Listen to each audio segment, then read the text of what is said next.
All right, good morning, everyone. Thank you for joining us. This is the December 2023 meeting of the Oldham County Planning and Zoning Commission. Before we get underway, if you would please join me in the pledge.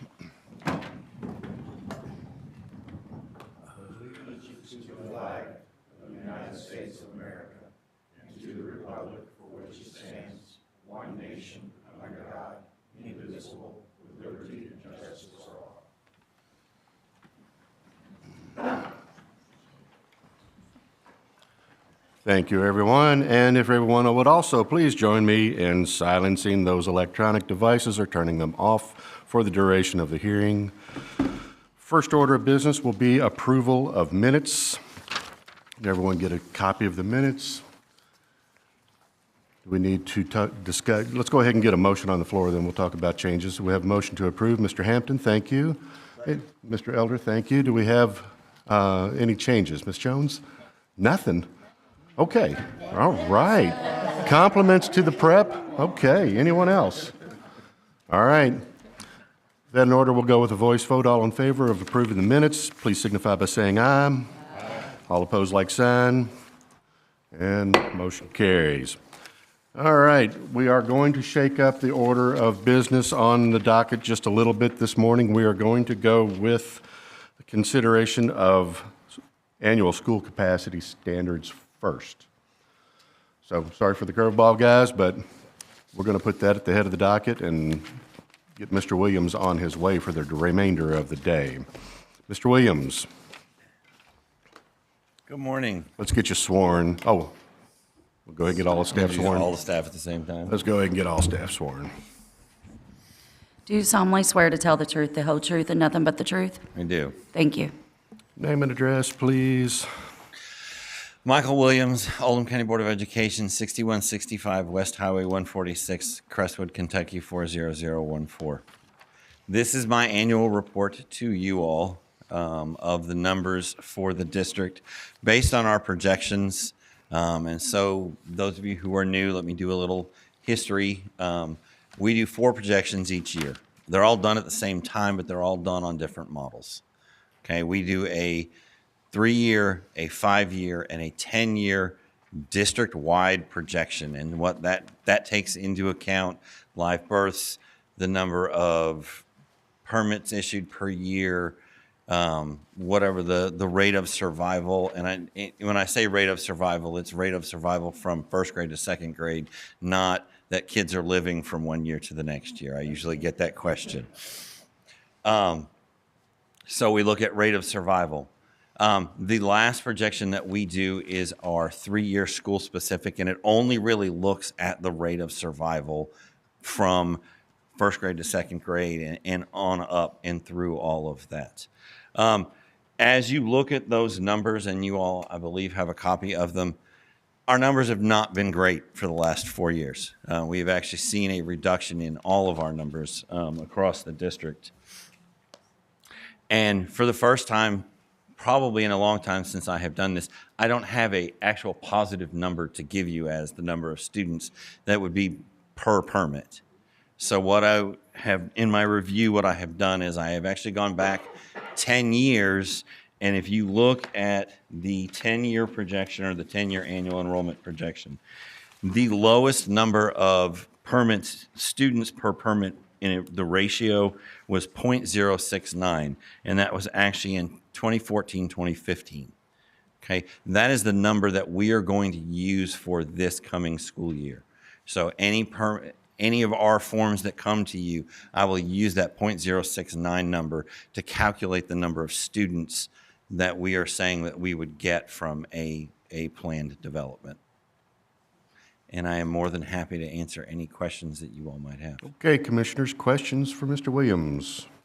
I got just by comparison, what would be other numbers so they know, is the 0.69 typical? Is it high? Is it low? 0.69 is actually low. I mean, the highest it's been since we have done this actually was 0.75. So, and we're not talking 0.69. We're actually talking 0.069. Okay, so we're talking a small number of what I will calculate will come out of a subdivision.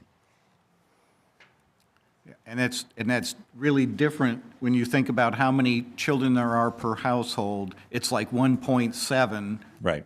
But this is not comparing household size. It's your formula that you use to Correct. calculate. All right, Ms. Nasser? What are we seeing attribute to this reduction? Well, COVID didn't help when you let the genie out of the box and you said, oh, and nationwide, you're seeing this. You know, we said forever, you know, if you're sick, don't come to school. You know, oh, we're going to do online school. Kids got used to that. School became, I don't want to say less important, but to a point, kids are seeing, oh, and families are seeing, oh, well, maybe we can do this at home online. And so right now, we've seen an uptick again in our homeschool numbers. So we have parents that are homeschooling their children, which is their prerogative. Honestly, I'll go on the record and say, I live in Jefferson County. I'm a homeschool parent. So, but my wife was an educator and I'm an educator, so we can do that. And we have that right. So, and we have parents here that have that right. And so I think that's the biggest downtick in our numbers is homeschool. All right, further questions? Mr. Fox? When you're doing these projections, which you're going out 10 years, you're looking at home starts.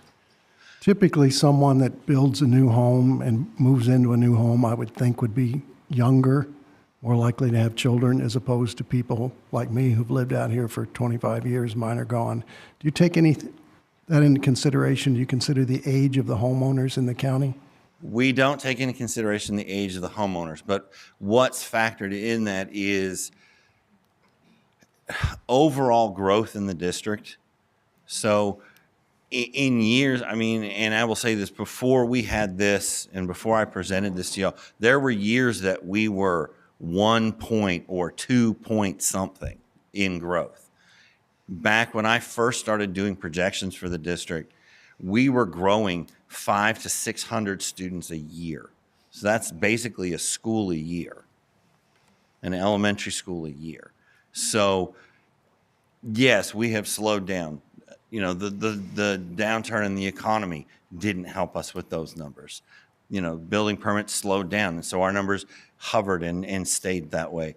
No, we don't take into account the age of the homeowner. But I will tell you, like, if we're looking at, oh shoot, I just went blank on the subdivision. Right there off of 329 or 393, right before you get to the highway. Creekstone. What I'm seeing in Creekstone is either it's families with high school kids or families with much younger children. So we may all of a sudden in the next year or two see this giant, all of a sudden we've got all these kids because they moved in with little babies. And so those kids are now will start to age up and come to school. Creekstone is not giving me what I originally projected to say it would come to the district. So. Michael, Yes, sir. I have a question. You see the downturn from 21, I guess, in the negative, all the way through the current 23 years. Is that because of the housing market, maybe? I don't. Or the cost? That could be some of it, but I really think our drop in enrollment numbers, one was COVID, and two is really significantly, we're seeing more and more families go to homeschool or looking for other options that are out there. But you don't see the increase of student population in those? Are you seeing the increase, or are you just saying that those increases are offset by homeschooling, not by influx of new Oldham County citizens coming here because they want to live in Oldham County and go to schools? I don't know if that makes sense or not. I'm trying to process that one. So we are seeing so to do a homeschool, you have to register your homeschool with my office. Okay. I am seeing an increase in those numbers. Okay. So part of what I can attribute this reduction in over the last 4 years basically is an increase in those numbers. We've seen there are other districts in the state that have grown exponentially with their homeschool numbers. Ours have gone up 65, 70 about each year. So, and that's, you register your homeschool. That's not accounting for, that could be like in my house. I have 6 kids still in my house. I have 8 kids total, but I still have 6 at home. You know, I could move to Oldham County and homeschool, and I would alter that number again because I'm registering one homeschool, but I have 6 kids. Does that Thank make you. sense? Yeah, it does. Okay. Mr. King, Marsh?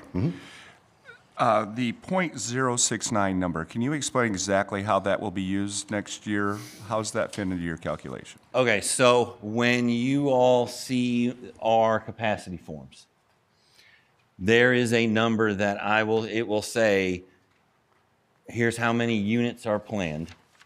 And then it comes down and says expected number of students for this development. That .069 will be the multiplier of the number of units to get my number of students. Anything additional, Mr. Marsh? Mr. Finney? Okay.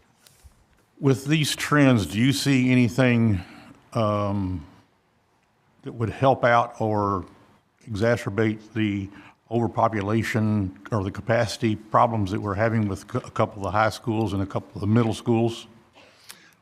It's helping a little bit. You will also see on that form, it says the very last column on all of them says capacity changes. Okay, South High is going to get, its BG1 has been approved to be a 1,500 student high school. So that 461 added or 481 added students are already coming, and I have to, under the policy, already include that in my numbers for you all. So that's a change that's not reflected in where it was when I did projections. And those are what the capacities are when I did projections at the end of the first month, where the BG1 was approved 2 months ago by the state. So that 481 students is going to be added to our capacity. Does that help? But that's going to be just for South Oldham. Just for High South School. Oldham. And again, you know, and we've had these conversations, and I've had these conversations with you all before. It's vastly different when you look at each level. So if I look at elementary school, yes, if we're 200 students over capacity, that's having a dramatic impact on that building, like monumental impact on that building. When I get to middle school and I get to high school, middle school, they change classes. We can put teachers on a cart. We can fill an empty room and always have technically extra space in that building, okay? And our capacities are rated on what KDE, or Kentucky Department of Education, says our capacities are. They rate our building. That doesn't include our science classrooms. It doesn't include the library that would be extra space.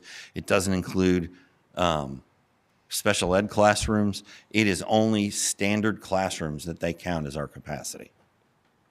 So that's why you see our numbers seem out of skew sometimes. And then when you get to high school, especially, we've got students now 9th through 12th grade that 2 periods a day, they're not even in their building. They're at the Arvin Center. Or juniors and seniors are now taking classes at JCTC in Carrollton. So they're not even in the building, especially the seniors when they're in senior core, they're not even in the building all year. They're in our numbers, but they're not in the building at all. So that helps those buildings.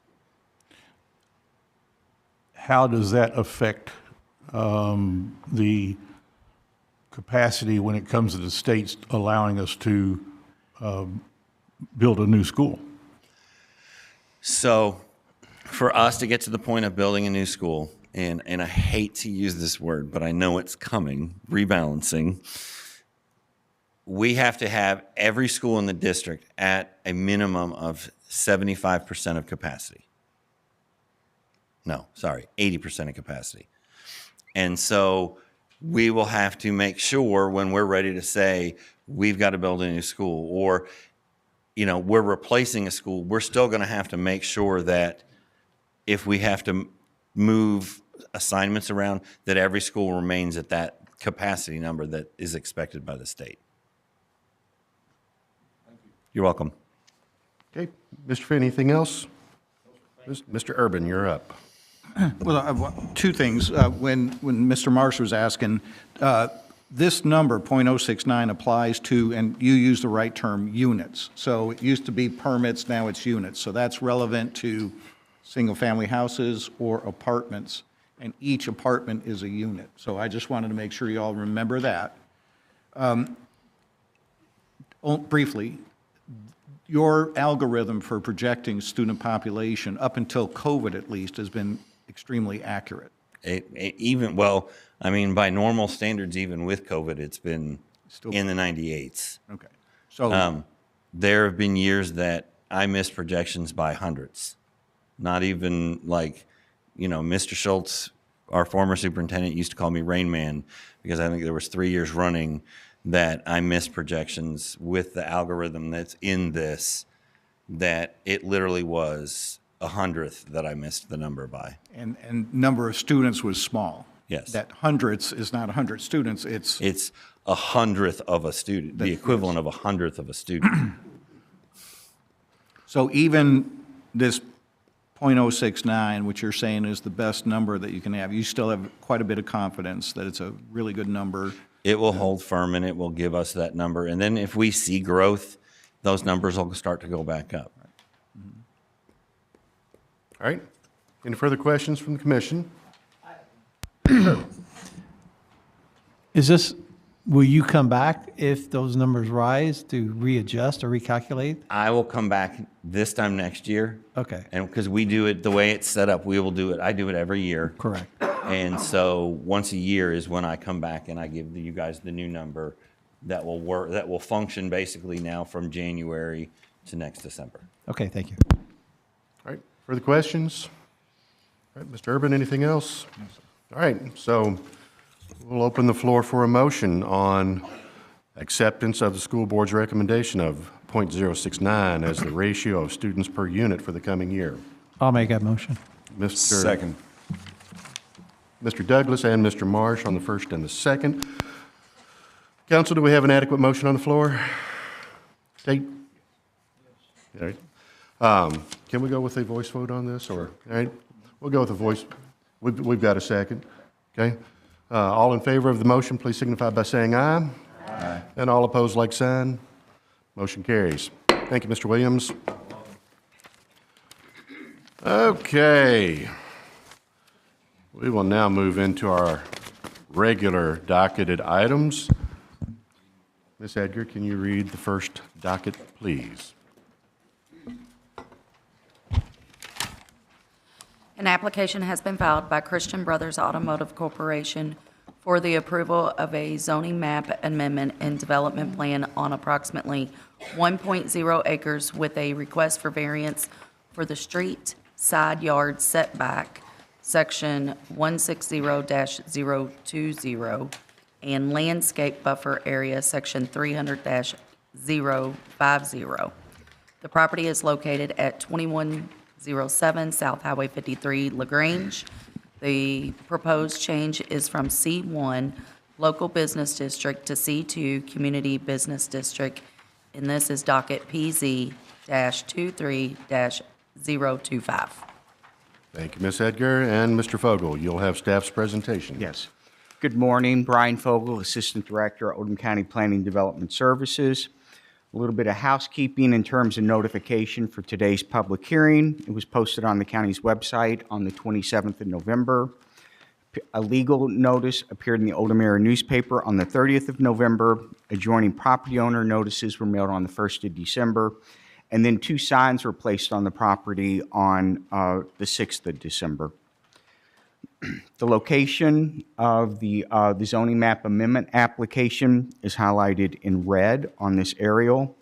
at the intersection of Zale Smith and South 53 here in LaGrange.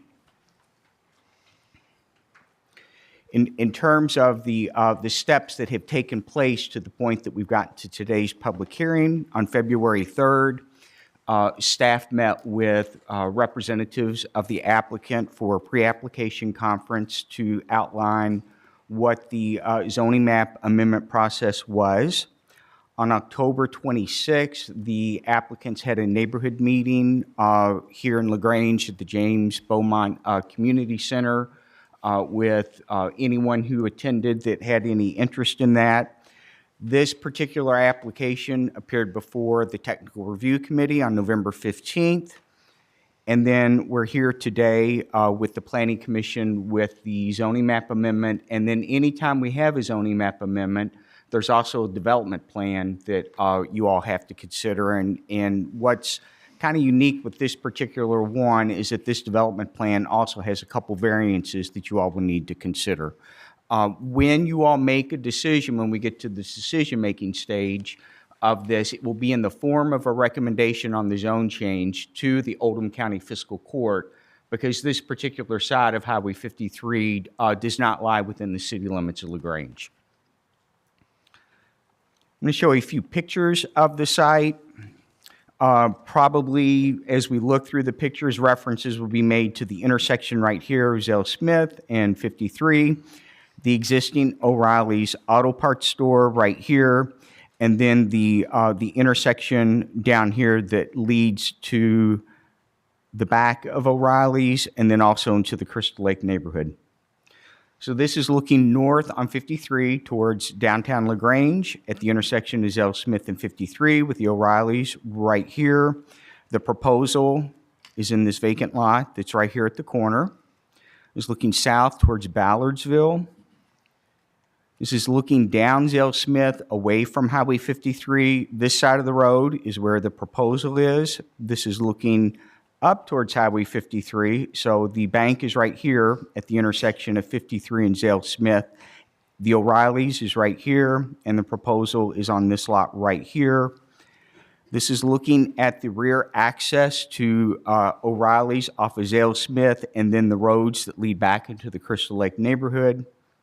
And then just a few shots of the lot itself. This is looking across Zale Smith with O'Reilly's in the background. And of note, right here, there's a proposed connection to the O'Reilly's parking lot with the proposal that's before you guys today. The connection would be made right here. And then this is just looking up towards 53. This area of the lot here, as we get into the site plan, is where the applicants are proposing on their development plan to locate their stormwater detention basin. So the property is currently zoned C1, and the application that you all have before you today is to rezone the property to C2. And the reason for that, to go from one classification to another, is that this particular type of business is not a permitted use in the C1 zoning district. And highlighted here are the pages from the zoning ordinance that list the permitted uses. So the current zoning on the property is C1, and vehicle repair businesses are not included as a permitted use. And then on this side of the screen are the C2 permitted uses, and highlighted in yellow is a vehicle repair business. So that's basically the genesis for why they're asking you all for a change of zoning from C1 to C2. Anytime you get a zone change application, the applicant has to submit a development plan. So we're going to look at the development plan here. And with this particular development plan, there's a couple variances that are being requested. The first one would be in the street side yard setback, which would be the Zale Smith frontage of the property. Okay. Ordinarily, in the C2 zoning district, there are no street side setbacks. There are no front yard, side yard, rear yard setbacks. The time that there are setbacks is when that particular property adjoins residentially zoned property. On the opposite side of Zale Smith, it's zoned R2. So the portion of the zoning ordinance here list, they're in the C2 zoning district, which is the zone change that's being requested. There's no street side yard setback except when it abuts a residential district, and when it abuts a residential district, it takes the setback requirement for that abutting residential zoning district. So because it's R2 on the opposite side of Zale Smith, the minimum street side yard setback is 35 feet, and the applicants are proposing on their development plan to set the building 10 feet from the property line. The other variance is in terms of how close the edge of their parking lot can be to the property line. So our ordinance uses this word vehicular use landscape buffer area. I'm just going to call it what it is. It's a parking lot. Not get hung up on the acronyms or pronunciations of vehicular. So because this is in the county, the zoning ordinance says that that parking lot can't be closer than 10 feet to the adjoining property line. And what the applicants are proposing is to have the parking lot be 4 feet 4 inches from the property line, requiring a variance of 5 feet 8 inches. So from the zoning ordinance here's the C2 development standards with the setbacks, and it makes reference to landscaping requirements.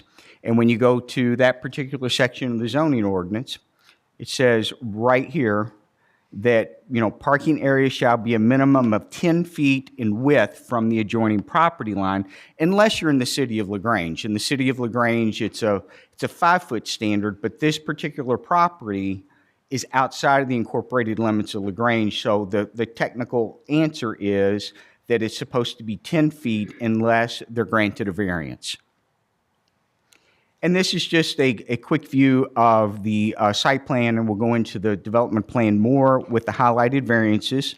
So right here along Zale Smith, they're proposing to locate the building 10 feet from the property line.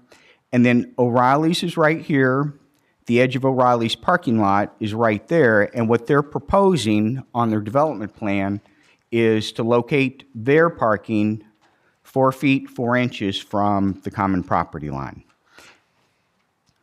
And to quickly go through their site plan, this is the proposal, Highway 53 right here, Zale Smith right here, with an entrance onto Zale Smith. They're not proposing an entrance onto Highway 53.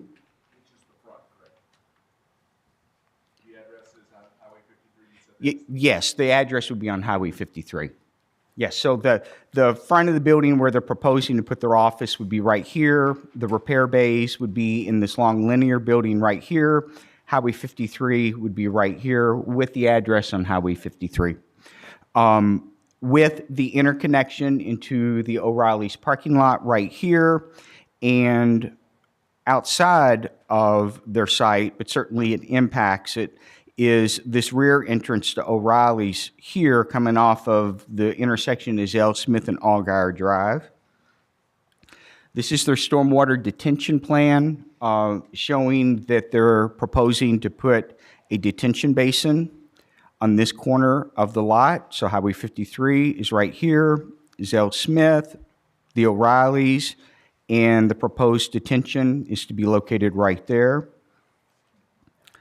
A conceptual landscaping plan for the site, building elevations in terms of what the building would look like, a drawing of what the monument sign would look like with the address on Highway 53, and this monument sign is proposed to be between the building and Highway 53. All right.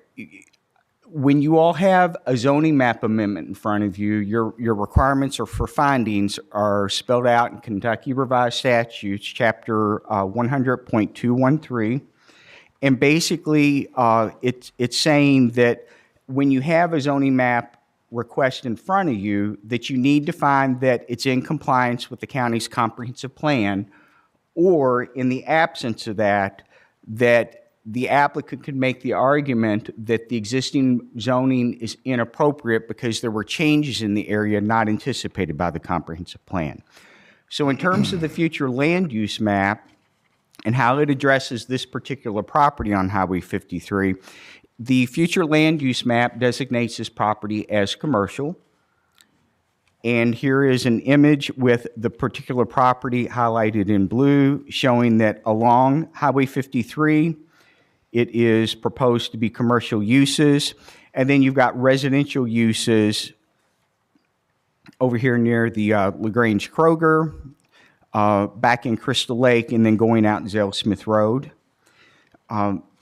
In terms of the written description in the comprehensive plan of what a commercial future land use is, it's defined as an area of commercial, office, professional, and/or service uses. And then there's a chart or a matrix in the comprehensive plan that says when the Planning Commission's considering a C2 zoning district, it is appropriate that existing uses may expand onto contiguous lands that abuts the same street. So in summary, you all have the zoning map amendment request in front of you with a development plan, and that particular development plan requires 2 variances. So when you all get to the discussion stage of today's hearing, we're probably looking at a need for 4 motions. 1 motion on the zoning map amendment, whether or not changing the zoning is appropriate. When you make that decision, it will be in the form of a recommendation to the fiscal court. A variance in the street side yard setback along Zale Smith, a variance in how close the parking lot can be to the adjoining property with O'Reilly's, and then the particular development plan that ties how the property would develop should it be approved. One other housekeeping item included in your all staff report are a number of letters from adjoining property owners who emailed us letters through last Friday. We've since Sunday afternoon through late last night gotten a handful of more letters. I'm going to give those to Ms. Edgar just to get them entered into the record. And with that concludes the planning office's portion of the staff report. Brian, those letters were opposition or support? They were letters expressing concerns. Okay. Thank you, Mr. Fogel. Mr. Silliman?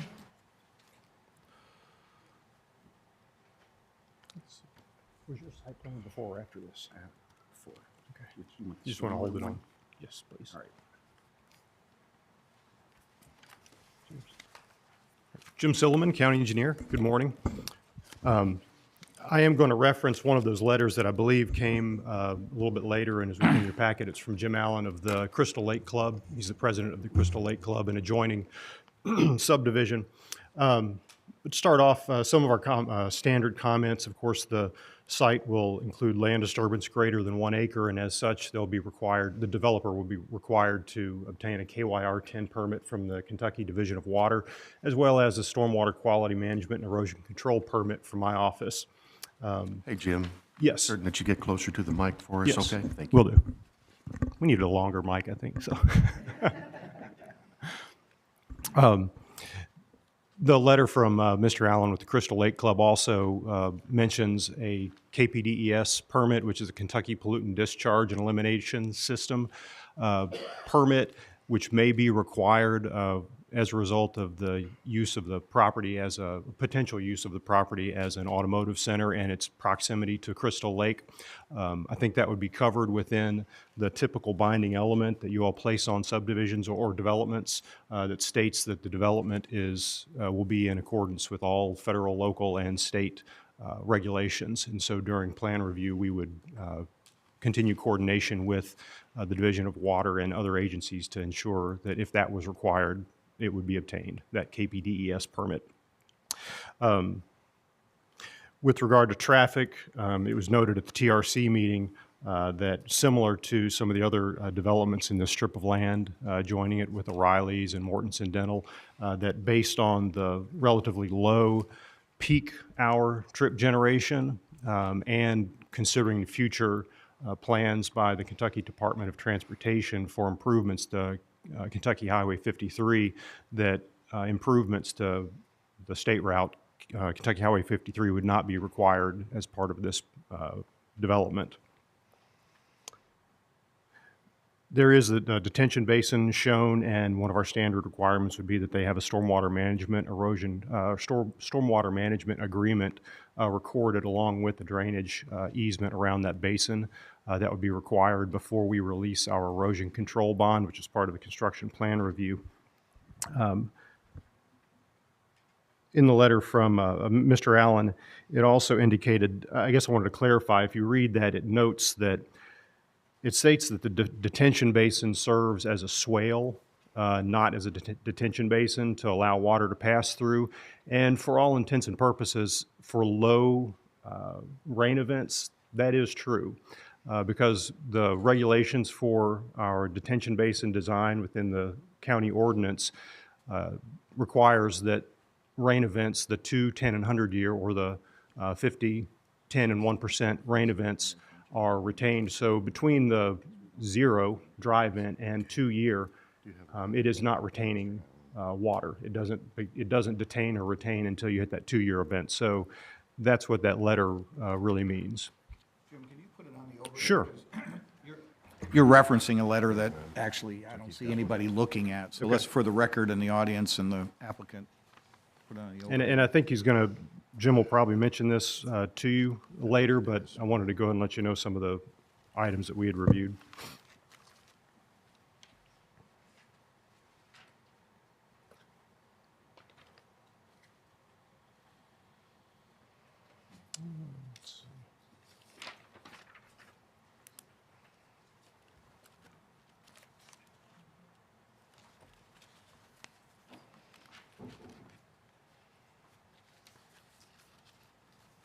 So if you see, let's see, here, it's basically, as I said, the letter states that at the technical review committee meeting, it became clear that the area labeled detention pond in their drawings is simply a swale to the existing culvert. And what I'm trying to clarify is they do have a detention basin. If I read that sentence, it sounds to me like the letter is saying there's no detention basin. They do have a detention basin planned in accordance with our regulations. However, I understand the meaning of the sentence also is that between the no rain event and the 2 year event, the flow is free. So it does act as a swale for those low flow events. And that's the concern of the resident here, is that if there is a discharge from the site, there is no restriction. And even the water quality standards for our detention basin and stormwater, the low flow event is not retained. It's for lower flow, but not low flow, and that's standard. So I just wanted to clarify that.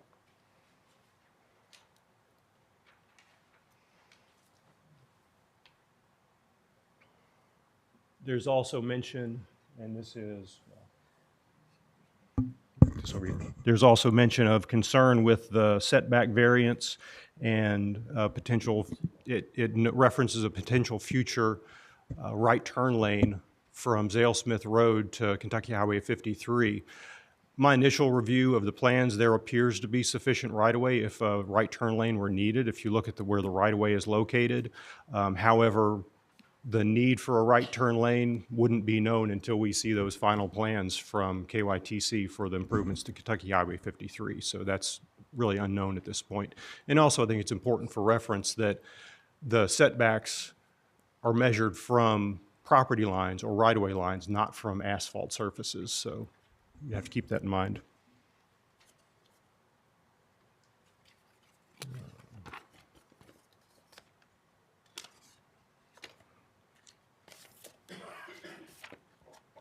Sorry, got my papers out of order, taking that letter out.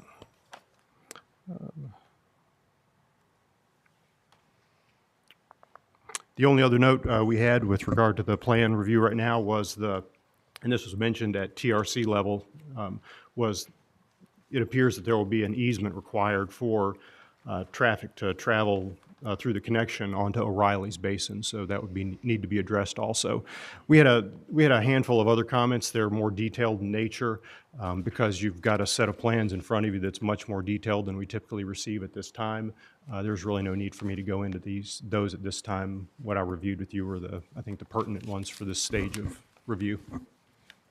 Thank you, Mr. Silliman. You're welcome. All right, Commissioners, questions for Mr. Fogel or for Mr. Silliman? Mr. Hampton? Yes,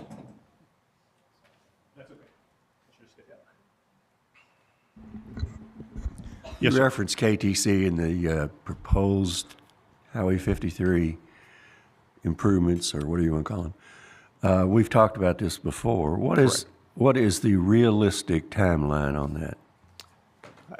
I don't have a realistic timeline. I mean, Jim, if you want to say the stage it's in, it's I fine. can give you something. The Transportation Cabinet has hired an engineering firm to do, look at the alignment of Kentucky 53 from I-71 all the way to Ballardsville.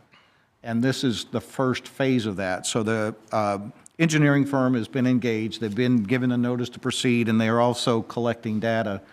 I believe sometime in February, they're going to have a public hearing. That's the initial scoping meeting that we had with them.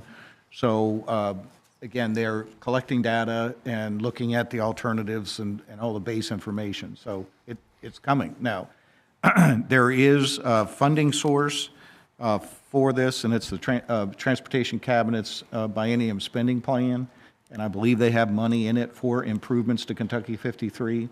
So it's a matter of getting through preliminary design and then final design documents, and then going to right-of-way acquisition and utility relocation.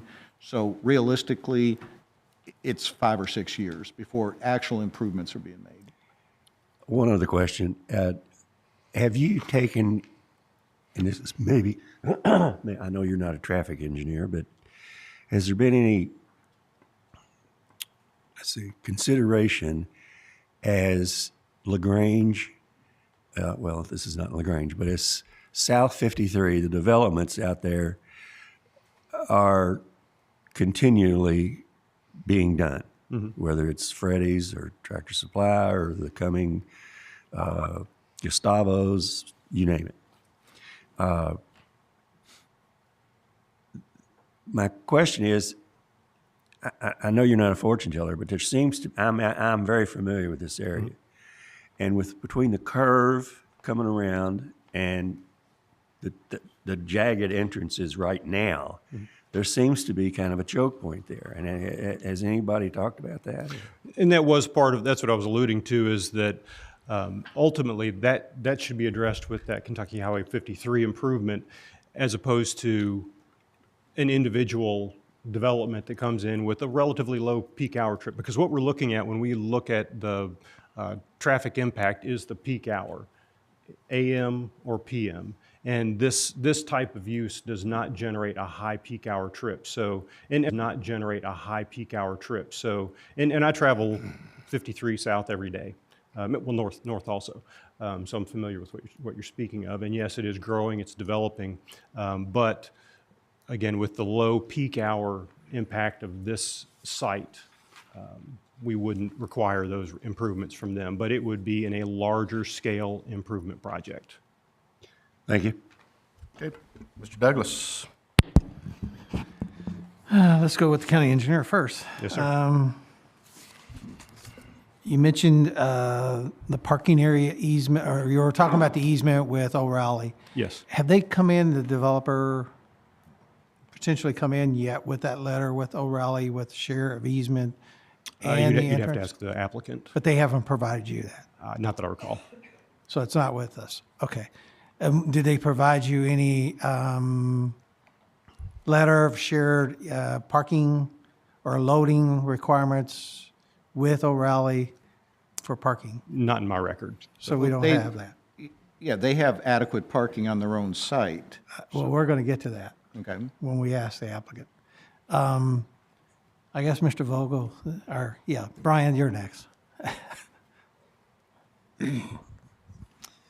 During the preliminary of meeting with the developers for the plan of this, was there any background done on the auto repair shop being situated here and why it was situated here and access for parking, and did they provide a history of why their business is moving here?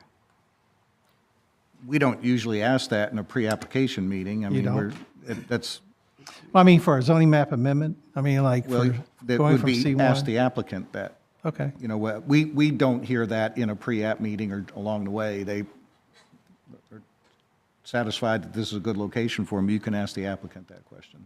okay. One more question for the county engineer. In this area, do you believe that a semi-truck can get in that parking lot if all the parking spaces were full? What about offloading? You know, I didn't look at a traffic, turning movement, so I shouldn't answer that. There are traffic or vehicle movement generation abilities within software. If they've done that for their own lot, and I would expect they did, because they want to provide for the vehicle that they need. So if they expect a single unit truck to come in there, I would expect they've designed their parking lot for that. But again, that would be a question for them. Okay, thank you. Mr. Douglas, good? All right, anyone else? Mr. Falvey? Brian. Just a couple questions. Can you bring up that the front elevation of that property? So it's my understanding, is the front elevation facing the parking lot or Zale Smith? Yeah, the elevations that they provided would be facing the parking lot. Okay, so the other is the rear elevation facing Zale Smith. Do the cars come through that way? No, it would They're be in and out of the front. That's correct. I Right, mean, so that is, Both of Yeah. those are front elevations facing the parking lot. What you don't have in your packet is Oh, the okay, rear so- elevation, all right. and they have presented that. I don't know if they're shaking their head that they will have a exhibit showing the rear elevation. okay. Yes. And then one other question. On the Riley Auto Parts, what was that zone? that is zone C1. So you can do an auto parts in C1, but you need a C2 to do auto repair. Yes, I'm going to go to that particular section of the zoning ordinance, Commissioner Falvey. So under C1, there's kind of this catch-all here where it says retail and personal service establishments less than 50,000 square feet in size. So O'Reilly's Auto Part or business similar to that would fall under that particular catch-all. So they don't do any repairs around. That's correct. Okay, thank you. Okay, all you have, Mr. Falvey? Anyone else? Oh, yep. I just wanted to add on to the answer previously about the vehicle turning movements. With regard, I think you were asking also about just being able to get off Zale Smith Road. As part of the construction plan review, we do typically review that, and our typical recommendation is a 35-foot radius, which is in accordance with KYTC standard design. So the entrance into the site itself would be adjusted, and we'd coordinate that during construction plan review.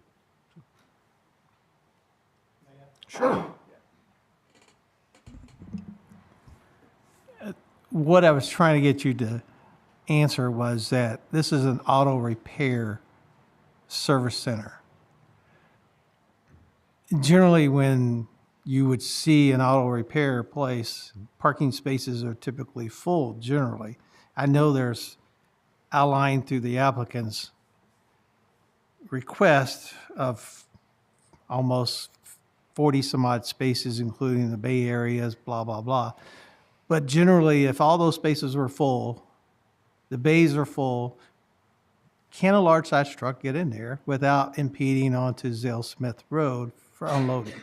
Well, and I think we could have them run a vehicle movement diagram and see if the circulation around, because a lot of those parking spaces are centrally located, which may allow the vehicle you're talking about, whether it's a low boy with a vehicle being towed, to make it around that.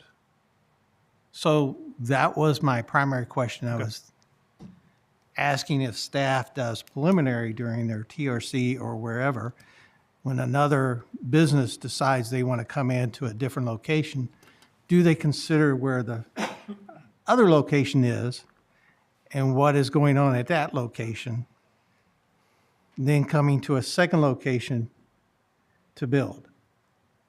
So when the commissioners are listening to testimony from the staff saying, this is what's going in here, but no, we didn't do any extended We looked at this facility independently. independently. Yeah. Yeah, and again, I think you need to hear the applicant's testimony to determine whether or not they're going to have whatever kind of trucks you're asking. Ask them. During the construction plan phase, there's a lot of more detail that's given to the engineering department to review, and they do a thorough review. And one of the things will be absolutely whether turning movement matters based on what they testified today. Okay, I'll wait for discussions Well, the because I other don't want to get into testimony because, The other location, which is in Crestwood, doesn't have a connection to another property. They're kind of stuck there, but this at least has a drive aisle that can go over towards O'Reilly's that would alleviate some of the potential for not having enough turning movements. They can drive through as opposed to turning around. now that you mentioned the Crestwood location and have it on record, they do, you're correct. You're saying they do not have access to the business next door, but they do access through that area. And parking is all over the place there, in which sometimes impedes traffic coming out of that roadway in Claymont Springs. So what I was trying to get at was, apparently no one has asked for, with O'Reilly, a shared parking or loading waiver or easement along with them. We're asking for access drive-through. I don't know that I they didn't know require if But that. they don't need a shared parking we- agreement. Because of the They are minimum providing parking the spaces. required amount of parking spaces on their own property. So it'll come under code enforcement if they go over that. Well, I'm not really sure what you're getting at. We don't anticipate, based on them selecting this location, that they're going to need additional parking. Okay. You're making an assumption that they do. No. But they are providing what's required in the regulation as a minimum for parking for this type of use. I'm only just asking because of traffic from Zell Smith Road off of Highway 53. Is there adequate distance? Well, again, and that goes back to the peak hour trip. That's, if you're And I looking know at there's the, not if you're enough. looking at the highway network, Right, the peak hour generation is relatively low for this site. right. And I did have one follow-up question for his stormwater. Sure. You mentioned these things that for the swell detention. Right. Those are minimum best measure practices that the county's adopted. Correct. Have we ever exceeded those minimum standards in any other development if we're asking for it? Putting me on the spot, I can't think of a place where we're Well, exceeding that, but Generically, people have over-detained water in situations where they know there's a downstream, and we've asked, and they have room, if that's what you're asking about. So the but minimum typically standards. that's your higher level storm event.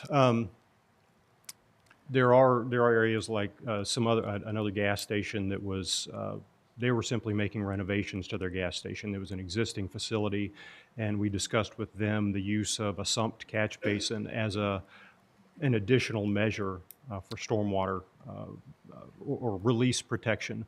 But I can think of the Walmart in Crestwood that had, we have no green infrastructure requirements, and yet they put in parking lot, planting areas where the water drains into, so bioswales. the bank, it's now German Bank on 53, has put in pervious paving and rain gardens. I mean, the Bluegrass Eye Care over on 329. So there have been, if you're looking for examples of things that were done, yes, there have been times when people exceeded the minimum requirements. Okay. I just didn't know if your office had done any additional calculations on what you would recommend to the commissioners. Well, and that goes back to when you're talking about additional recommendations, that goes back to the coordination with other agencies and the KPDES permit. Because I don't know that I'm here to recommend additional regulations when we have a set ordinance. Correct. But we Right. can tell you if they're meeting that set ordinance. Okay. That satisfies me. Great. Thank you, gentlemen. Commissioners, any further questions? All right, we will move into presentation from applicant.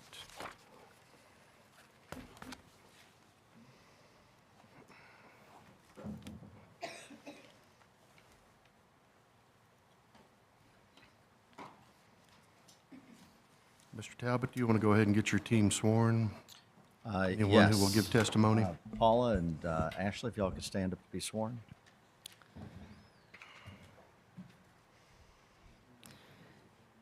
Do you solemnly swear to tell the truth, the whole truth, and nothing but the truth?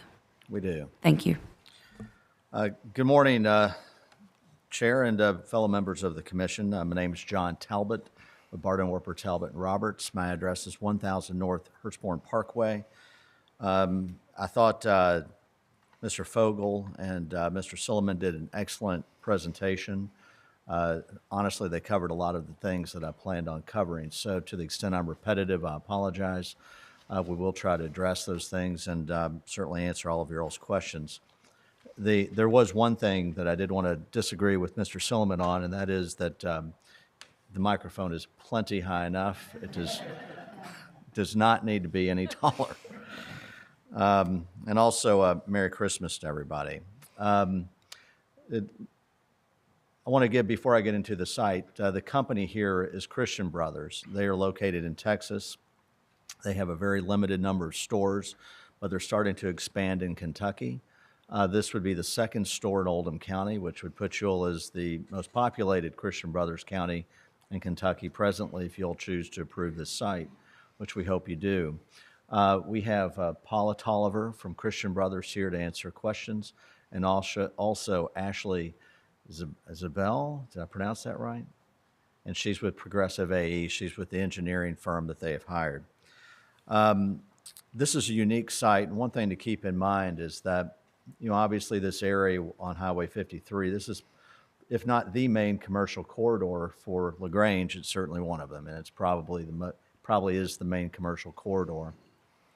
The piece of property we have left, this is where development has pushed, and there is just this one little area left before you hit Zale-Smith Road. So it's limited on what you can do. It's fairly narrow, relatively.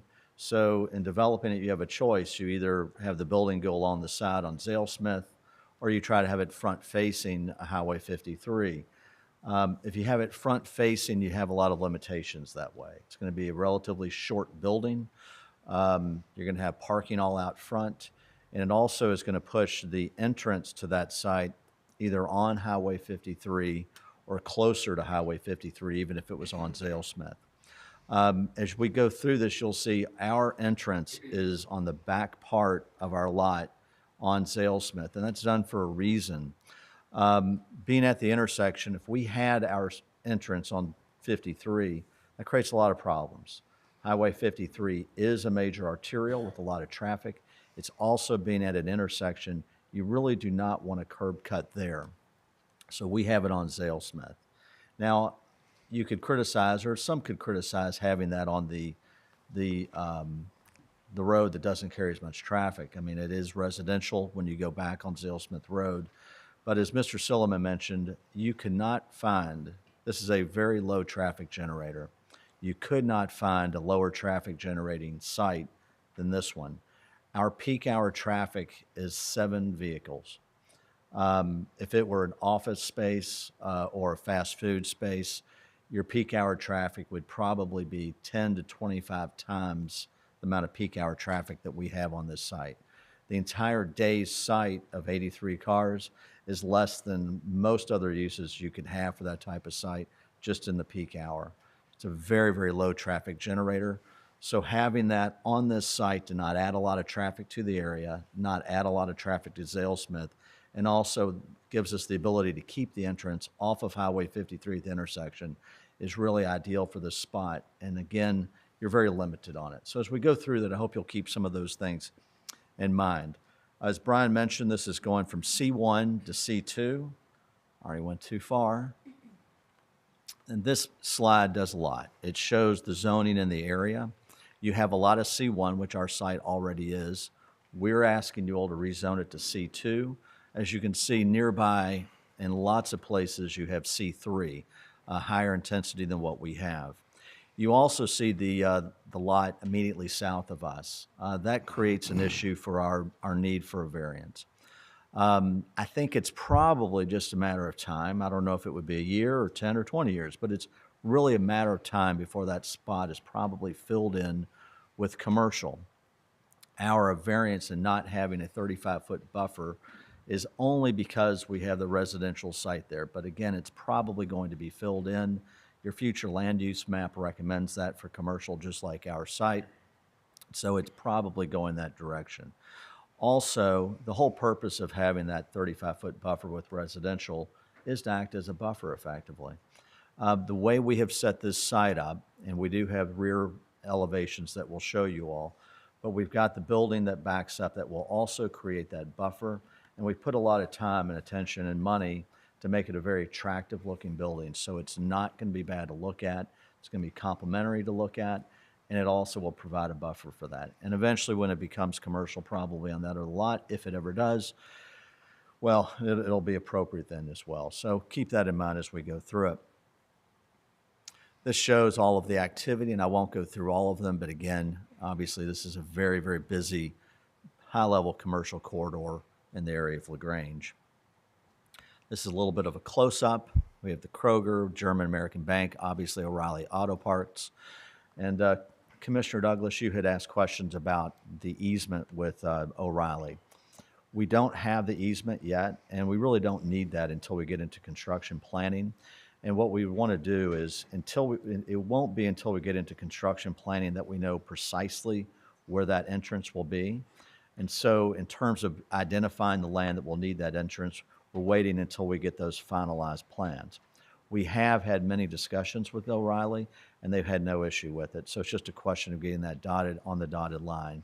Now, we're happy to have a condition of approval on that if you all wanted, but effectively, you don't even need one because you all will approve our development plan showing that entrance. And so if we could not get that, if we could not get the easement, then we would have to come back before you all and either ask for relief or to change our plan or both. And so if we don't get it, we would have a problem there. It is not as if your approval today ignores that issue. That issue will be addressed down the road, and if we can't address it, we wouldn't be able to build our site. So it will be taken care of. You also see in the back Crystal Lake, a little bit on the top of that screen. I spoke to Jim Allen at TRC. We exchanged some emails, or actually I think we exchanged some text. I called and left him a message. So we have had some communication. He gave us a list of questions. And my apology, he gave it to me at TRC. I couldn't find it. I did reach out to him on last Friday, and I said, I can't find that. I actually asked him if I had dropped the ball and not reaching out to him earlier.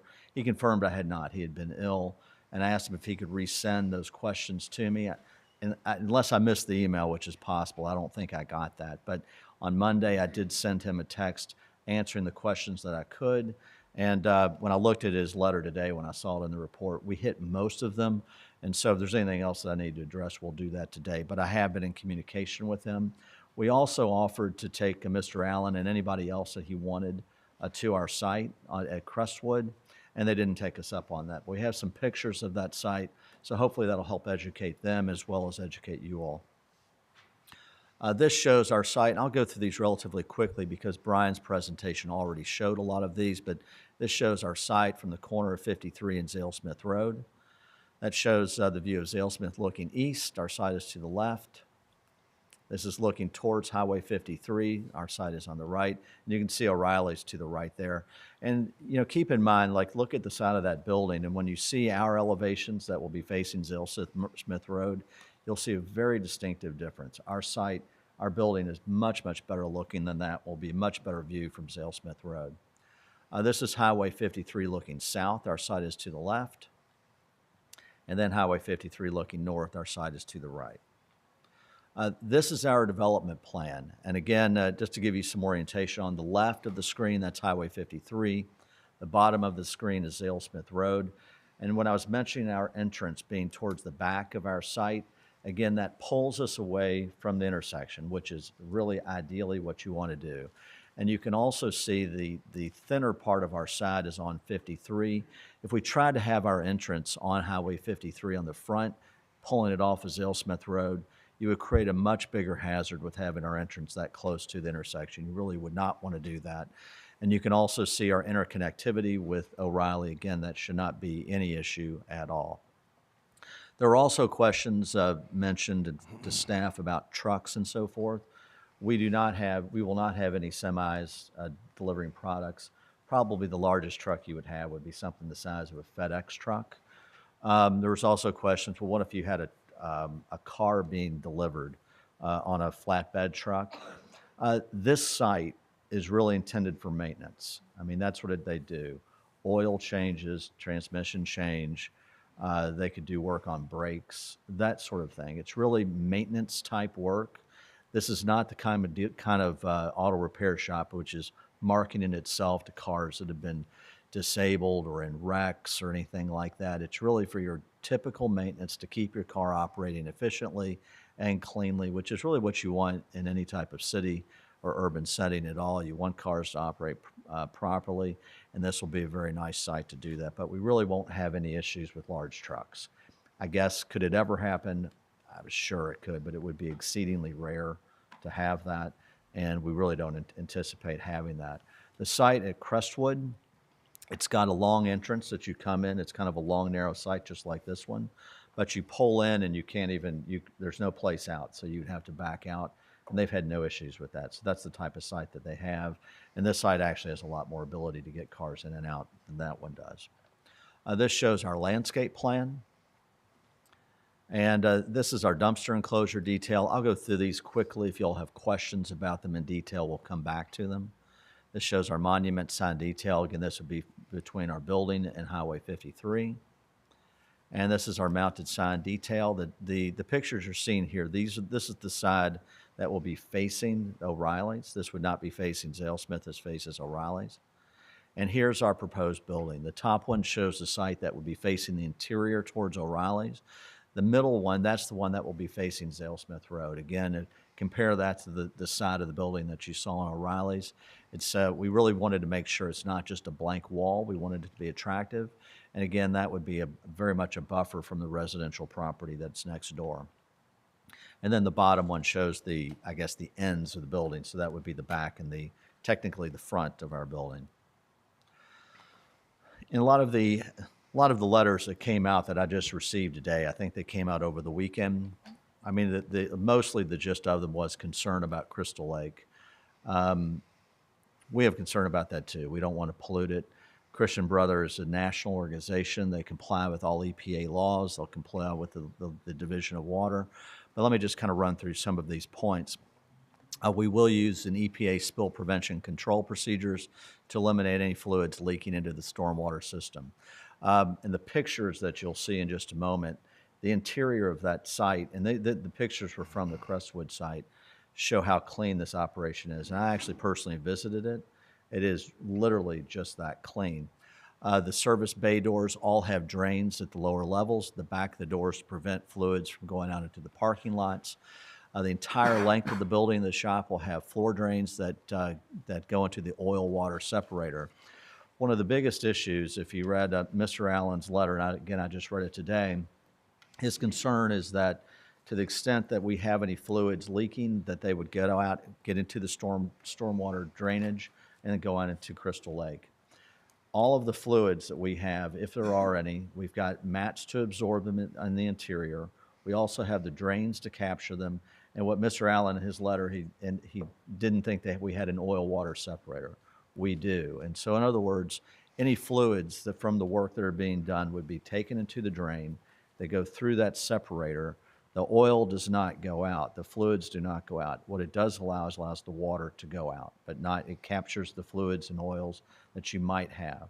The bottom line is our experience with Christian Brothers is that any fluids into those things is very, very minor. And again, I encourage you, when we look to that picture of what the site is, it really is not an issue. In addition to that, we have water, what's the word for them, Ashley? The water quality units that will capture things from the parking lot. So also there's a second layer before any water from our site goes into the detention basin on that. So we are making sure all of those things are covered. And again, this is a very light site. Again, I mentioned only 7 cars per day on peak hour traffic.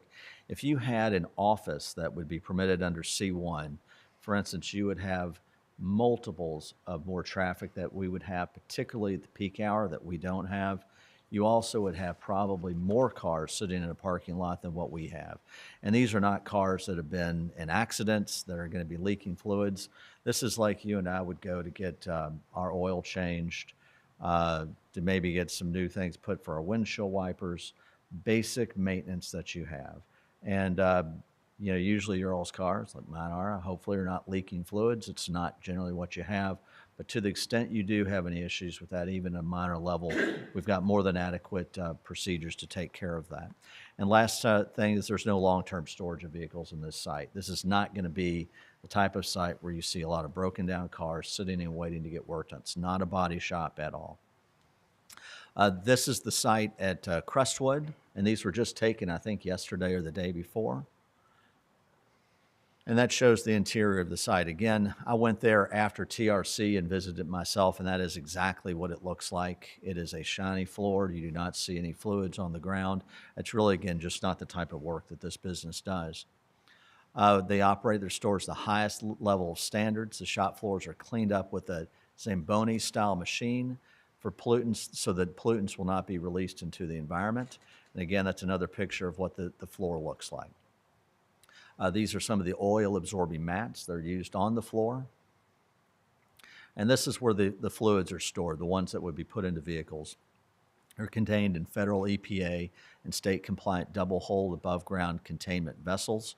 And again, even there, you don't see any drips, you don't see spills, and this is an actual operating site in Oldham County. This is our oil water separator. It's an example of what one would look like. Again, the water flows in, or I'm sorry, not the water, the drainage from inside the building would flow in. The water is captured, any fluids would be captured in this, and then the water would continue out after those fluids had been taken from it. This shows our garbage system, and then our operational details. This is pretty simple. Our hours of operation are Monday through Friday, 7 a.m. to 6 p.m.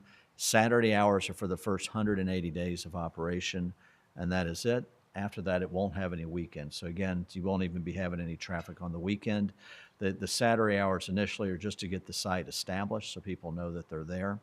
And there's no tire recapping or body repair that's done on the site. With that, I'd like to ask Paula, Paula, would you like to make any comments about the operations of Christian Brothers?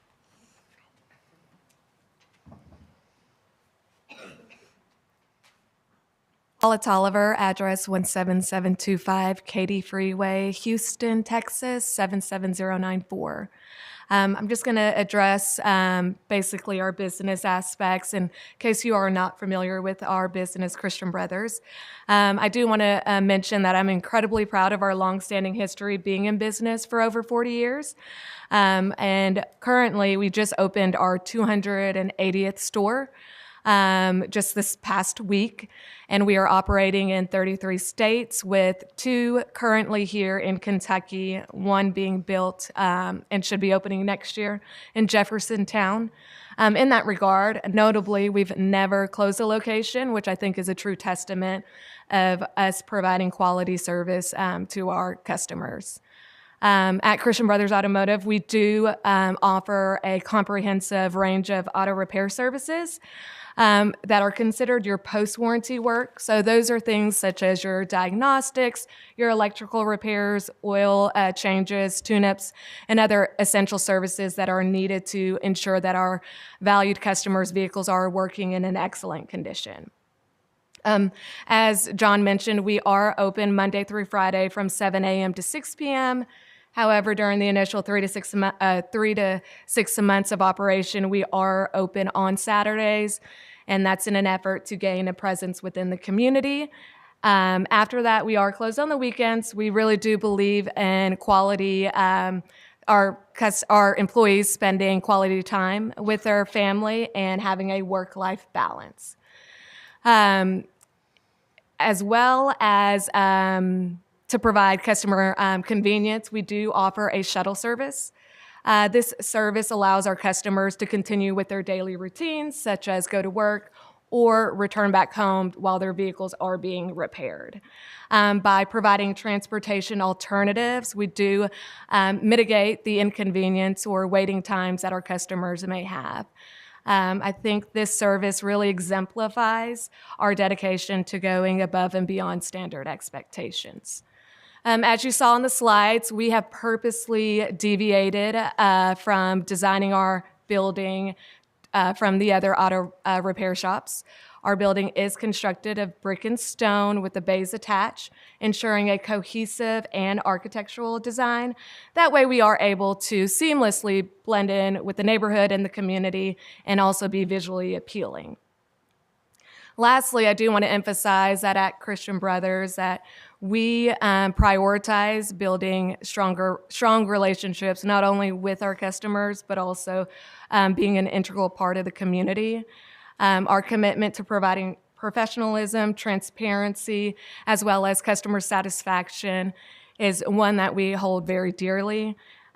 We understand the importance of not only reliability as well as honesty in this industry, and we are dedicated to upholding those standards. So if you have any questions about our business, I'm happy to address those, but looking forward to a favorable decision in regards to our rezoning request. Thank you, Ms. Tolliver. Thank you, Paula. Again, just getting back to our site, and before I finish, I want to address a couple things, emphasize some things on our variance request. Again, our two variance requests is one 35-foot setback on Zalesmith Road. We think in terms of the building acting as the buffer, and also the fact that that residential property probably is just a matter of time before it becomes commercial. It's appropriate to look forward. I mean, this is the Planning Commission. You are supposed to look forward for planning, and we think that's an appropriate way to do that. Also, with the benefits from this site, I mean, we're going to have that entrance put in the very best possible place you could have for any business operating on this street corner. And it's an exceedingly low traffic generator. Again, if you had a senior living center, I'm not sure you would have less traffic than what you will have from this site. People will make appointments to come to this site. You don't just have people driving in. It is appointment generated. And one of the things that I was really most impressed in learning about is the fact that they close on the weekends. I mean, when I do car maintenance on mine, the best time for me to do it is the weekend. There's no question, and people trying to, in this business, would be making money if they were open on Saturday and probably Sunday. But this company is very family oriented and wants to make sure that its employees have a good family life. The second variance that we have is the side along O'Reilly. They've expressed no opposition to that at all. And if you think about this, if this site had been included in a larger site, you could have a large retail center with both of these types of locations without anything between them. The only reason we have this buffer is two reasons. One, because it's on the boundary line of the city of LaGrange, and also because you have two different parcels. You have two different property lines. If this had been developed as a comprehensive site, you could have exactly the same thing that we're asking now with no buffering between them at all. Considering where you are with LaGrange, that would have been 5 feet, and we're at 4'6". Now, that seems like we're asking for a lot, but one thing that we want to do and the comprehensive plan requires is that we can make it safe for pedestrians to get through our parking lot, and that we can also appropriate manage cars going in and out. And so just with the narrow shape of this lot, again, we're constricted on at least 2 with 53 and Zalesmith Road, and really 3 if you look at the back.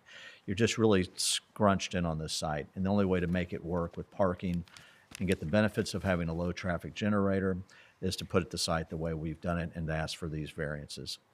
With that, we'll just open it up to questions. Oh, the last thing I did want to mention, we did a very comprehensive compliance with the comprehensive plan. Hopefully you all have read that and seen it. I'm not going through that in every single detail, but really the long and short of it is that this is appropriate with the character and the type of area, it being a commercial district. The infrastructure is built to take this kind of site on, and all the issues that we would have in terms of traffic and so far are sufficiently mitigated. So that's kind of the long and short of it. There's much more detail contained in that. We also have justification statements for the variances we've requested. So with that, I will pause and open it up to your all's questions. Thank you. We'll come back to the questions. Thank you, Mr. Talbot. Okay. Does that conclude your presentation? It does. Okay. Thank you. Thank you, sir. Is there anyone else here wishing to provide testimony in support of this application? Anyone present wishing to provide testimony in support of this application? All right, being none, we'll take a quick break for the commission. You guys good? All right, let's take 5, okay? I'll caution everyone, please, commissioners, no discussions with folks present. Leave the commissioners be. No discussions while we're away from the dais. Thanks.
All right, folks, thank you for indulging us. All right, next item on the schedule is questioning of the applicant by commission.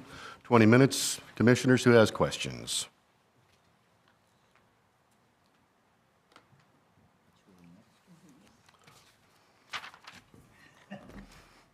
Yeah?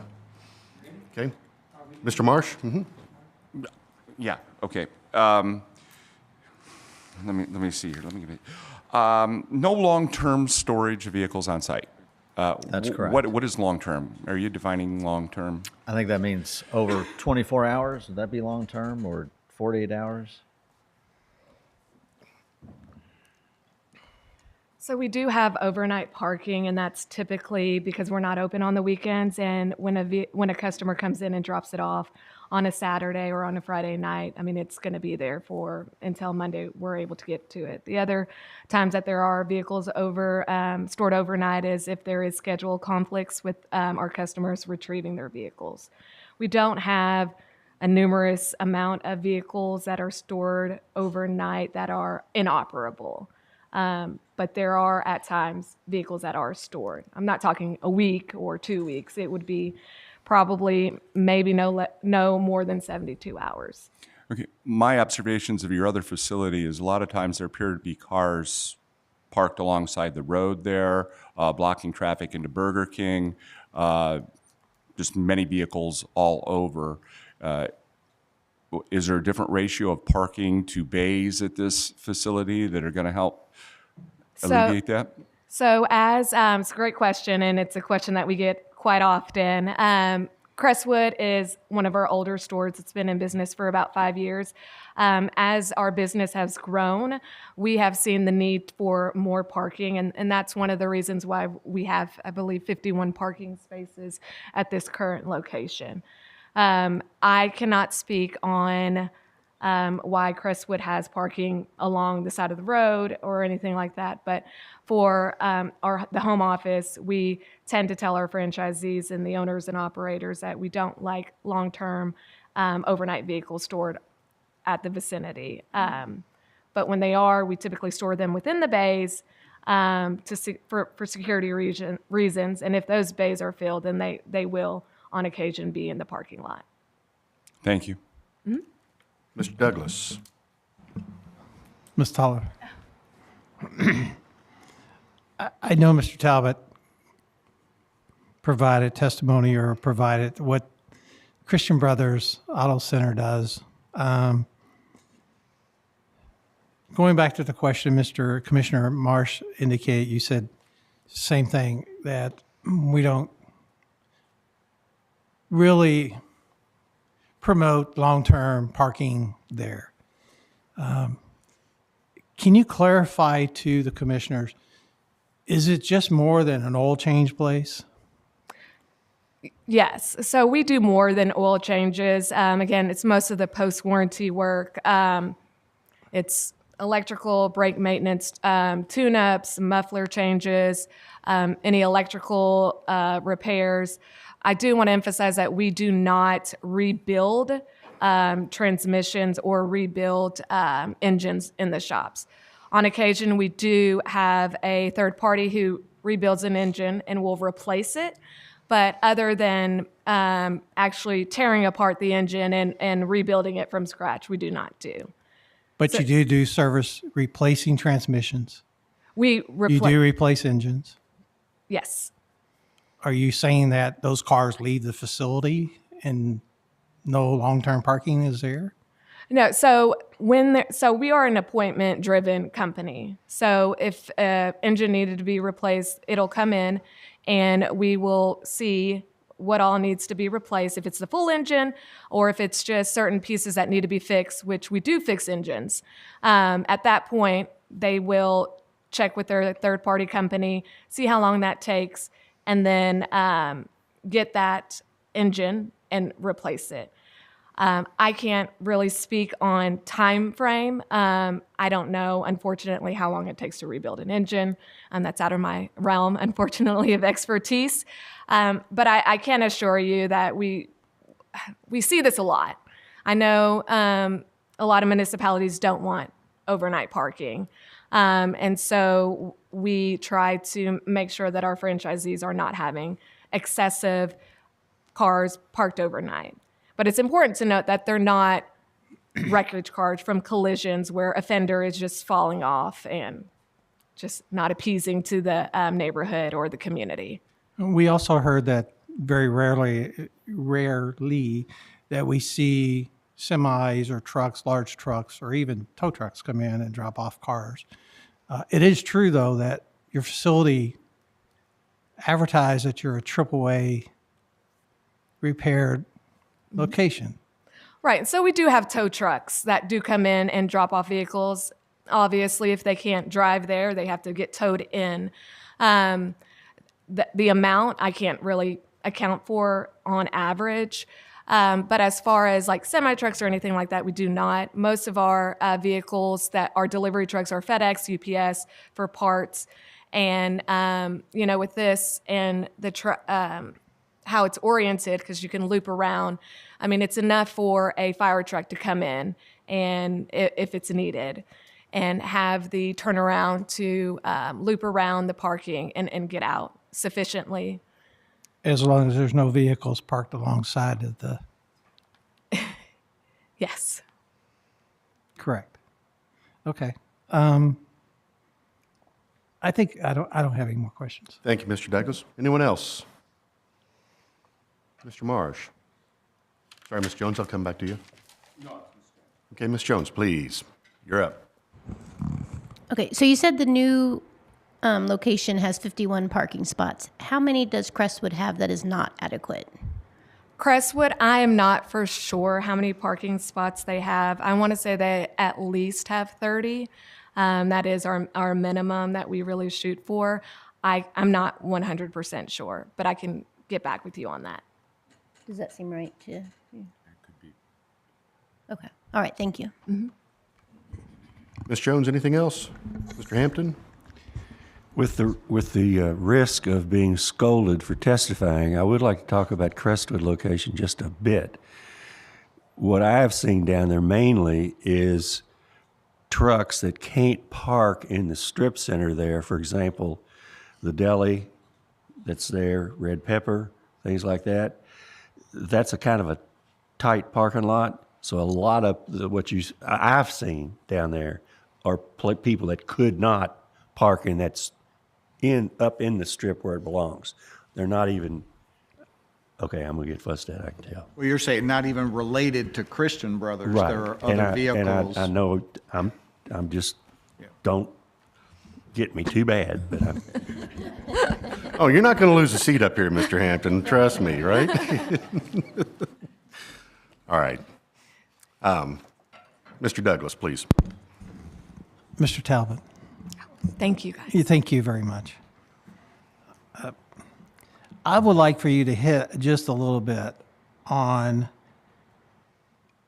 I know you said the justifications are in here, but on record, and I know these are entered into record, but just give us a little background on why you believe the recommendation for zoning amendment, justification on the comprehensive plan, so we can just have it on voice record. Certainly. And I was going to cover that kind of in our closing, but so one of the main things under the LEU categories, and there's multiple numbers of that, you've got it's compatible with its surroundings. The future land use map certainly shows that, and probably that should almost be enough said. I think it goes without question. If you look at the aerial, this is infill development, a commercial that is closing in, and there's just a couple spots left to fill in the area. So it's completely appropriate with that area. There's sufficient infrastructure with roads, sewers, electrical, water, all the things that you would need to run any type of business that you have there. You also have, let's see, the LU3 talks about, is it an appropriate area for this type of growth? I mean, if you don't put this there, where else would you put it? This is primarily serving maintenance, regular maintenance for cars. I mean, they do other things, but really the meat and potatoes of their business is regular maintenance. You want to have that where cars are already going. It's on a major artery. But they wouldn't be there if there weren't rooftops nearby, so there's going to be some residences nearby. But this does not belong in an industrial site. This belongs in a commercial site, and you've got lots of C3 in the area. We're trying to go C2, particularly. I mean, I think some of the questions, I can't remember, it might have been you, Commissioner Walsh, but if it was someone else, forgive me, but you've got O'Reilly Auto Parts. I mean, they're doing the same sort of thing. The fact is, I wouldn't be surprised if you had cameras out there, if you found people doing their car work right now in that parking lot where they buy a new battery and put it in or something like that. They're going to do that here at Christian Brothers in a clean and appropriate way. The transportation elements of the comprehensive plan talk about is the road network sufficient? Absolutely sufficient. And the only real negative you could take is that we're on Zalesmith Road, which primarily serves residential. And this site, as I've mentioned, the very low traffic generation from that, you could not ask for a better site. 7 cars. I mean, literally, 7 cars in the course of an hour is nothing, absolutely nothing. So we will not add a lot of traffic clogging up people trying to get out of Zalesmith Road. We also will not be adding a lot of traffic that cause any traffic problems. And I think the unique thing about this site that you really would find trouble having if you had a coffee shop, a fast food restaurant, an office site, it would be almost impossible to set up the entrances the way we have them and have them not interfere with traffic by many multiples of what we do. So I think that's a positive. The community facilities doesn't really apply. The environmental part of it, the comprehensive plan, our oil water separator is significant. You all saw the pictures of how that business operates. They follow all of the environmental laws. We're going to have to comply, as Mr. Silliman mentioned, with the Division of Water. All of the laws and regulations of federal, state, and local, we will have to comply with. And it would be hard to look at that site, and it sounds like you all are familiar with the Christian Brothers of the other site. I mean, when I drove past it, I was really astounded as how clean it really and truly was. So in terms of having an environmental issue, it's very, very minimal. To the extent there is a possibility, they've got all the protections in to make sure you don't have those issues. I think Mr. Allen in his letter mentioned that there was no training for spills. Paula could testify in more detail on that, but that's not accurate. There are people that have that skill set, and the fact is it's exceedingly rare. The last part of the comprehensive plan is on the business section, and effectively that gets into is an appropriate thing for economic development. This is going to provide jobs that are necessary. This is going to provide services that are necessary. And again, talking about a type of automobile repair, I mean, Oldham County is not New York City. I mean, it's a very family-oriented community, and having jobs that are full-time, well-paid, full benefits, but they're not going to be working during the week is the kind of jobs that any community would be proud to have, and we think those things are appropriate. Some of the other things along that line are obvious. I mean, the construction jobs that will be generated during the course of construction, it'll be a good economic generator to address that point. So without getting into too much detail, hopefully I've covered that. And the only other thing I don't think I mentioned on the environmental, I mean, this could be sounding as fluff, but it's really not. I mean, to keep cars that are on the road that aren't creating a lot of pollution themselves, you want them well maintained. You don't want them leaking fluids. You don't want them poorly maintained where they're exposing a lot of exhaust. And the entire business model of Christian Brothers is for maintenance. I mean, that is for routine type maintenance. So that is the bread and butter of what this industry does, and we think it's appropriate for that site. Hope I wasn't too long. Thank you, Mr. Talbot. Mr. Douglas, you good? Mr. Marsh. Mr. Talbot, you're talking about the land use and everything, great. But can you specifically tell me why we should consider rezoning from a C1, which seems to fit into that area with banks, optometrists, those things in the area, retail establishments, to what C2 has as an automotive repair shop, which is what you do, and it's specifically not in the C1. Why would we make that move from C1 to C2? Well, I think the best example or best answer to that is your future land use map is for commercial The future land use map is for a commercial zone designation. C2 falls within that category.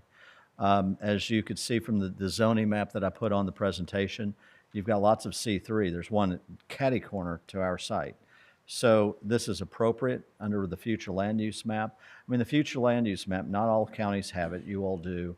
That is set up with a lot of analysis to say, is this area appropriate for that? So that is a really strong element of our position that why it's appropriate to go C2. We're not asking to go C3, which has been approved many, many times. It's just that there are different areas within the commercial development. Our particular site falls into C2. We think it's appropriate. We think the services that it provides are appropriate. And when you really come down to it, when you're going to make a change, it needs to comply with the comprehensive plan. But you also have to look in terms of, will we mitigate any impacts? The two impacts, if you read the letters, and there may be others, but these are the two primary ones, are traffic and environmental issues. The traffic issue, you cannot have a better site than what this one is, hands down. And I look forward to see if we get any comments on that, because we really look forward to rebutting that. We have a low traffic generator. We have our site entrance in the absolute safest spot you could put on what this remaining site is. In terms of the environmental, we've been through all that. It sounds impressive or problematic that it's automobile repair, but there are all sorts of levels of automobile repair. This business is primarily maintenance oriented. You could see how clean it is, and they follow all the laws, and they've got more than adequate infrastructure and equipment and devices to handle any types of issues. The water that will go through the detention basin in the back, I mean, right now that water's already going through. To the extent Mr. Allen mentioned it was like a swale, it already is like a swale. It's taking water from all over that area. So the only question is will our site add to the traffic, or will our site add to the environmental issues? And I think we cover all of those things in spades. We will not add significantly to any of them. And like I say, you're limited on what you could put on that site. Something is going to come. I think a big question to ask is, what is going to go there, and would it be worse? And if you have something that's not automobile repair, it's going to be a tremendous traffic generator and a much bigger problem. So really the question is, are we handling our site from an environmental standpoint? And I think we are. Thank you. All right, Commissioners, any further questions? Mr. Finney. Mr. Talbot, why was this site selected, and were any other sites in the area looked at? That's a really good question. That's really outside of my pay grade. That comes down to market analysis and so forth. I'm not sure my thoughts on it would be any better than any of you all on the commission, but this type of site, it serves the public.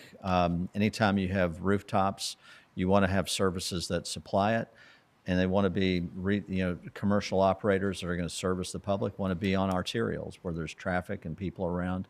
And so I would think that's the reason they want to be there. It's a very commercial area of LaGrange, and it's on a major arterial.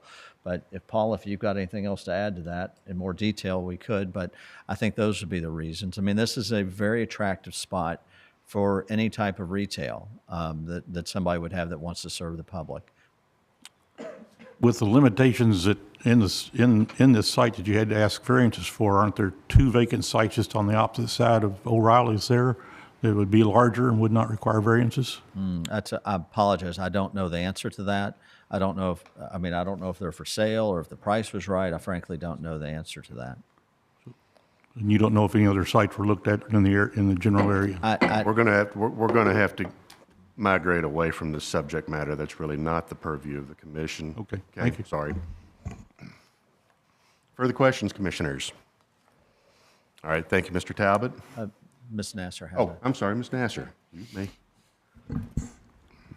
So what's the purpose of the easement? With O'Reilly? Mm-hmm.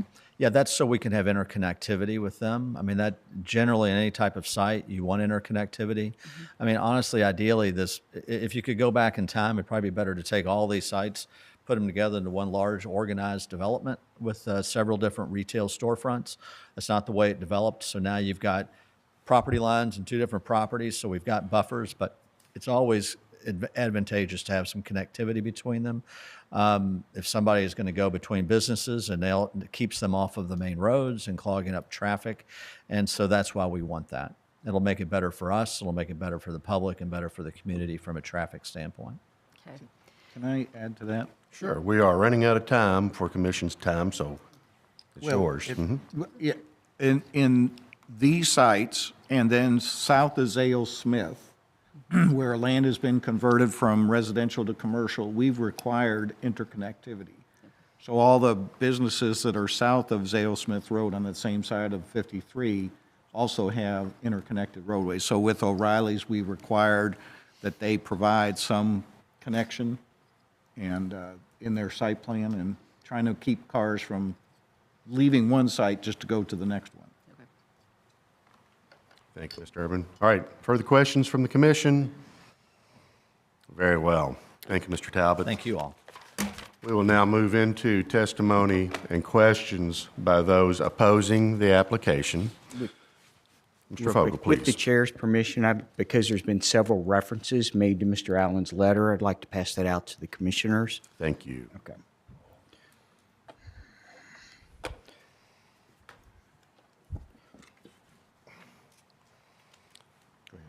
All right, we'll move into testimony and questions from those opposing the application.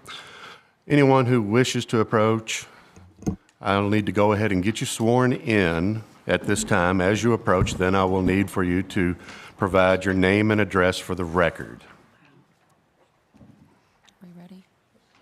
You're going to swear us all in at one time? Swearing you all in at once. Mhm. Raise your right hand. Do you solemnly swear to tell the truth, the whole truth, and nothing but the truth? I do. Thank you. I'm going to need some help on this overhead display. Okay, thanks. My name is Jim Allen, excuse me. I live at 1416 Oldham View Drive. My home is located about 600 feet down the stream of this parcel. I'm also the president of the Crystal Lake Club. We're a 60-year-old subdivision with over 300 homes and an estimated 1,000 residents. It owns and stocks and maintains this 4,700-foot, almost a mile-long lake. It's 58-acre Crystal Lake. It's actually part of a dammed-up section of the North Fork of Curry's Creek. It's a Kentucky Blue Stream inside of the Curry's Creek watershed. I'm going to read what I have here pretty much verbatim because the letter got in too late to be entered into your packets, staff packets. And I will try real hard to accommodate the changes in the information that we got this morning. Thank you very much. And thank you for Jim Silliman for answering most of my questions, or at least trying to address them. The Crystal Lake Board of Directors asked me to speak against rezoning this as C2 and the setback variance. So I'm going to go through kind of the reasons and thoughts through that, and more the technical thoughts. We have a number of representatives here that I think are going to talk about their personal experiences. Excuse me. But I'm going to quote the Environmental Pollution Center. It says, in many communities, auto repair shops represent the largest generators of hazardous waste among all small businesses. This proposal is completely counter to the local, county, and state efforts to prevent environmental and adverse impacts to Curry's Fork watershed, which includes Crystal Lake. The issue is that it takes only one event for pollution to get into our system, and it takes years to get rid of it and lots of money.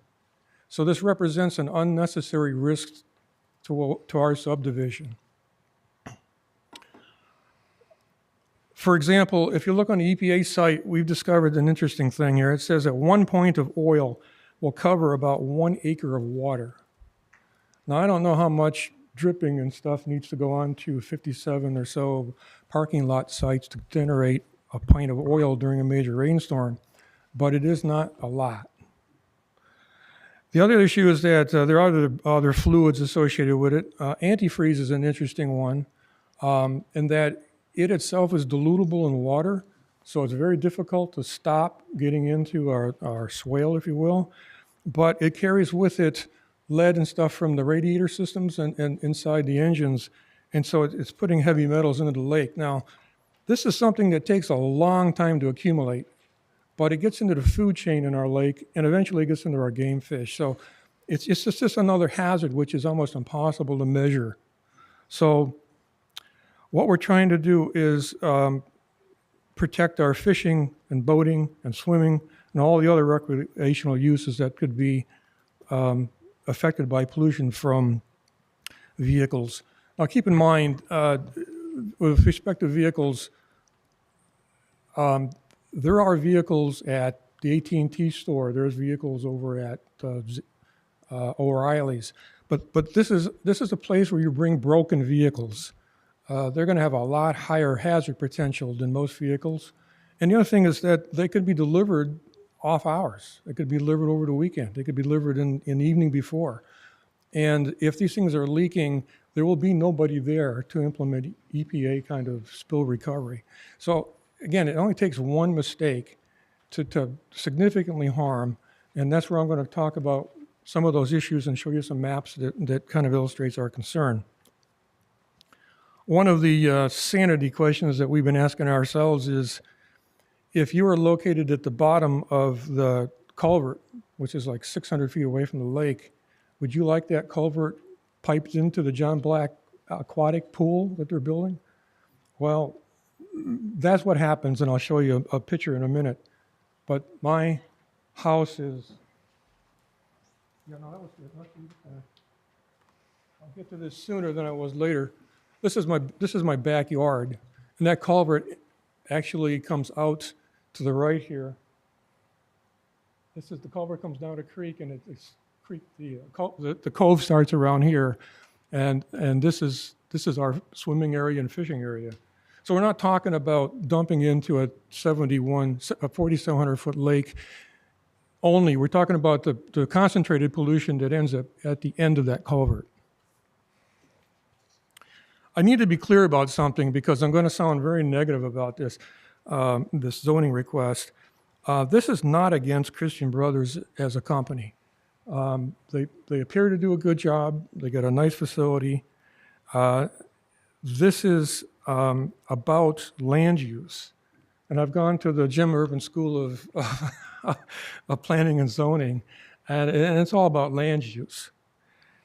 If you were to approve this C2, I mean, it's not only about this facility, but it also includes things like filling stations. There are other issues regarding zoning that you guys have to address before you even get a building plan. And it's really something we really need to be sensitive about because of this environmentally sensitive spot. So let me show you a little bit about this spot. You've seen a couple of things already. You've already seen this map. I'm actually quite impressed by the zoning that was done to make this all C1. And C1's all that blue stuff, so it goes right down the road. And it goes right down the right side of 53 and borders all the R2 area. Now, that was kind of beautiful compromise for having commercial. It represents what we've seen as the future commercial use, but its commercial use is C1, not C2. What I've done here is I've drawn these lines that go kind of diagonally. This represents the stormwater flow in this area. And I think that's a big contributor to maybe why this was rated C1. Everything from Gotti's to AT&T, all these stores, even O'Reilly's, drains to the lake. Okay. Everything on the other side that's even more commercial drains toward the creek that runs down Moody Lane. We're trying to make sure that we don't have it on purpose increase the number of hazards that drain into Crystal Lakes and Curry's Creek watershed. During the technical review committee, and this information may have been updated, but we asked about what happens to the detention pond. What about the detention pond?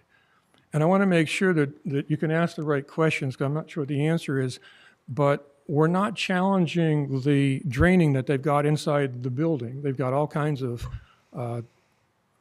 drains and stuff, and the separators, I think, are connected to those drains that are inside the building.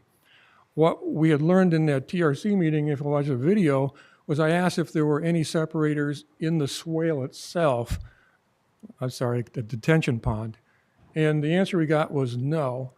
Then I asked, and that would include separators, that would include grates. There's a number of ways to address that, and it may be addressed in the final building plans. But then we asked if there were actually training, any training provided so people knew how to clean this stuff up. And at that time, we were told there weren't any training programs for the employees. And then we asked if there's any materials like on hand, and they said that they didn't stock hazmat materials. So there's stuff that's inside. You saw the picture of the mats, but you saw, I think it was related to addressing the pollution inside the building. What we're worried about is the stuff that they may not be able to control in time. And what we're trying to do is prevent it from getting into our lake. I've skipped ahead on a bunch of stuff, trying to save us all time and leave time for people to speak. One of the other things that we talked about in the TRC meeting was how do we go about solving a problem? So if, let's say, there's an oil leak on the property and it's raining and it's starting to flush down into the swale, how do we go about getting something done quickly? The EPA doesn't really, they deal more with how to resolve the aftermath than it does about the prevention. So we were interested in, well, how do we stop something from becoming worse of a problem? How do we get remediation in place during a hazard spill so that this doesn't get into the lake? And one of the questions came up was whether or not we could rely on code enforcement. I mean, this is a county decision to change the zoning. How do we get the county to help us with that method? And Mr. Urban, and I agree with him 100%, I'm not picking on him, but he indicated that it would be difficult for the county to spend its resources on, difficult for our code enforcement guys to come in and help do code enforcement and trying to prevent something like this from happening. And there's a couple of good reasons for that. First of all, we've got one very capable guy to do it. And the second is that pollution control and hazmat control is kind of a specialty. I wouldn't expect anybody to know how to come down and measure how much oil is in the water or how much, antifreeze is leaking into the system. That's a very difficult thing to do. So what it means is that we really don't have a mechanism for fixing a problem once it's created unless we do what the EPA told us we had to do, which is to go to civil action to protect ourselves. And it's only after the event happened. So if they pollute us, okay, the club has the ability to go sue to try and get remedy for it. That's more money and time out of ours. The damage is already done. There doesn't seem any way to really go to prevent it. That just seems like an unfair risk to put on us when there's got to be a number of different possibilities of C1 applications, just like the other ones that are in the strip, that would be just as good for parking and just as good for beauty as being proposed here by Christian Brothers.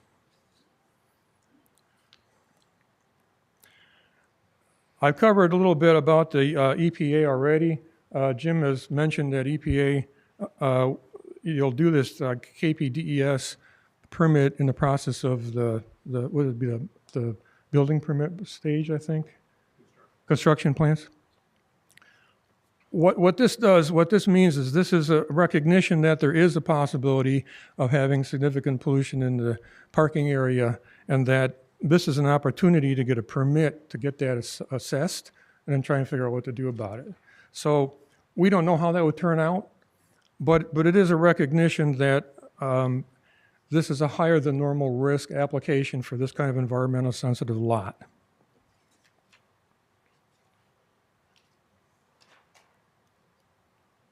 And I just wanted to speak a little bit about the swale itself, because that came up. So You've seen this kind of map before in a different format. The rectangle up at the top left is the site we're talking about. The dark circle there, right, happens to be where there we go, where the seam in the TV is. That's where the detention pond would be. It comes out underneath the road here, and then this is O'Reilly's back road. It goes over the surface shortly and into another culvert under our road, and then it's surface draining all the way to the lake from there. That's kind of an unfortunate thing, because once you start getting things like oils into the materials that are in that creek, they give forever. It's not just a matter of cleaning them up today. It's a matter of flushing that thing out for years. Anybody who's had an oil spill on their property knows it just keeps bubbling up. And so we want to impress upon you that this is could be a huge damage for a small mistake. And again, we're trying to address the risk associated with that.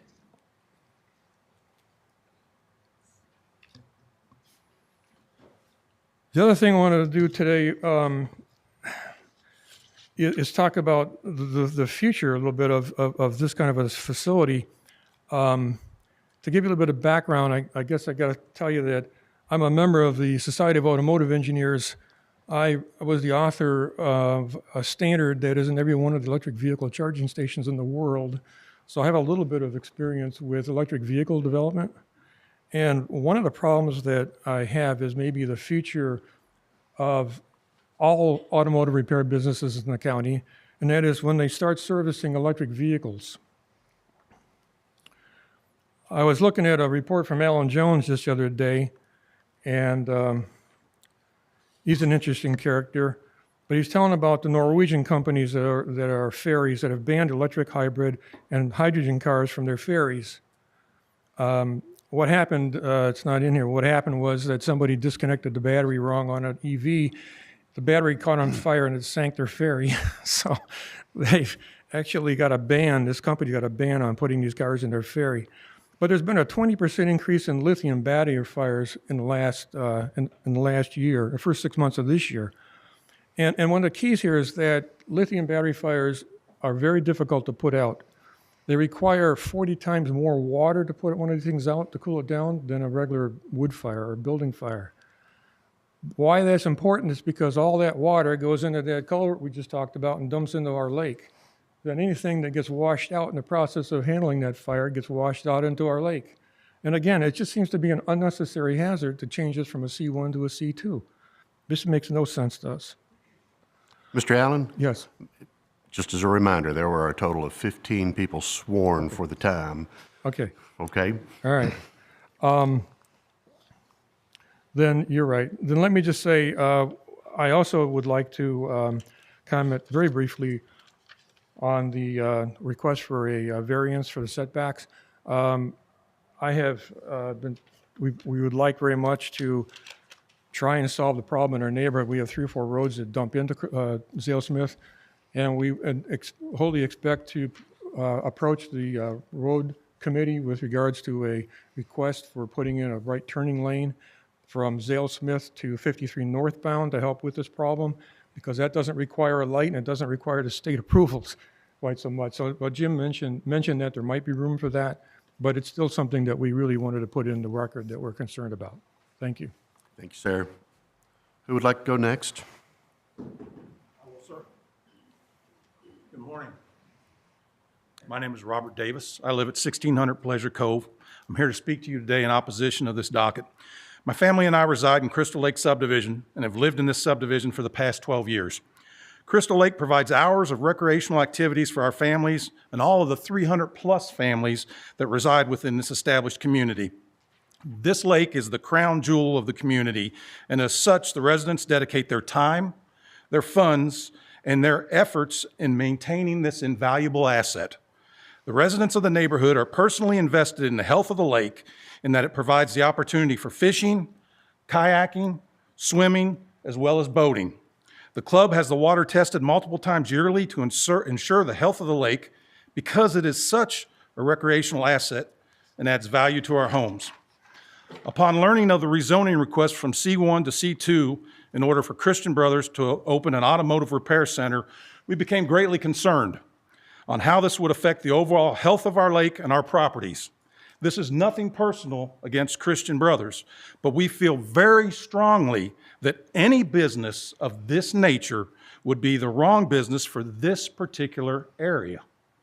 Vehicles towed to and left on the lot leaking antifreeze, leaking oil, gasoline, or other automotive fluids would present an extreme danger for polluting our valued asset, the lake.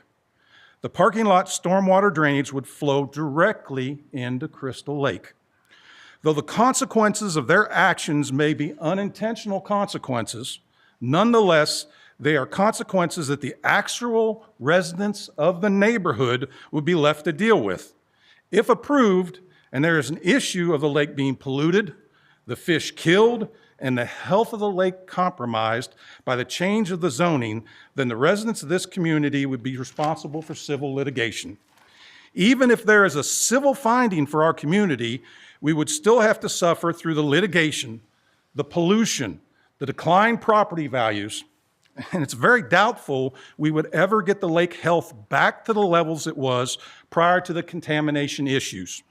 Crystal Lake would not be the only fallout should this occur, in that the lake is part of the Curry's Fork watershed, and the pollutants would continue throughout Oldham County, affecting others downstream. Curry's Fork is listed as a first priority stream by the Kentucky Division of Water. Oldham County is currently utilizing grant money in an effort to address sources of pollution and identify solutions for cleaning up Curry's Fork streams per the Oldham County Court, Fiscal Court, Curry's Fork Watershed website. Why would we risk adding to these issues? We understand the desire for Christian Brothers to want to purchase this property for their business due to its location.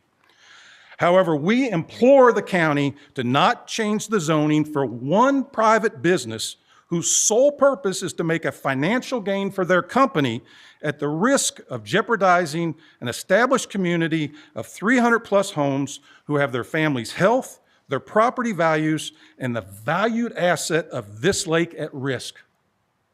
I thank you for your time and your consideration. Thank you, Mr. Davis. Thanks, sir. Who would like to go next?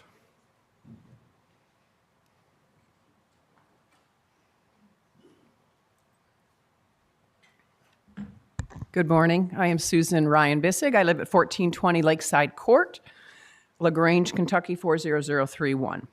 My letter that I have is pretty long, so I'm going to cut some of it. It was submitted late, so you may not have a copy of it. I am opposed to any zoning amendments or variances and to the location of the Christian Brothers Automotive Center proposed for the corner of Highway 53 and Zale Smith Road. As a resident of Crystal Lake, I have some serious concerns about the environmental impact of the shop and its proximity to the lake. I live on the lake not far from where the contaminants may run into the lake. As Jim stated earlier, auto repair shops represent the largest generators of hazardous waste among small businesses. I have a lot of stuff about everything that might go into the lake, which you've already heard about, so I'm going to skip through that. I have included two photographs, which I can show here in a second, since this is the only copy I have, depicting the topography of the area in relationship to the lake.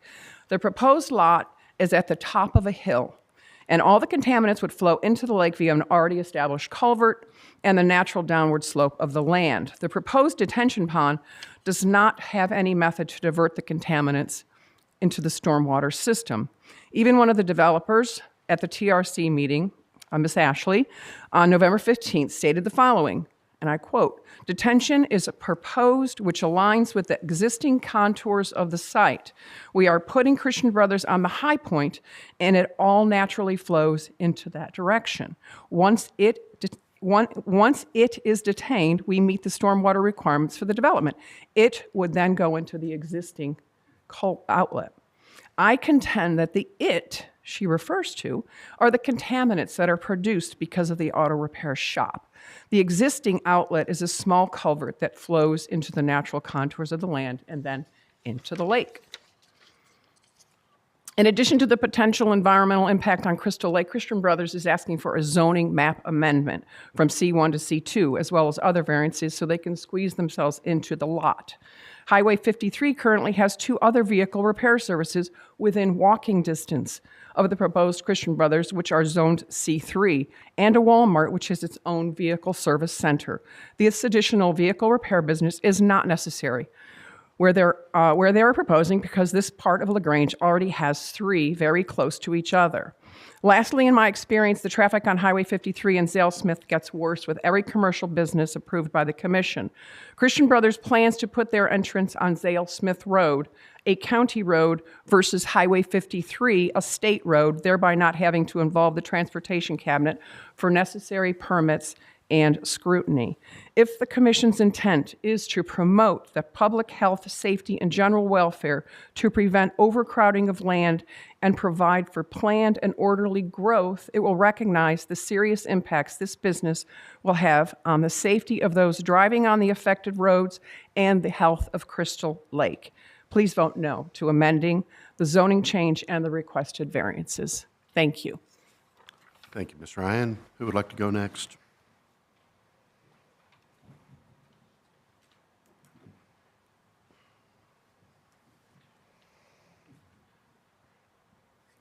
My name is Brad Lyman. I live at 1803 Oldham Place in beautiful Crystal Lake. I've been there about 5 years now, and we were attracted to the area primarily because of the nice housing and the lake, which I didn't even know was there, having moved in. But let me tell you where my house is. My house is located on the 53 side of the lake. I didn't know this when I bought it, but on both sides of my house is drainage. So that feeds directly into the lake.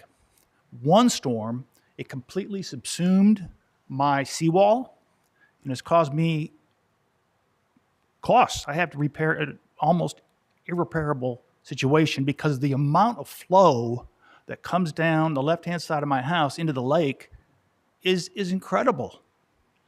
The right-hand side, same thing. It must be where the culvert is. I'm no road expert. I majored in history, okay, so don't ask me about engineering. But I can tell you that I already suffer from what I would call light pollution. They leave their lights on.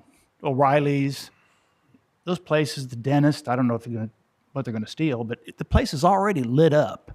So when I look out my front window in the evenings, beautiful sunset, that's where the sun is, I'm already looking at buildings. But I don't have to worry about what those buildings do polluting my property and my neighbor's property. It is, y'all been to Big O, or haven't you? Or to one of these places? Of course we have. They're dumps. You can't put lipstick on a pig and tell you it's going to be pretty, okay? Because it's not. This is a repair facility. And there's going to be lots of runoff from that parking lot. The place is going to be jam-packed like a car lot. I'm telling you, go drive behind Big O, go drive behind Ken Tower. It's a mess. So I just implore the zoning committee to recognize the imminent harm that is done to the lake. And if that lake goes, folks, we have no recourse. We have to pay for it. Let's not let it happen, please. Because the watershed, all those issues fold into that you've already heard about. So I'll just leave you with that. And in terms of the traffic, the reason there's 7 cars that go by every day is because there's nothing there right now. Okay, when they put the Christian Brothers store, and it looks like a wonderful place to get your car fixed for one in my backyard. So it's going to look like an auto repair shop. Okay, it may have nice trees.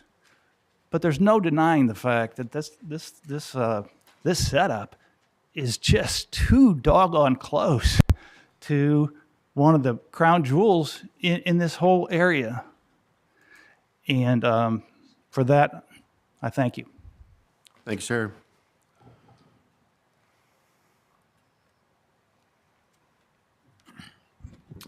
Hello, Michael Birch, 1413 Oldham View Drive, LaGrange, 40031.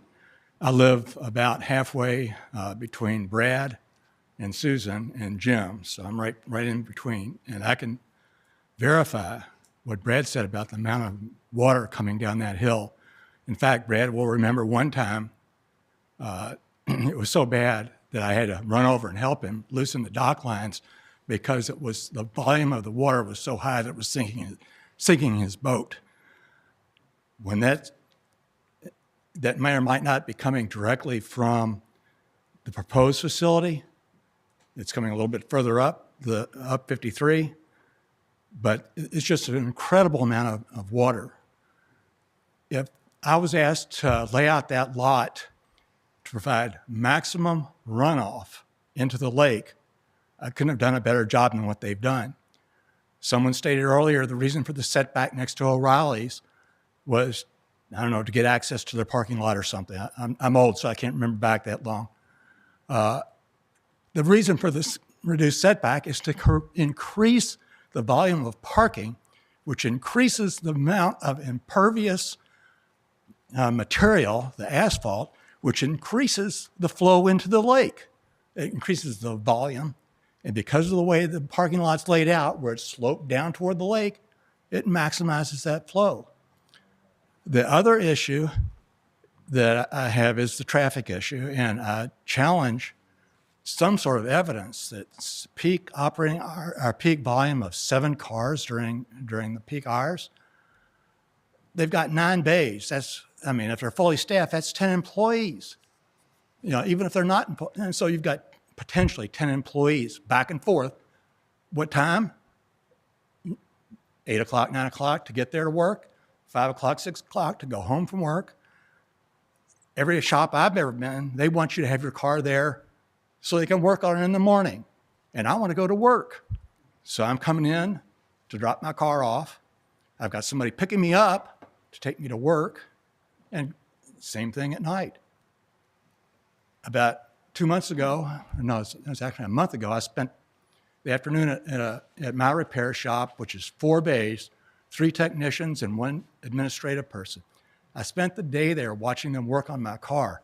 And all day long, there were deliveries. UPS, FedEx, couple times.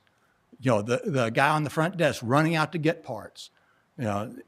Local parts suppliers delivering parts. Maybe they've got proof that their shop in Crestwood only generates 7 vehicles a day. Really? Thank you. Thank you, Mr. Birch. Who'd like to go next? My name is Thomas Cohane. I'm at 1801 Crystal Drive in Crystal Lake subdivision. I'm going to keep this very short. I know we're getting close to lunch, and everybody's probably thinking about that already. And a lot of the topics I was going to talk about, Jim did a very good job highlighting those. Just a couple quick things. A little over a year ago, I moved to Crystal Lake for 2 reasons. One is the lake. The lake's beautiful. I enjoy fishing tremendously. Now that I'm retired, I can enjoy it a lot more. Christian Brothers seems like a really good outfit to come to this community, but the risk of putting it right next to that waterway, I believe the C1 was there for a reason, and it's all the risks that were explained by Jim. The hypothetical he gave about someone dropping a car off and leaking some of these hazardous materials, no one around, a rainstorm comes and it washes right into the lake, that would be insurmountable damage to the lake. I can only speak personally of one thing. The last 10 years I've been working on the pipeline. So I was an inspector for the pipeline. That was following 30 years of law enforcement, but I won't bore you all with all those stories. 10 years with the pipeline, I can only tell you the damage that is caused by any kind of leak. And to the Environmental Protection Agency, I'm going to tell you, we have to do a whole lot like they swore that they would do beforehand. But if an accident happens, the follow-up is tremendous. The cost is unbelievable. You couldn't even fathom.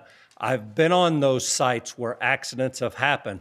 And let me tell you, the cost is out of this world to repair something like that. This close to a waterway that affects the community is unbelievable. You guys have a heck of a responsibility here in a lot of the decisions. Please look into this. Thank you. Thanks, sir. Who'd like to go next?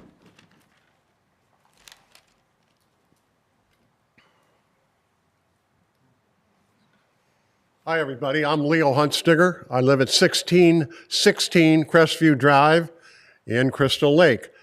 I moved out here 4 years ago with my wife. We came here for one reason, or they moved to that area for one reason. It was that beautiful lake. We love it. We hate to see it get polluted. We've watched in the last couple of years, there's been some construction down at the far end, and it's polluted the far end of the lake, and it's disgusting to see it. We do not want to see it hurt it all in the future. My wife's already sent a letter here to the board. I'm sure it's somewhere here on file. And all I'm going to say is this. I'm pretty short on words. The only Christian brothers I am aware of was my days in the liquor business. They made a wonderful brandy. And that's all I want to see in Crystal Lake. Thank you. Thank you, sir. Who would like to go next? Hi, my name is Nelson Lemon, 2025 Crystal Cove Drive. And that's actually at the headwaters of Crystal Lake. My wife and I moved here from Louisville 3 years ago. And the biggest reason we moved here was to get away from Louisville. We wanted the lake, but Louisville, the south end of Louisville, had turned into fast food restaurants, car repair places, service stations, that type of stuff. So since we've been here, we've added a couple of liquor stores, we've added a smoke shop, and we've added a fast food restaurant. Now looks like we want to try to add another car repair place. My whole thing about all of this is the vision that we have for Crystal Lake, this whole area of 53. You know, a couple of years ago, we had the national TV, Be Kind, this type of stuff. But my whole thought here is, what do we want for this? They did a nice job of talking about how they needed to put a large building on a small lot. Give them all credit for that. What I didn't hear was anything about why we needed that large building, why we need another car repair place. It's absolutely the wrong thing to do when there's, especially if we've got to change zoning. So my issue is not really that they're wanting to do this. My issue is that anybody would approve that. There's no reason to approve it when it's not already permitted. This is something you've heard time and time again, nobody wants. So that's about it. I just want to remind everybody that it's the vision of what do we want this place to look like, and we don't need another car repair place. Thank you. Thanks, sir.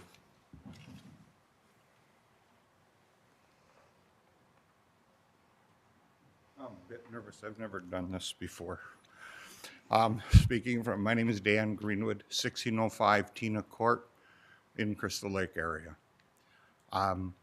I moved here 5 years ago because I had an opportunity, and that was to be with my children.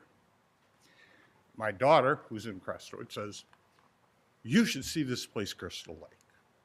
I went over there. We found the perfect house. It was everything we needed: place to park the camper, place to park the boat, and a block off of this beautiful lake. Been there 5 years. Since I've gotten there, I've seen, we came deer, birds. Come closer to that, Mike. Thank you. I see all sorts of, I talk on the phone in my back porch, and my friends say, "Are you in an aviary?" Because you hear all the birds. We watch the deer walk between the houses. My other daughter moves across the street. I have the most wonderful life right now. Well, in that 5 years, I've also said we've had runoff dirt come into it, filled in the one end of the lake. And now we're talking about creating a situation where I can't go swimming in the lake with my grandkids. That's not why I came here. I thought this was the most wonderful place. Please keep it that way. Don't let this happen. Thank you. Thank you. Who would like to go next?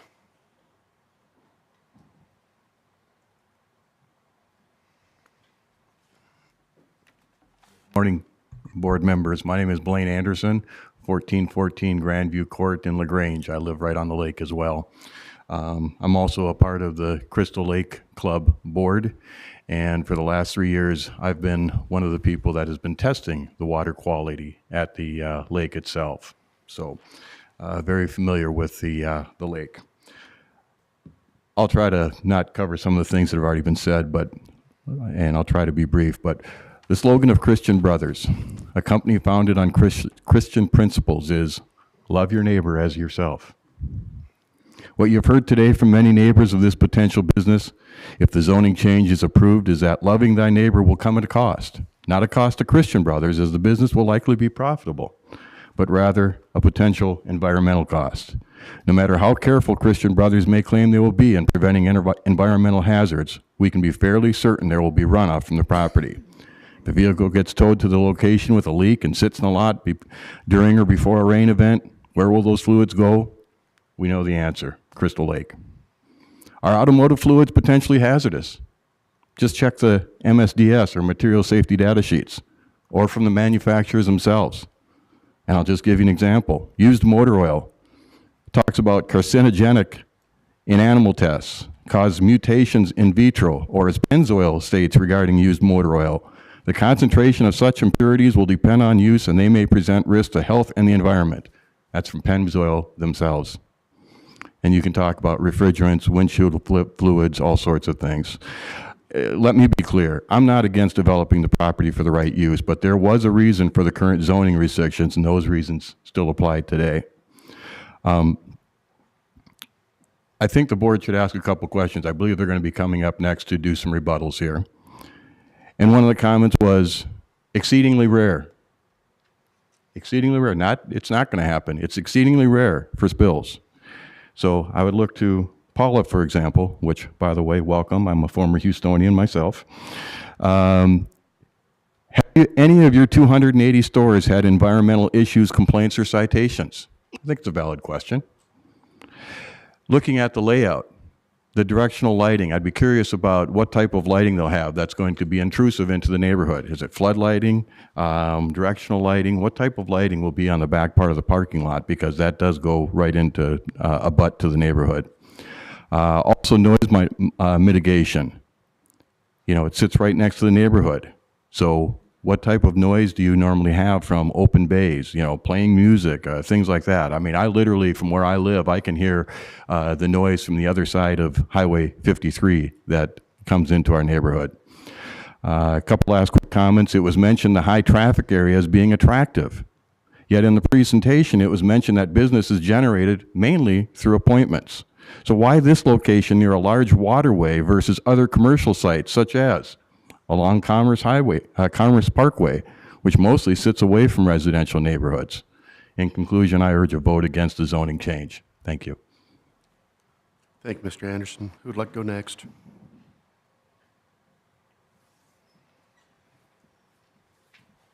Hi, I'm Susan Allen, 1416 Oldham View Drive.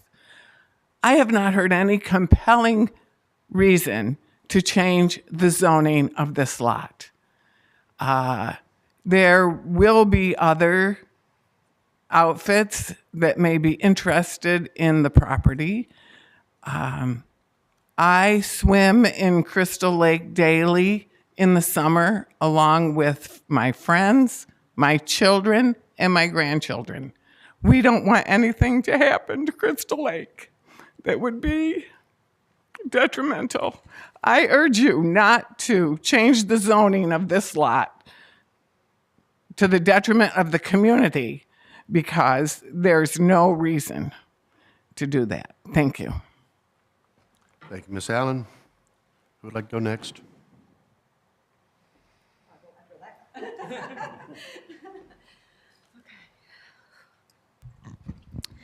5'2", so it's got to come down for me.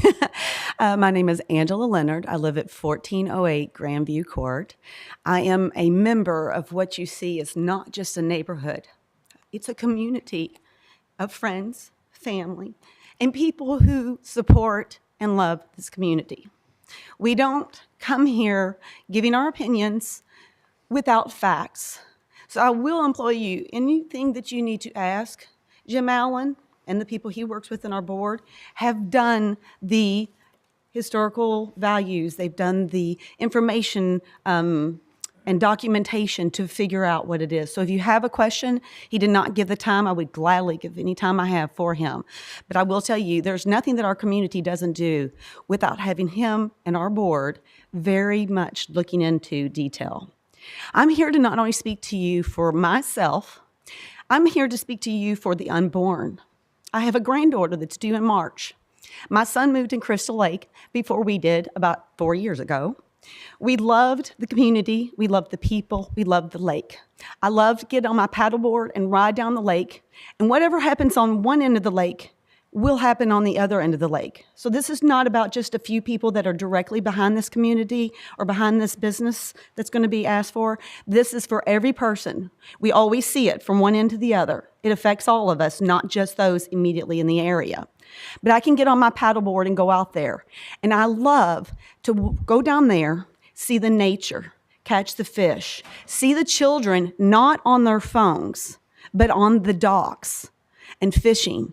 Grandparents, generations, different people teaching things that we are losing in this community, in this world. We need places like lake and nature for people to be able to be grounded and remember where we came from and that everything we do applies to what will happen to our world. It's been said too, you've heard air pollution, chemical pollutions. One of my concerns, I live close to the Big O and Firestone.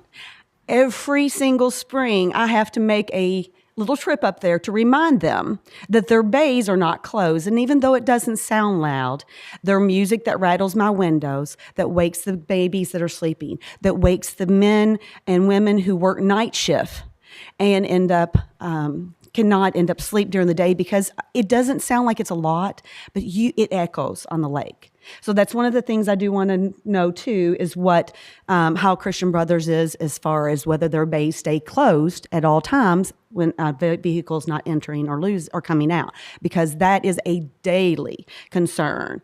The lights, again, we've had to request a couple of the local businesses to turn their lights in other directions because we were not able to get out of the road because we come uphill, lights were facing and stuff. So again, additional lighting and things like that.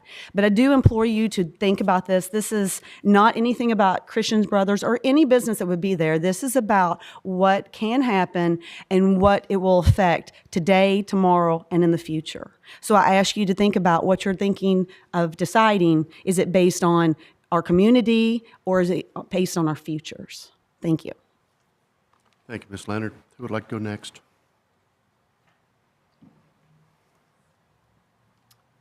Hello, my name is Charles Higdon. I'm a resident at 1602 Millicent Drive, LaGrange, which is in Crystal Lake.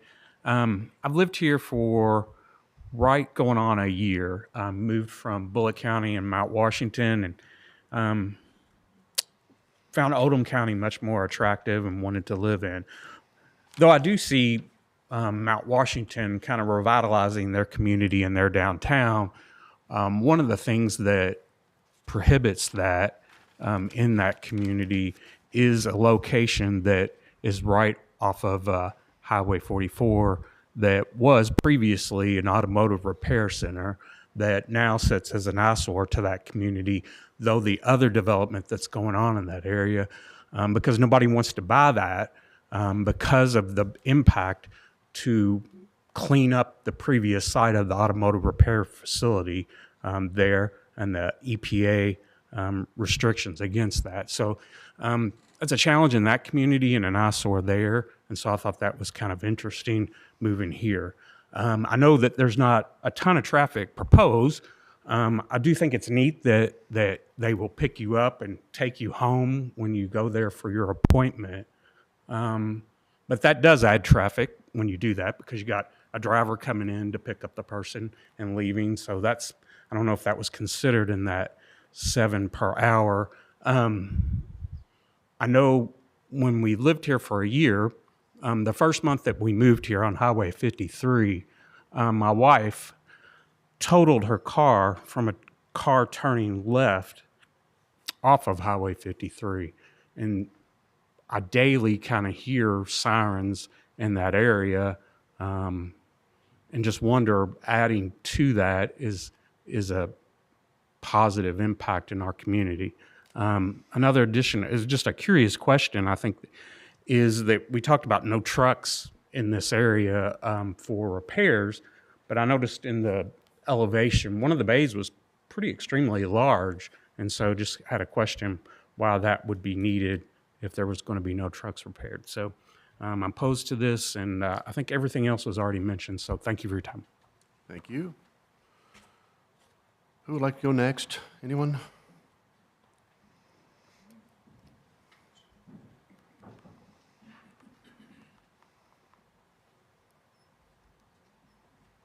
You are running close on time.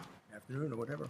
My name is Bill Neubauer. I live at 1734 Bass Circle in LaGrange on beautiful Crystal Lake. And I guess everybody's, I think, made a lot of points, and I agree with everything that's been said by the people in opposition to the zoning change here, and I agree with it.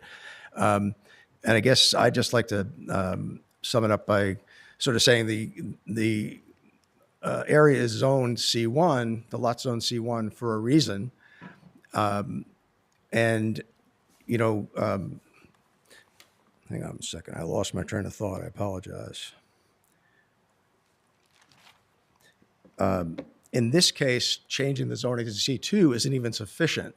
So my overall question is, why would we want to shoehorn in a business that poses really an undeniable risk to a lake and a watershed?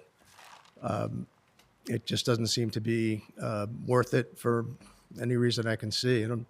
And like I said, everyone's made the points already, I think, and I just want to make sure my opposition to this was understood. Thank you. All right, commissioners. What's your preference here? Time of day, right? Do you want to break for a bite or you want to keep rolling? I got one vote for keep rolling. What do you feel like? Keep rolling? Okay. We will continue forward. That closes the questioning of those opposed by the, or those opposing the application. We'll move into questions from the commission of those providing opposition testimony. Questions from the commission of those providing opposition testimony. I have a question for the president of the Homeowners Association. Can you get closer to your mic, please?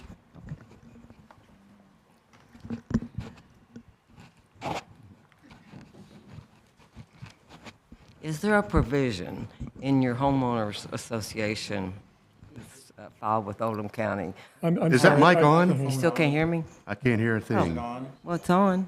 A little bit closer. Okay. Is there something in your homeowners association that prevents people from changing oil at their house for their lawnmowers and cars and so forth? And what they do is how they dispose of that oil to keep it from going in the lake? I understand your concern for the lake. There's nothing that I can recall in the deed restrictions or the bylaws that deal with that. There are, you might want to ask the county, there are county regulations regarding that. We don't prevent people from changing the oil, but we expect them to take them to recycling, like, what's the gas station? Advanced Auto's got a place you can dump it into the pot, into the thing.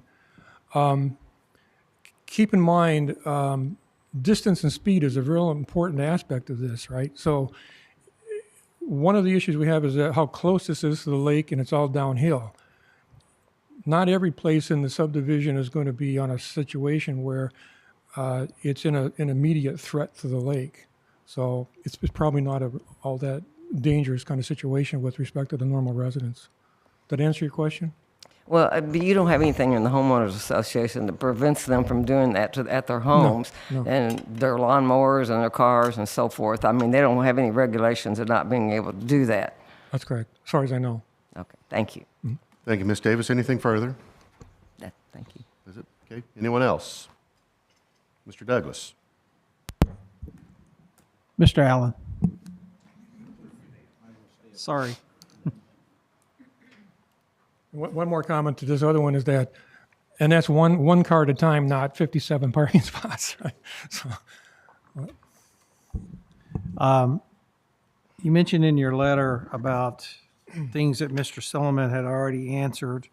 And I believe the county engineer, the MS4 coordinator had mentioned that the KPDES permit. Is that something that, and I'm going to follow up with that, is that something that your association or your community is asking for the applicant to apply for? we would certainly expect that in the process of looking at whether this is a real hazard or not, that it be considered. There wasn't enough time for anybody to look at the details, like EPA. EPA in Kentucky is handled by Energy and Environmental Cabinet, and you would like them to come and say, hey, take a look at this before it gets approved, but they don't respond unless somebody actually files for a permit. So this would be something that would have to be part of the evaluation process on the building site, the building considerations. The problem is that you're forced to make a decision about changing the regulation before you even know what the answer to that question would be. All I can tell you is that they said that given that it was so close to the lake and had such a large parking area, that it does seem, and they did think it was worth trying to get a permit to make sure that it was going to be okay. Also, I believe that Mr. Silliman answered one of your other questions also about the swell, detention basin, and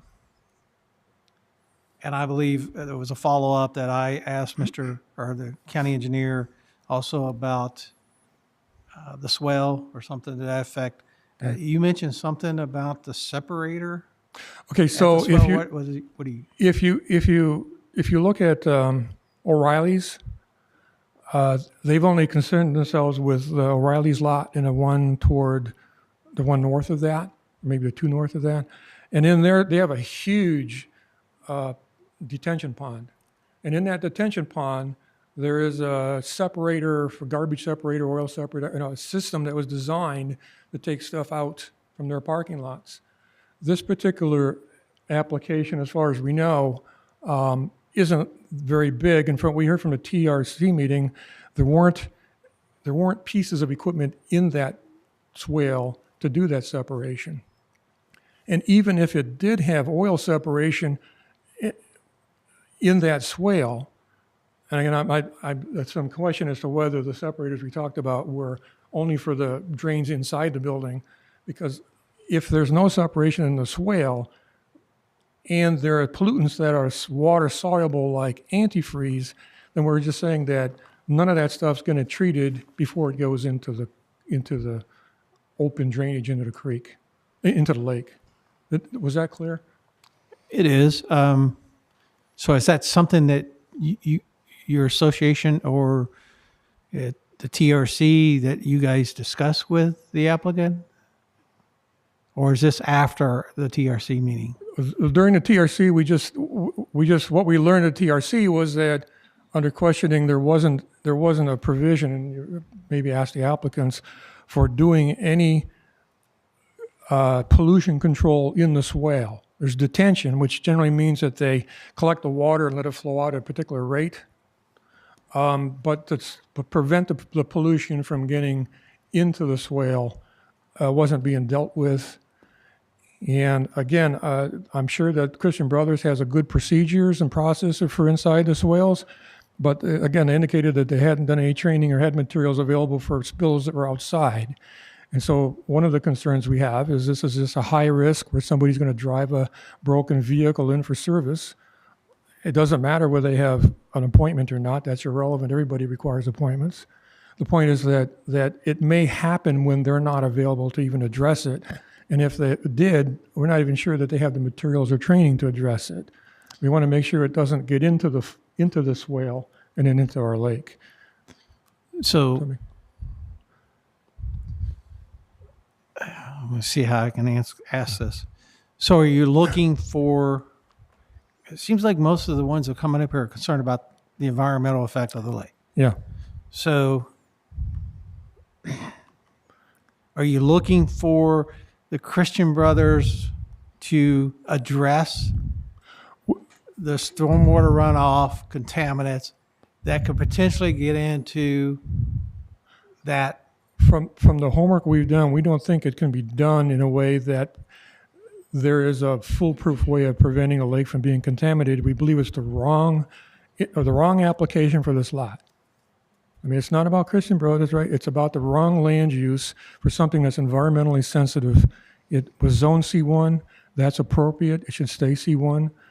Just remember, once you guys zone it to C2, it's not just about Christian Brothers, it's whoever owns the property after them, or you've changed the permitted uses to include gas stations. You've forever changed the permitted use of that space. And so it's not just about what Christian Brothers is willing to do. Or what... Just to clarify that. We always put a binding element that says that the development plan is only related to the plan that was approved on such and such date, and they can't just go change it to anything else without coming back to the planning commission. Like planning committee, I mean, you don't have... Yeah. So a development plan, a change to a development plan will require coming back here in public notice and a public hearing.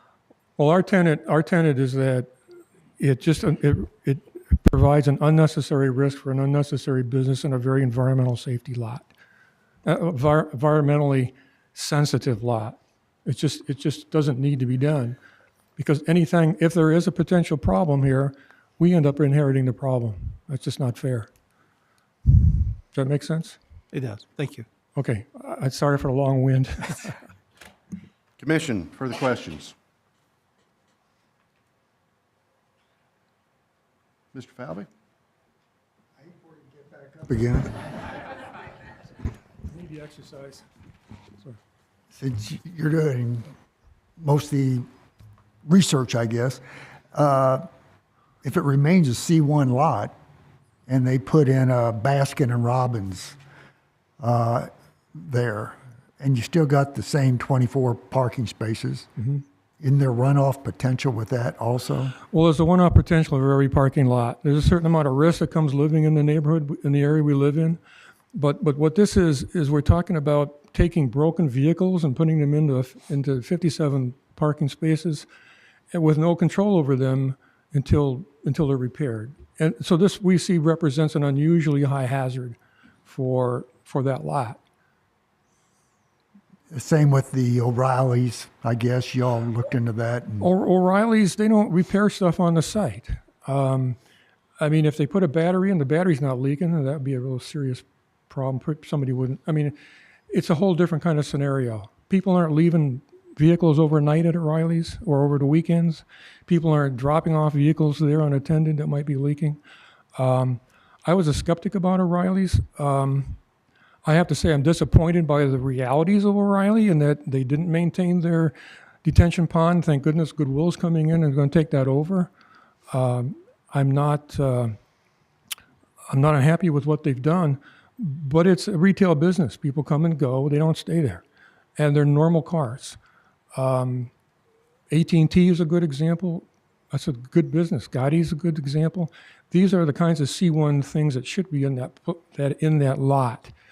Not high risk, high hazard storage of broken vehicles. And I don't think it's going to happen a lot. But again, what I'm trying to tell you is that it only has to happen badly once. And then it becomes our problem. And then we got to go to civil court to solve it. And it just seems like an unfair burden. Okay. Thanks. Anything else, Mr. Falvey? Okay. Anyone else? All right. Mr. Talbot, we'll move into rebuttal.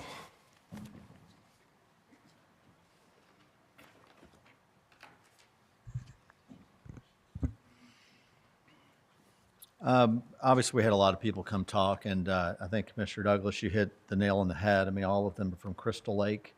They're concerned about they're concerned about keeping Crystal Lake clean. We very much share that sentiment. At the end of the day, you all have to make a decision based on facts that are presented before you all today. We have been in contact with the Homeowners Association of Crystal Lake. We offer them to come out and look at our site. We've had an open ear of dialogue but we have gotten very little from them. They didn't take us up on our request to come look at our site, and they've not really made any calls other than giving the list of questions, and we've tried to address those at TRC. Personally, I think they would have been against no matter what. They weren't really interested in what our site was going to do. They weren't interested in the facts of what our site, the true risk was. This case has been in the works for a long period of time. Christian Brothers has been in business 40 years. They have 280 sites nationwide. If there was an issue, a potential environmental contamination from their sites, I would put it to them and to you all that would exist with that period of time and that number of places that they do business, that they would have found something. And there's no evidence of that. They did not even come up with evidence from other car facilities causing the problems that they have expressed concern about it. Now, the fact that they're concerned means they're good, passionate, interested folks that live there. The fact that they have concern, though, does not mean that the risk is real. Commissioner Davis, I thought your questions were excellent. I mean, any site that goes in there, even a C1 site, is not going to have any of the protections in that we have. As you mentioned and observed, there are over 50 sites, I think, on that lake. There's no restriction on what they do. And anybody, if we're going to talk about not scientific facts, but just what we know as general adult human beings, they change oil in lawnmowers. That goes on. There are motorized boats on this lake. I've been on lakes. You put gasoline in your engine, it spills in the lake. The risk of what goes on there now is probably multitudes of what the risk is with us. They mentioned, I think one of the gentlemen talked about that they're testing their water all the time. Well, why are they testing it all the time? It's probably because there probably already are problems they're having that they're having to take care of. That does not mean our one single solitary site is going to appreciably cause any more issues with that. We are going to have an oil water separator that is inside the bays. Now, why is it inside the bays? That's because that's where our work is being done. That's where you want to have it. That's where, if you're going to have it, a spill or an incident, that's where it's going to be. Now, this issue about the parking lot, from the commentary, you would think that there's cars that are crumpled masses that are leaking fluids everywhere. Remember, we do zero body work. The type of issues that they really are envisioning that they described are cars that are in accidents. We don't do that kind of work. Now, are the cars that aren't operable? Yeah, I guess there are. I've had car issues, and if it's something that the fluids are leaking out, and that's the problem, usually that's leaking's occurred before it gets to the car place. That's why you have the problem. If it hadn't already leaked out, it probably still operates, and they can drive it there. If it's not operable, it's probably not an issue. Now, does that mean it ever does? Could you say, well, can you guarantee that? No, I can't do that. But if we're going to put our thinking hats on, it is not an issue. There's been no evidence of there being any issues of that anywhere in the country with this company. And the issue probably already exists in their lake just by that use that they're currently having. There was questions about light pollution, and Ms. Zabel is going to get up and comment on that, but we will comply with all the light restrictions for that. There was some comment about you can't put lipstick on a pig. We offered them to come look at our site. Again, we put pictures. This is not lipstick on a pig. This is a Class A site with all the environmental protections you would need and want to have, even for things that are incredibly rare. We have not one, but 2 water quality units that will protect things not inside the bays. Let me back up a second because I want to make sure this is clear, and perhaps it's not. Inside the bays, we've got the oil separator because that's where you could have spills. Outside the bays, where you have runoff from the parking lot, we will have 2 water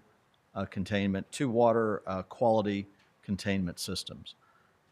Most other sites that you would bring to this location won't have that. I mean, if it was a Baskin-Robbins, you're not going to have that. And think about this. If this was a fast food site or a coffee shop, you're going to have a lot more vehicles. Remember, our traffic generation is extremely small.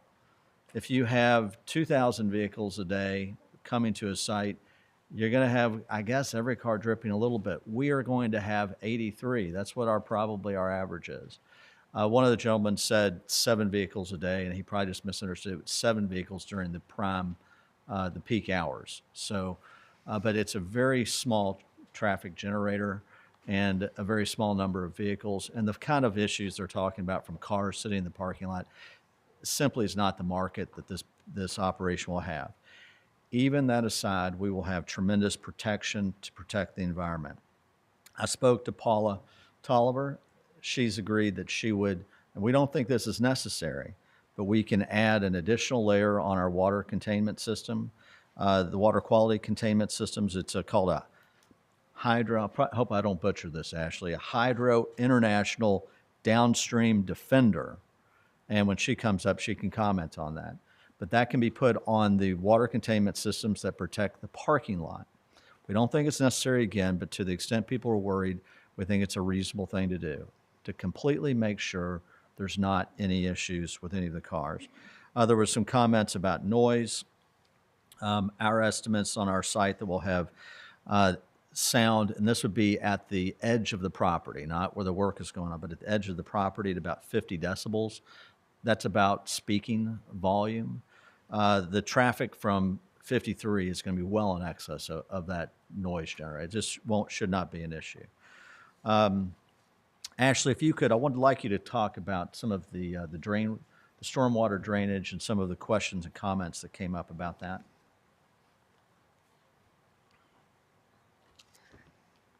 Good afternoon. Let's get your name and address for the record real quick. Yeah. My name is Ashley Zabel, and my address is 1811 4 Mile Road in Grand Rapids, Michigan, 49525. As mentioned before, I'm the civil engineer providing design for this facility. Some individuals had also mentioned some credentials about EPA and automotive. I would like to just also note that I have worked for a small company called General Motors as an environmental engineer, and I coordinated with the EPA for providing national pollution discharge elimination system master plans, response systems, and preventive measures. One of the items that was also brought up just for traffic analysis, I want to make sure some numbers are being thrown around. We worked with the Institute of Transportation Engineers trip generator for getting these numbers, not just doing an individual Crestwood run through. So for an automobile service center, the average weekday generates 83 trips per weekday, 7 at a peak hour. For a small retail facility, which would be permitted in C1, you are looking at an average of 440 trips per weekday, with 19 at the peak hour. For a fast food restaurant without a drive-through, one with a drive-through is not permitted in C1, you are looking at over 2,200 trips on an average weekday and 150 for a peak hour. In terms of there being cars idle in a parking lot, I, like to take my time if I'm eating nachos at a restaurant. I could see that being a greater potential than when you're only having 83 for an average weekday. I hadn't been quoted in a while by somebody, but it was mentioned that yes, our facility, the building footprint is on the high point, and we utilize the natural topography to go to our detention basin.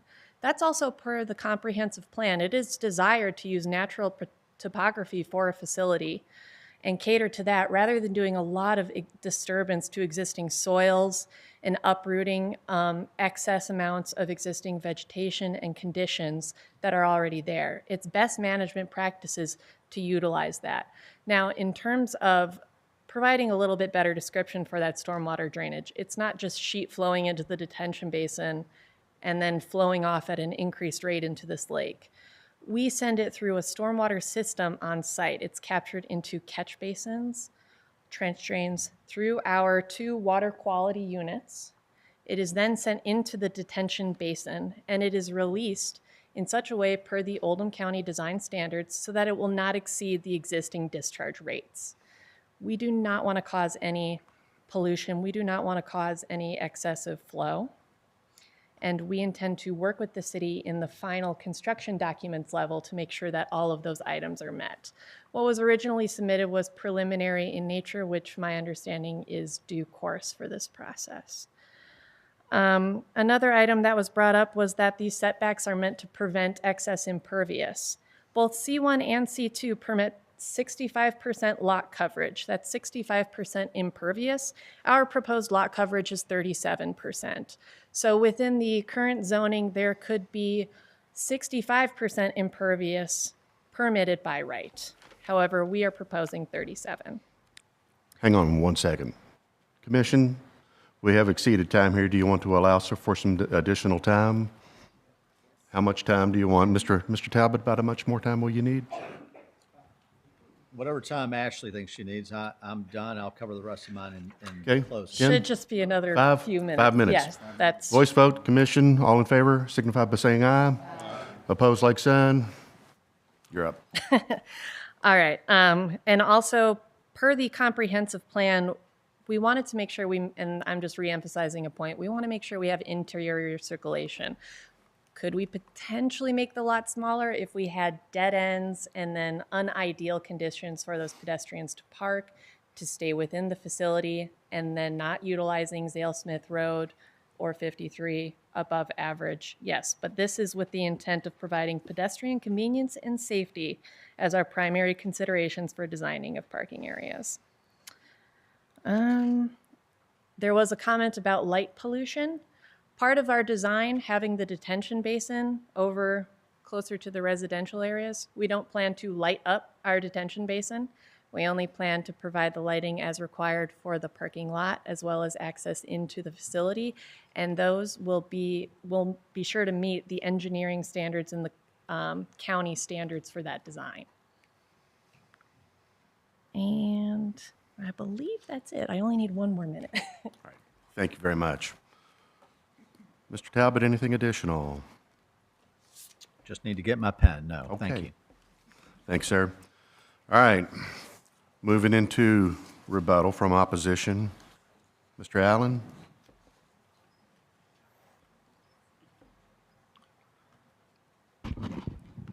Mr. Talbot has mentioned that I turned down an opportunity, or didn't take him up on an opportunity to visit the site. I thank you for the offer. It didn't seem to really be useful to take a structured tour of the site when this isn't about Christian Brothers, in our opinion. This is about the unnecessary hazard to the site and whether or not things like, water quality equipment that was just mentioned actually handles things like antifreeze, which actually can be diluted in water so it can be transported. Can it really be separated? I have no idea whether the systems that we're talking about are for oil only or what they're able to handle. But I still think that if this is such an important, good place for business, as they indicated, with all of the infrastructure in place and the road in place and the proximity to the expressway, that it's got to be a business for this. There's no compelling reason to have to make it into a C2. C1 is perfectly compatible with our neighborhood. It served us well, and we think that it needs to continue. With regarding the letter that Mr. Talbot said that I presented at TRC, I did send that letter to the county, so they had a record of it. So I don't know whether he asked you for that record, but in the very least, you could have actually just watched the video and you would have had more than we had a nice discussion. So there was more information in there than the letter had anyway. But I was ill. I apologize. I didn't get that to you. I guess there are a lot of things that came up, but I think we pretty much said our say. We're really hoping that you can help us. The question, again, isn't Christian Brothers. It's the land use and the increased risk. And even with all the systems in place, we'd like you to rule against the rezoning to C2. Thank you for your time. Thank you, Mr. Allen. Will that be your final statement as well? Sure. Give Anybody from opposition wishing to make any additional statements, final statements, rebuttal or final?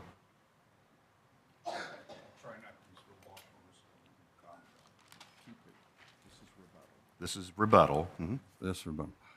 They say that we don't intend to pollute, basically, or infect anything. No one ever does. We all take all the information in, we do our due diligence, we make our best decisions. Sometimes they work, sometimes they don't. So what we do after those decisions really, as I would learn growing up, is to create the character of the individual or the group. What do we do a second time? Okay. So what if? And I happen to be a franchisee of a business, and what happens should a problem occur? In this case here, it was not me, but another franchisee goes ahead and has a situation where they created an environmental problem. What happened is they can't do anything about it. They don't have the money. They're barely hanging on as a franchisee. They bankrupt. Now, I don't know if I'm supposed to bring up what ifs, but in that case, sir, where does it go? Is it going to go back to, since this is a franchisee situation, is it going to go back to the corporation? The corporation, the franchisee has to keep up that property, the mechanics and everything to keep this situation controlled.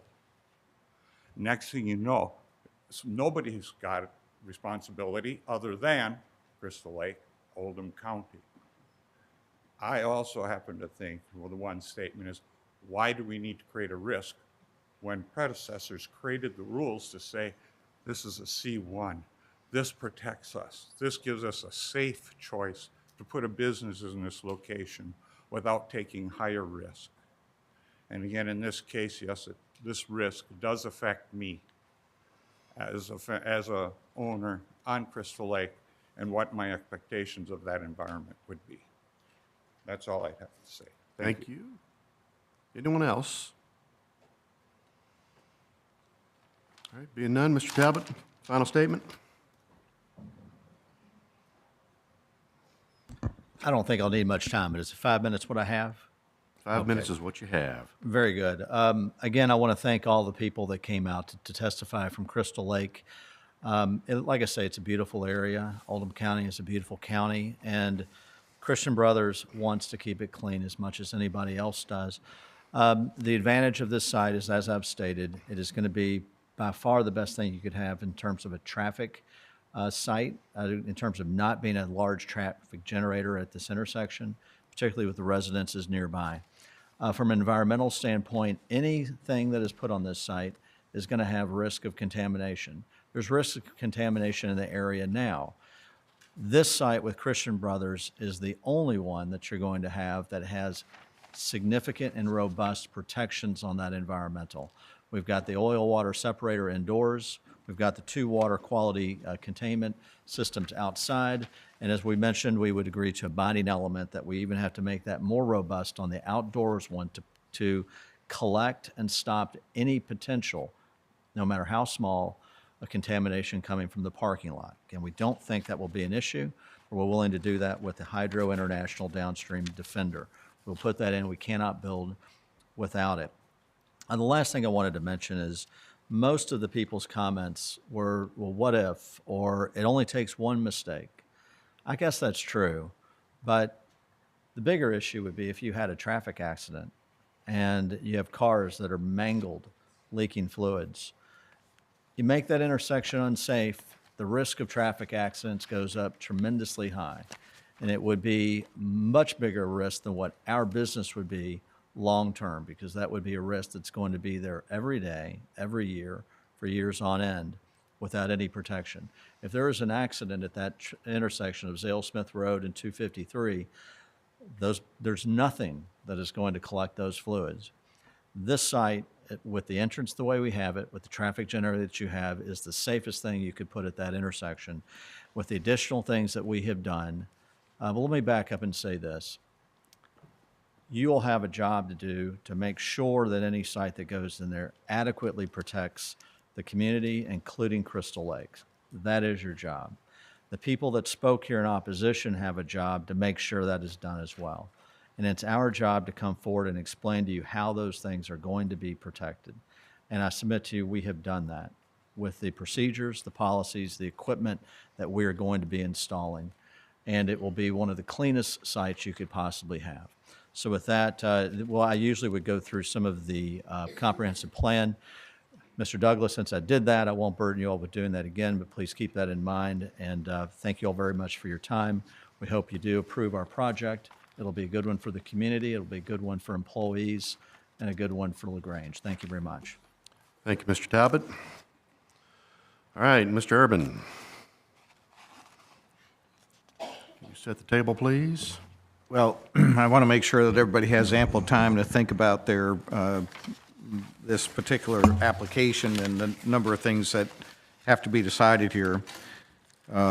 Sometimes we rush and we try to fabricate a motion on the fly, and I'd like to make sure that there's ample time to do that. The first decision that you have to consider is a zoning map amendment, and that is from C1 to C2, and it is a recommendation to the Oldham County Fiscal Court.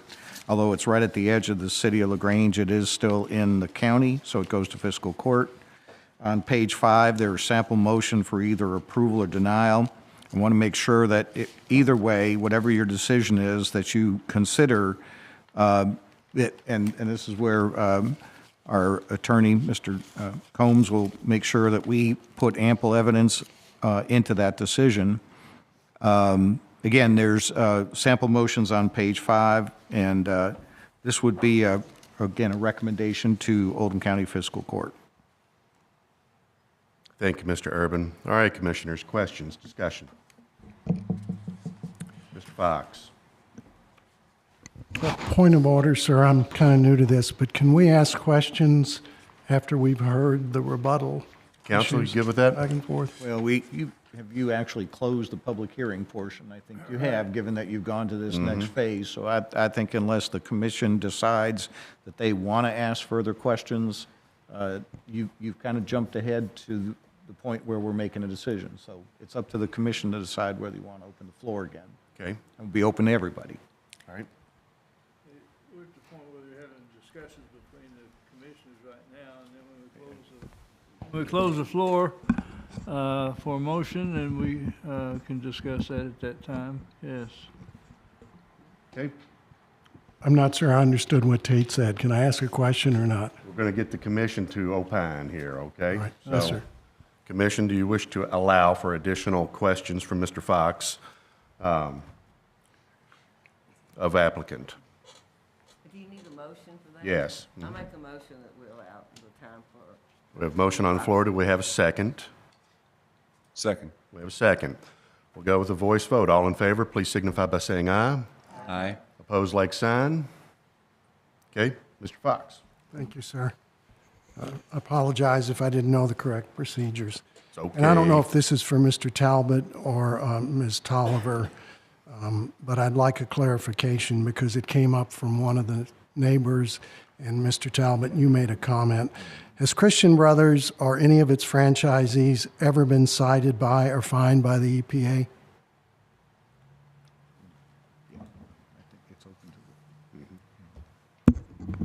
To my knowledge, no, we have not.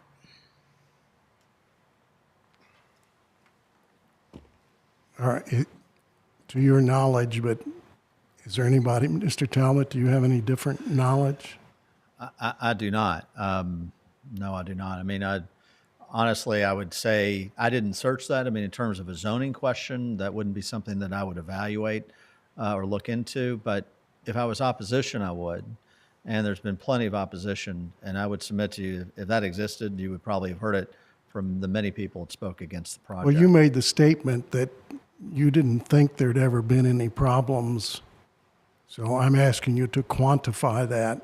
Yeah, that was the way I stated it. This is the way I meant it. I think I stated it this way. But my point was, if there was any evidence of any environmental issues that this company has had, the opposition would have brought that out. That would have been public and easy to find, probably through a Google search. And not one person brought up any evidence to do that. My point was, all of the testimony in opposition was what ifs and concerns about what possibly could happen. And my point was, with 280 stores and 40 years of service and 15 or so people in opposition, one of them would have found that if it existed, and that was my point. But no, I have not conducted any independent search on it myself. All right, thank you, sir. Thank you. Mr. Allen? Opportunity for rebuttal. This is limited scope. We didn't think it necessary to talk about this, but if you want to show this. Get close to that mic, please. This is an EPA report, 2009, that cites Christian Brothers Construction for damaging some wetlands. You know, I don't think it's really relevant to this other than to answer your question. Jim, can I see a copy of that? That's all I have. We're not attorneys, we're just a little HOA. And so we didn't have anybody looking for that or even smart enough to know that that's something we ought to enter into evidence, I think. Is this even the same entity that we're talking about? My understanding is that it's Christian Brothers Construction. You answered that. That's all I could find out about it, and it was, you're welcome to that.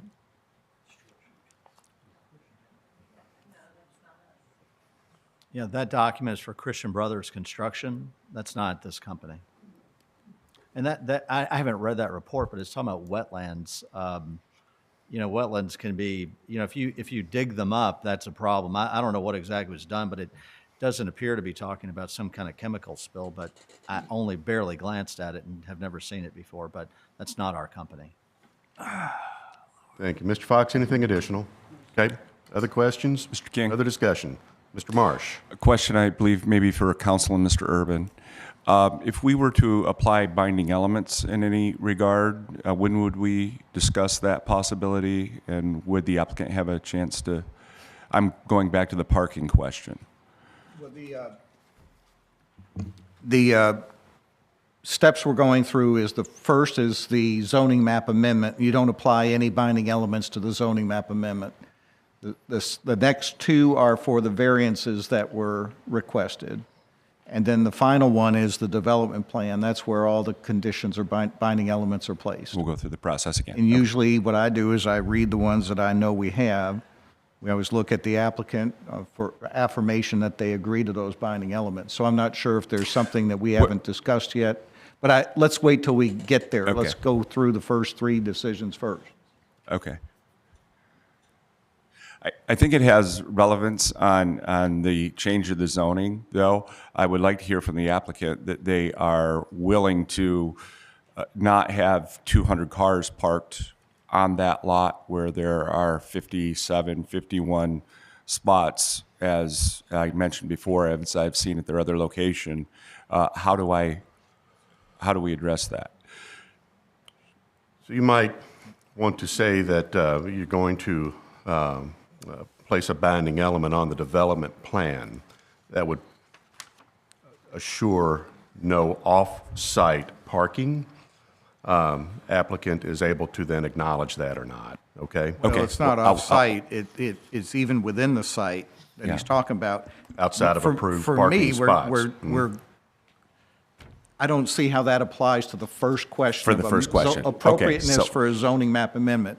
I'd prefer that you set that aside at the moment, get through the first, at least, is the zoning map amendment something you're going to consider to either approve or deny? Great. Thank you. Mr. Douglas. I just have a point of order question. When their engineer came out to testify, she gave new testimony.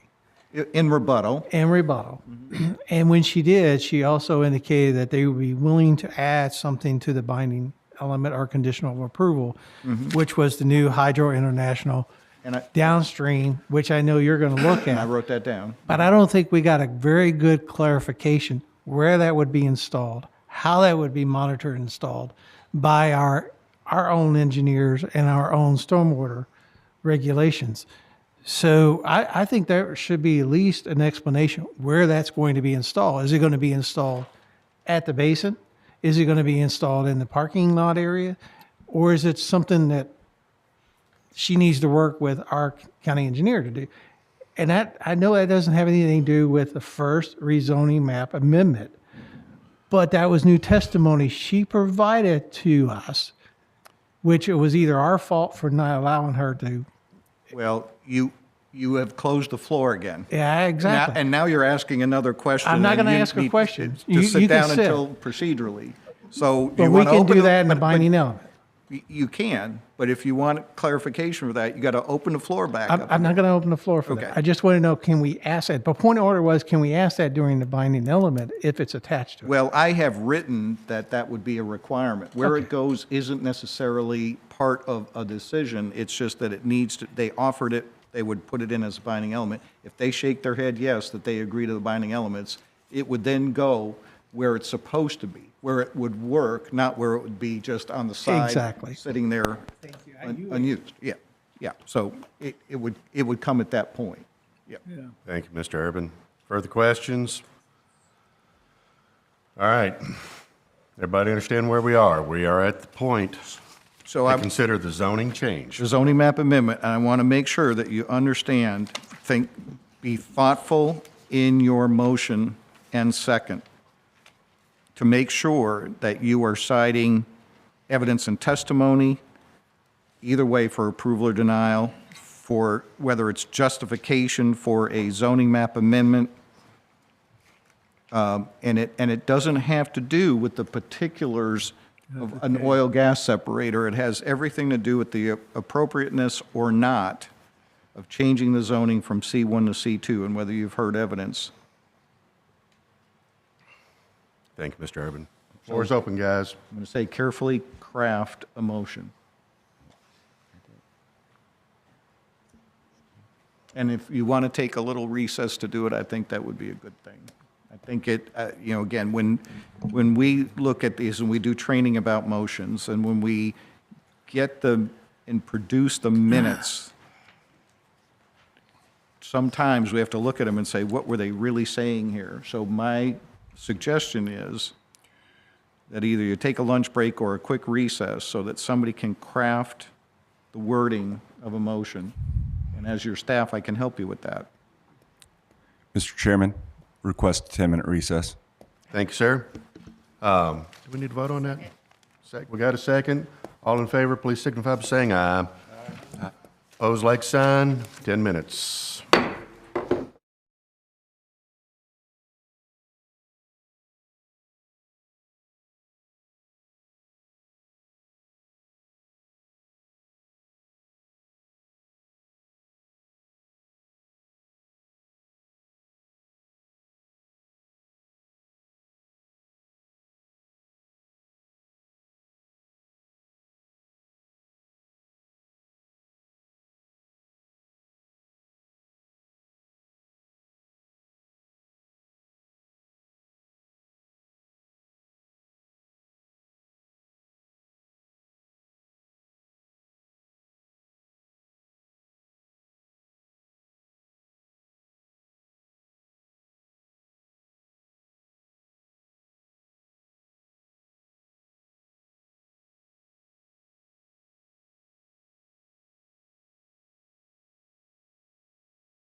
I'd like to make a motion to open the floor back up for questions. Motion on the floor, do we have a second? I'll second it. Multiple seconds, Mr. Douglas, thank you. Voice vote, signify by saying aye. Aye. Opposed, like sign. Microphones, thank you. All right, Ms. Nasser.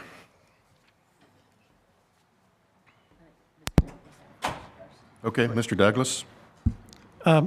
In light of the rebuttal evidence that was presented by the applicant, I do have some follow-up questions and maybe coordinate with the county engineer, with your civil engineer. And the question is that, could she elaborate on the Hydro International downstream preventer system? If she would elaborate, and then let's coordinate it with the county engineer to give us an explanation of what this is. We're happy to do that. Just in terms of the second question, we would be happy to coordinate with the county engineer. That would be a common thing during construction planning approval, so we're happy to Correct. do that.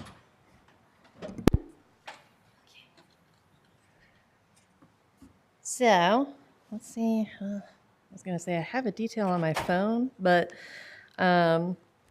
basically just that being a specific brand and example, because we have used Hydro International with other Christian Brothers automotive facilities, and they have been successful as water quality units. One of those water quality units also offers an interior, it's about the same size still as a 4-foot manhole. It's just in addition to capturing those total suspended solids, trash, and floatables, it acts as a way of capturing the oil, allowing the oil to float to the top before the remaining water outlets into the detention basin.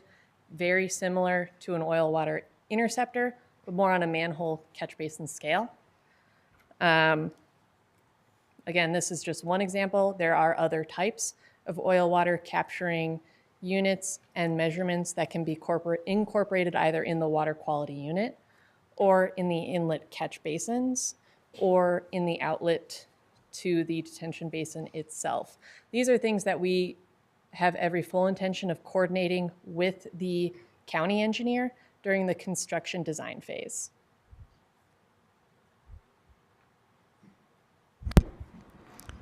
And during that process, working with the county engineer in the construction phase, those are avenues that will be determined for the downflow or the runoff from the parking lot.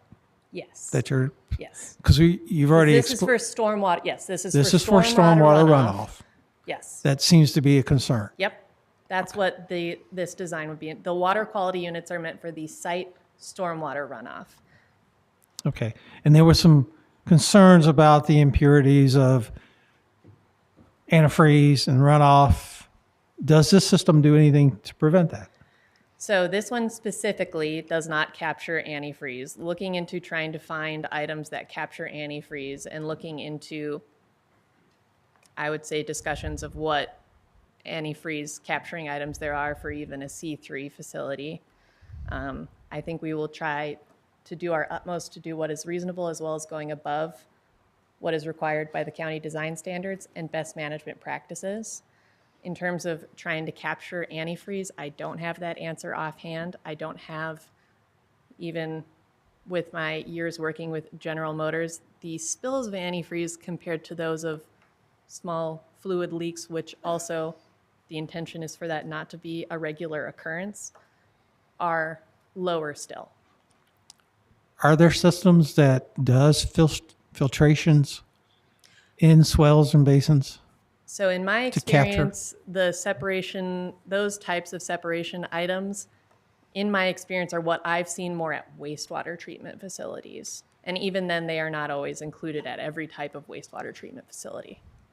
Okay, thank you. Further questions? All right, Mr. Urban? Oh, Ms. Jones, please. This question was asked, and I'm not sure it was adequately addressed, and it's probably just for you, Jim Urban.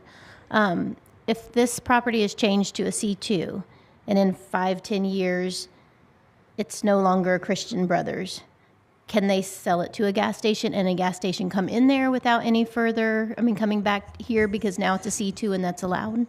No, the only sale that they could do is one that would use the property in a similar fashion without coming back to the planning commission. If it were to be torn down and reconstructed for another land use, it would have to come back here. That's always one of our standard binding elements that says only applies to the plan that was submitted on, in this case, December 20th, 2023. So the So just- only thing that could go there is not only the same land use, but we would hold them to the site plan and the building and everything that they presented. Okay, so they're concerned just because it's changed to a C2 does not mean it's open for anything that's in the C2. It doesn't automatically do that, that's correct.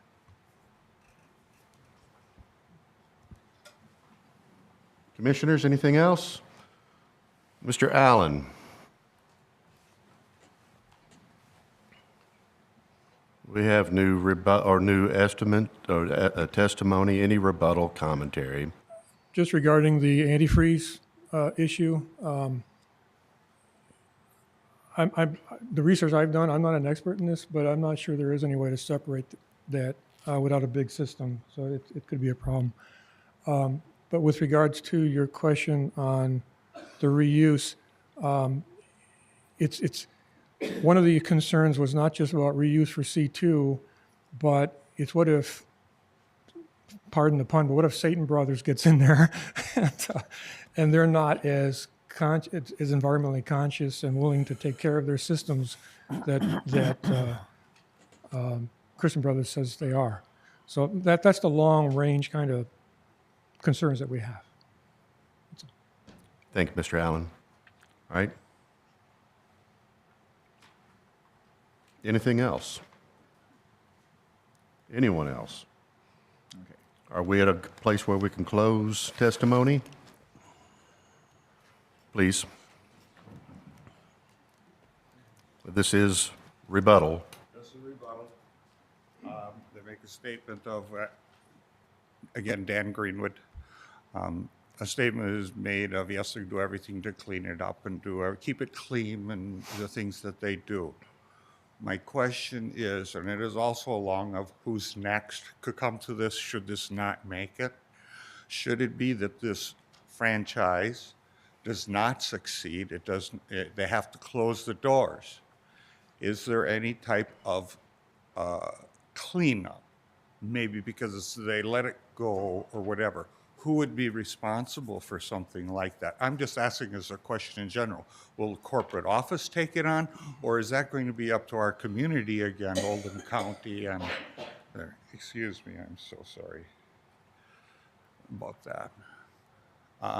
That's all I would want to know is where does the liability lie for all of us to end up with this possibility of it a failure? So we really don't have we have that code kind of jurisdiction. We have code enforcement, okay? So there is, within my office, a code enforcement. Land use. But issues of violations of ordinances are done through the code enforcement office. If there was a condition placed on this property and they were there and they were somehow in violation of continuing to do maintenance, then that would still come under code enforcement. Okay, I have one more thing. You can tell me if this is not the right forum, whatever. Is there be any advantage of any or all of you to take that walk to see what this grade is like from that location down to our lake, to understand our concern of any elements flowing down there? Because it is aggressive and it goes fast. And as some members have noted of our community, along both sides of the houses, there's a flow of water. Understood. So I don't know, but because we that's just not wanted to really. That's not a question the commission's going to address. Okay, thank you. Thank you for your time. All right. Did you bang it? Are you going to officially close now? We're going to close. I listened for that. So again, we're back at the same place. The first item for you to consider is the recommendation of Oldham County Fiscal Court on either approval or denial of the zoning map amendment from C1 to C2.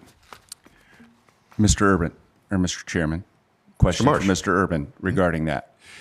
In the event that we approve the zoning classification, then we discuss the appropriateness of the Christian Brothers, so they're totally separate, is that correct? Yes, yeah.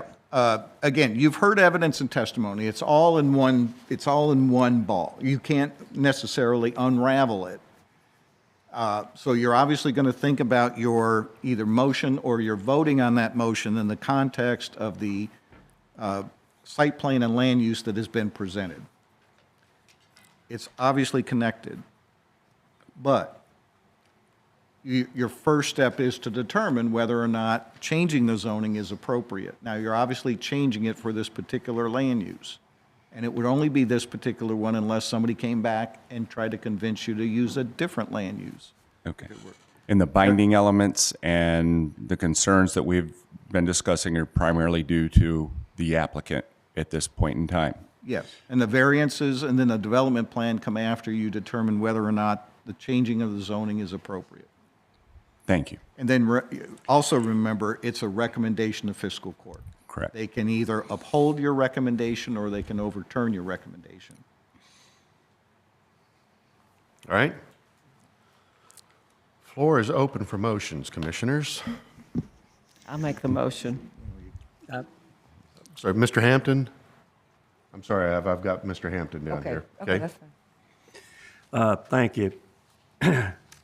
Concerning PZ-23-025, I move to recommend denial of the zoning map amendment to Oldham County Fiscal Court. The map amendment is not in agreement with the Oldham County Comprehensive Plan, or in absence of such a finding, one or more of the following are applicable. The existing zoning classification given to the property, C1, is appropriate, and the proposed zoning classification, C2, is inappropriate. Thank you, Mr. Hampton. Council, do we have an adequate motion on the floor? I'm sorry? We do not have a second. We usually ask if it's an appropriate motion before you ask for it. All right, we have an motion on the floor. Do we have a second? We have a second. Discussion. Seeing none, we'll move into a roll call vote. This is a motion to deny a recommendation to fiscal court. So, right. this is one of those where you got to be careful about your vote. If you vote yes, you are voting yes to uphold the motion to deny. If you vote no, you don't agree with the denial.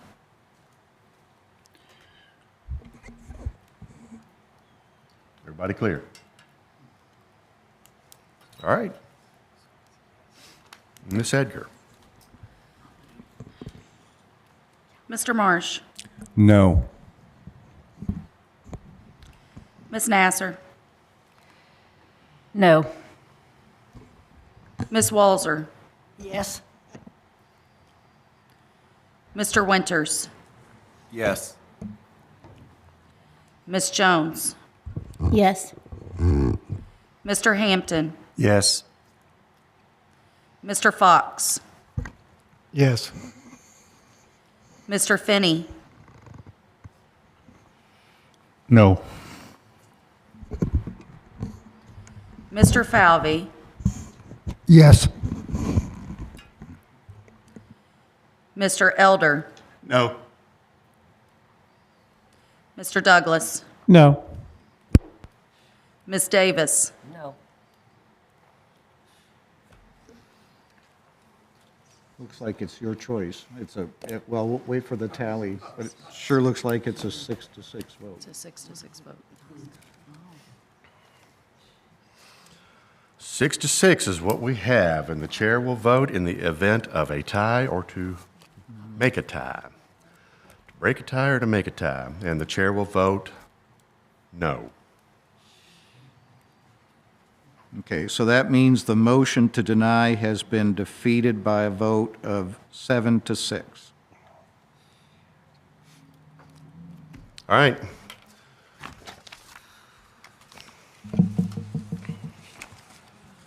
So the floor remains open. Mr. Chairman. Mr. Marsh. I move that we approve docket PZ 23-025 due to economic changes through the corridor, which this project is associated with, similar businesses within that area, and basic benefit for the community of economic development, and that it meets the future land use and commercial, what's the word I'm looking for? Help me, somebody. Plan. Fair enough.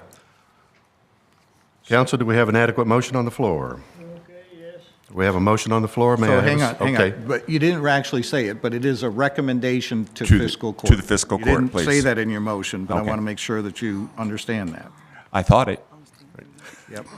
We have a recommendation to fiscal court, motion on the floor for approval. Do I have a second? Second. We have a second. Discussion? Move into roll call vote. Ms. Edgar? Okay, so different than the last vote. This motion is for approval. If you agree with the approval, you vote yes. If you disagree with the recommendation for approval, you vote no. Thank you. All right, Ms. Edgar? Ms. Davis. Yes. Mr. Douglas. Yes. Mr. Elder. Yes. Mr. Falvey. No.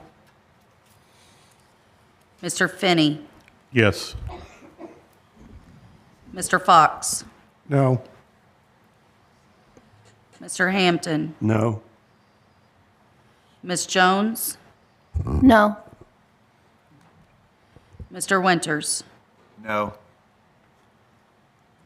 Ms. Nasser. Yes. Ms. Walzer. No. Mr. Marsh. Yes.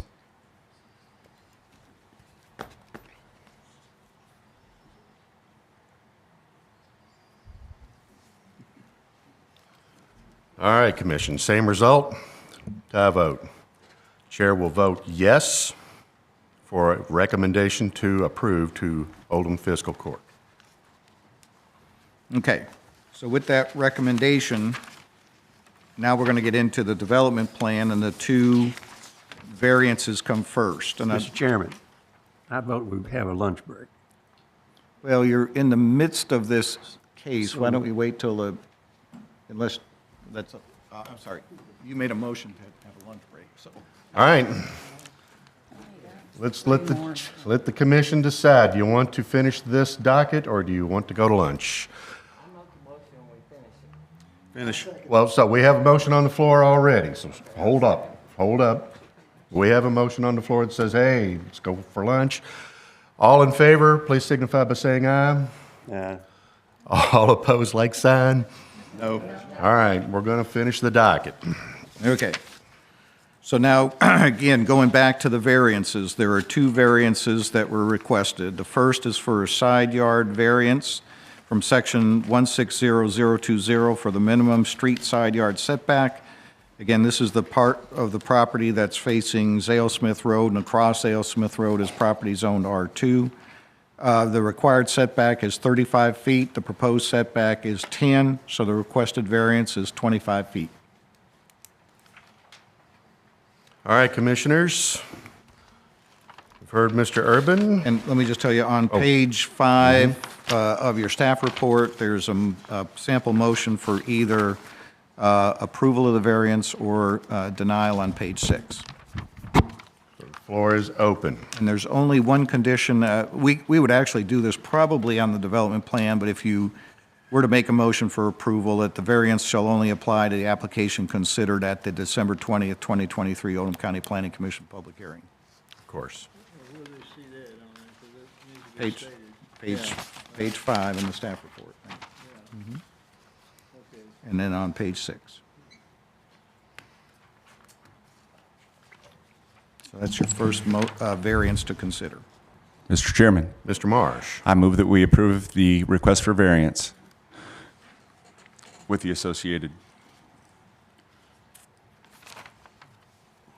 Well, you want to read on the bottom of page 5 and Yep, I start can with do that. that. You got to say a little more than that. Yep. That it will not adversely affect the public health, safety, welfare, or alter essential characteristics of the general vicinity or cause hazard nuisance to the public. And do you make those findings in connection with the record of Yes. this hearing? Mr. Counsel, is that an adequate motion? Did you say yes? Yes. Yeah. We have a motion on the floor. Do we have a second? And Ms. Davis, second. It includes the one condition of the approval that it only applies to the plan application considered at this meeting. Correct. All right. Everybody clear? All right, discussion. Moving to a roll call vote. Ms. Edgar? Oh, Mr. Douglas, please. Discussion. Okay, let's go. I believe the 35-foot street side yard setback, I do remember in the justification, the applicant mentioned that if it was not, it would deprive them of reasonable use of this land as it is with O'Reilly's. So I'm not sure that justifies it because O'Reilly's is C1. Well, this is on the street side setback, which has nothing to do with O'Reilly's. The next one maybe the landscape buffer. This Okay. is only So on we're this. separating the two. Yep, I said this is a separate motion only for the variance for the street side setback against Alesmith Road. Yeah. Okay. There you go. All right, any other discussion? Roll call vote. Ms. Edgar? Mr. Finney, Yes. Mr. Hampton, Yes. Mr. Winters, Yes. Ms. Walzer, No. Ms. Davis, Yes. Mr. Douglas, Yes. Mr. Falvey, Yes. Mr. Elder, Yes. Mr. Fox, Yes. Ms. Jones, Yes. Ms. Nasser, Yes. Mr. Marsh, Yes.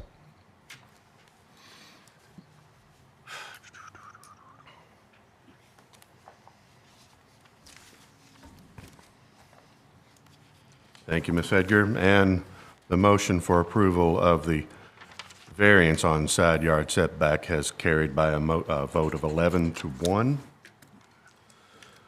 On to variance 4. Well, this is a vehicle use landscape buffer area variance from section 300-050 for the landscape buffer area and plantings, the required parking lot landscape buffer, and again, this is against the property line with O'Reilly's, is 10 feet. The proposed landscape buffer area is 4 feet 4 inches, so the requested variance is 5 feet 8 inches.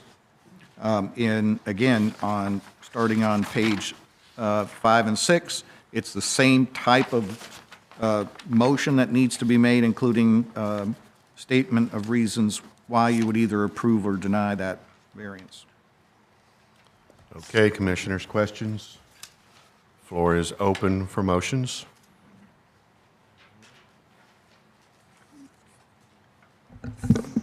Ms. Davis, thank you. I move to approve the variance because it will not adversely affect the public health, safety, or welfare, will not alter the essential characteristics of the general vicinity, will not cause a hazard or nuisance to the public, and will not allow an unreasonable circumvention of the requirements of the zoning regulation to cause. Thank you, Ms. Davis. And you want to add something about evidence and testimony. It says, there's a word there that says because, and that then charges you with saying why you, so you need to add. I'll add it. Okay, I'll add that. Do I add because? Is that what you want? Because, oh, the variance shall only apply to the application considered at the December 20th, 2023 meeting, Oldham County Planning and Zoning Commission public hearing. Right, that's good. Is that it? We have a motion on the floor. Do I have a second? Second. Thank you, Mr. Marsh. Discussion? Seeing none, we'll move into a roll call vote. Ms. Edgar? Ms. Jones? Yes. Mr. Winters? Yes. Mr. Falvey? Yes. Mr. Finney? Yes. Ms. Davis? Yes. Mr. Douglas? No. Mr. Elder? Yes.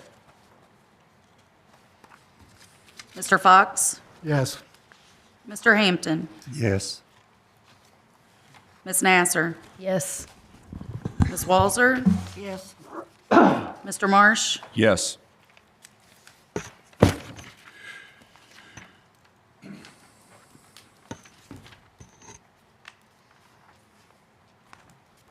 Thank you, Ms. Edgar. And the variance for vehicular use landscape buffer area has been approved on a vote of 11 to 1. Mr. Urban? The next vote for your consideration is approval or denial of the development plan on page 6. There's sample motions for either one. If you are making a motion to approve, there are binding elements, and this is where, Mr. Talbot, I ask you to pay attention and see if you would agree with these. The approval applies only to the plan presented at the December 20th, 2023 Oldham County Planning Commission public hearing. The second one is that there shall be no changes to the plan without review by the Oldham County Planning Commission and Engineers Office. The third is that the plan must comply with all established federal, state, and county ordinances and requirements and at the time of construction plan submittal. And then the one I heard that I'm going to add in here is that you need to provide a written access and egress agreement with O'Reilly's at the time of the construction plan submittal.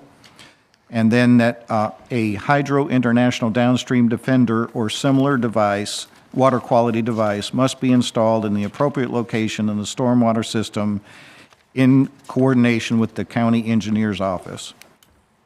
Yes, those are agreed. And I didn't hear any other binding elements, but you can add those if I missed something. I'm not sure if it needs to be required. If I can get the acronyms right, the permit required for, which I know it's part of the federal, but I don't think it's mandated. KPDES? Yes. That's a standard part anyway, that's part of that, but if you want to add it to be certain. Well, because it's so close to the blue line, well. Can I ask a question about at construction plan phase, the binding element about the Hydro International appropriate location? I think it needs to be, I don't know how we better quantify that because. Well, let's hold on, because he was asking something different. Okay. Now you're going over to the hydro. He's Sure. saying the KPDES permit. KPDES would be covered That's by covered- all state regulations. Yeah, must comply with, so So it that's doesn't need to covered. be added, I don't. Okay. Well, is there a better way of saying what I wrote, because I was doing it based on what I I'm heard? concerned with the use of the term appropriate location because we're putting a restriction or imposing a regulation that's above our current ordinance and maybe above other ordinance, and I'm having trouble, how do we determine an appropriate location given the concerns voiced today? Well, somewhere in the stormwater system it's going to be located. To me, that's appropriate. Putting it in the parking lot in a cardboard box is not appropriate. So Understood. So I don't know, I mean, in coordination and under Do we review need or to whatever. state something that's a appropriate capture of antifreeze? That was another, I'm trying to grasp the additional regulations here that we have to enforce. Well, this would be enforcement of a binding element, and I think between the engineer for the applicant and your review, I feel confident that you'll find the right place where it needs to be. The question is, what is it? Does it, because there was one brand, if you will, that And that's a Hydro known- International, a known brand. and that's why I put or similar device, because the similar device includes capturing antifreeze as I best think that they I can. think the applicant testified that she's not aware of a That's system not- that captures antifreeze. That's not part of the objective there, according to So, what yeah. they testified. So what is the goal, is my question. Putting something in the stormwater system that's going to do the best job it possibly can to capture this stuff. I think if we try to define it why don't we,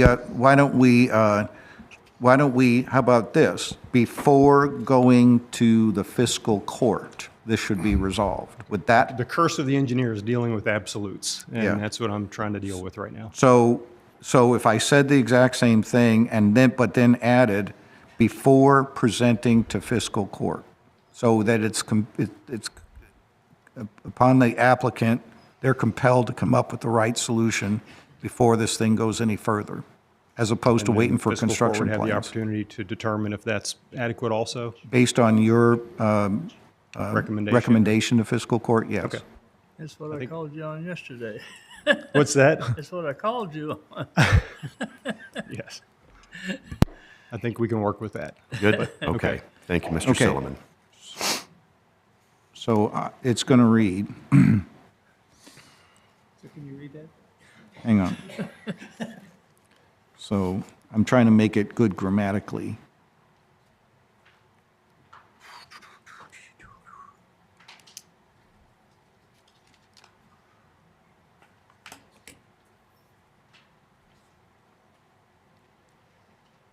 I'm sure the neighbors would want to know that before going to fiscal court as well, if that matters.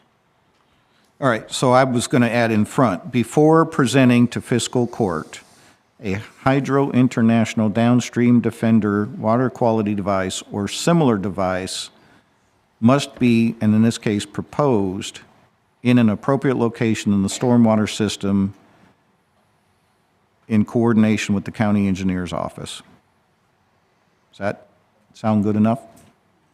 I don't know what else you want me to add in there, unless you've got language. I think that's good. My only question would be, when is February 4th? Would that be when we get before fiscal court, just in terms of our timing to get that together? That would be the first reading. The first week of February? First reading. That Yeah. would be the earliest opportunity Got for a it. first So, reading. Yeah, we should be able to do that. Yes, thank Okay. you.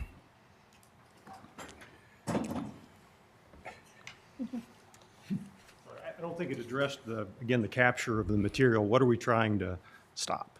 It addressed an appropriate location, but if it doesn't stop a material that's of concern, then it doesn't matter where it is. So maybe you add and capture of, and that's why even I'm having trouble deciding what term to use. Well, yeah, please. Yeah. Please.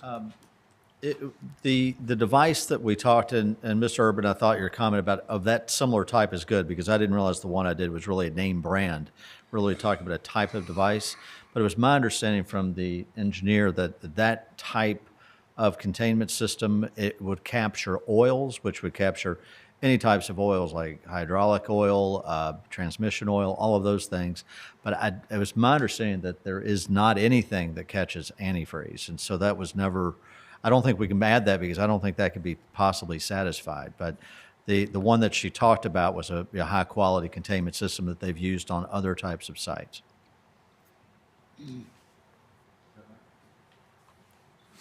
I think it would be the Planning Commission's decision if that's appropriate in a sufficient device. Or terms that you could accept mitigating devices.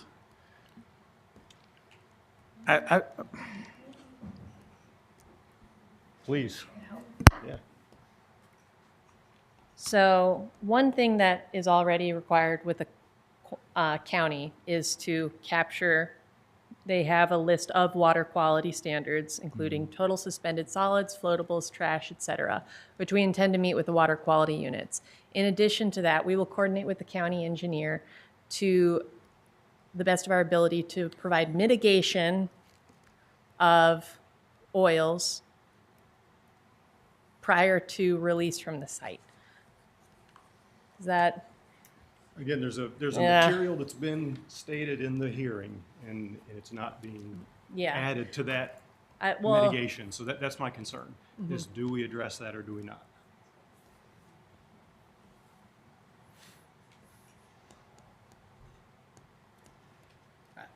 Because this is above and beyond our current regulations.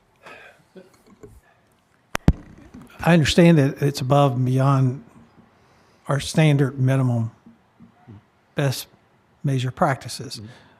But the applicant has agreed to these additional procedures. Well, but I'm asking is, are they agreeing to something that, because antifreeze, I'm just saying antifreeze because it was specifically stated in the hearing. Is that something that me as the county engineer, when I evaluate this? Hang on just a second, okay? So there is frequent reference to it throughout testimony, but there is no validation or substantiation in terms of data that it's actually happened or going to happen in those terms. So it is a defense mechanism for potentially making some additional efforts for materials in general, but not that specific substance in general, or the specific substance of antifreeze from that perspective. So I think the effort to capture all materials is as high a standard as you can hold anyone, an effort. Okay. But he's trying to operate in absolutes. Yeah, I know. That's why I still keep seeing you kind of got a worried look on your face. Perfect is going to be the enemy of effective. Right. Okay. And we don't want to get into testimony, but I do believe that the wording is capturing some of the things here that the applicant is agreeing to, filtration systems or whatever the case may be. And I believe the civil engineer over there knows, and you know, certain filtration systems. So how do we word that in the binding element is the question, is to mitigate any potential. So I think just mitigation of contaminants, any pollutant contaminant. I mean, I don't want to get too broad. I think you adequately understand my concern with the language. Yes, So. thank you. Jim, what do you have now? Well, as it stands, or should I add to the water quality device, which captures oil, gas, antifreeze, captures or mitigates, but again, the binding element, if there's no such thing that captures antifreeze, they won't be able to fulfill that. But gonna at have to strike least that. clarifying that before going to fiscal court.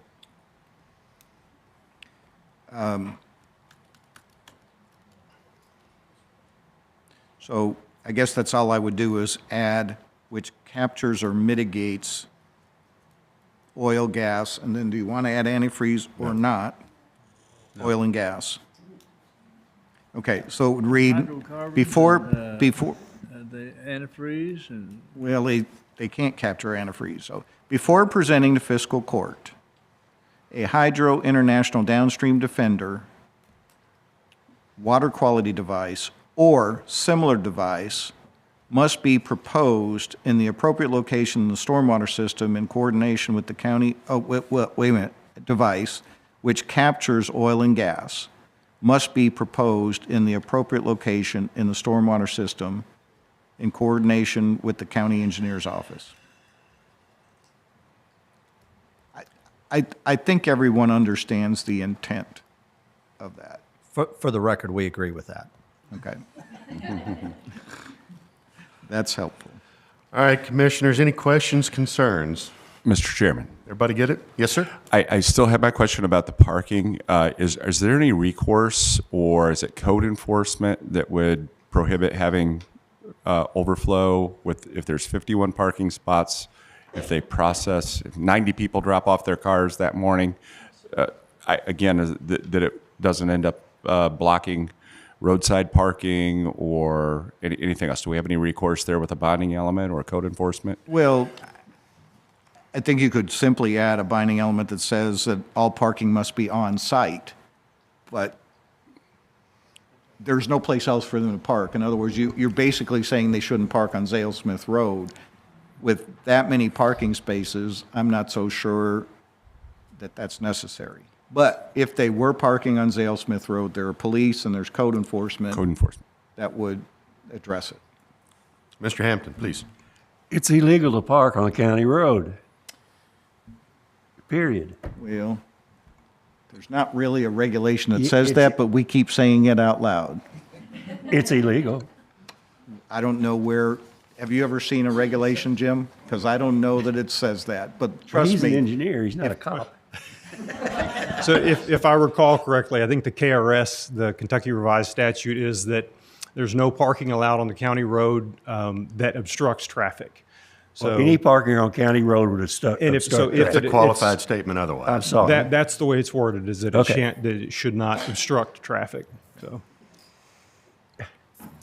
Just to kind of speed this up, we're fine with the binding element. We do not intend to break the law, and we're fine with the binding element that says we will not park on Zale Smith Road. You want to add one? Okay, we don't. Thanks for agreeing to something that we're not putting. Okay. We've already done that today. All right, so let's refresh. You're considering a motion for development plan approval or denial, and it's on page 6 where there's a sample motion for either.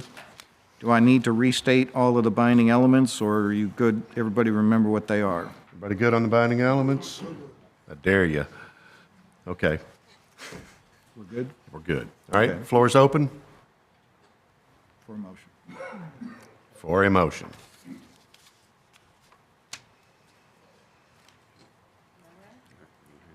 Ms. Nasser.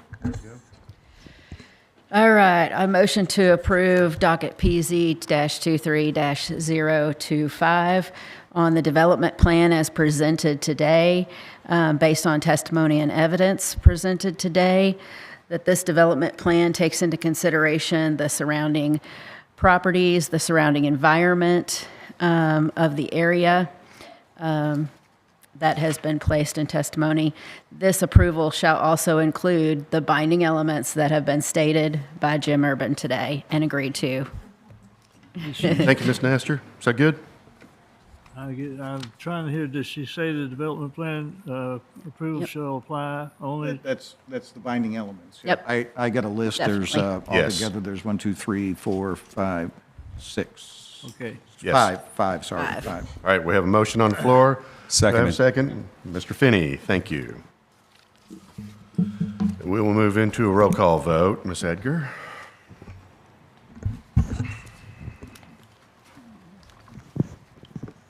Mr. Fox? Yes.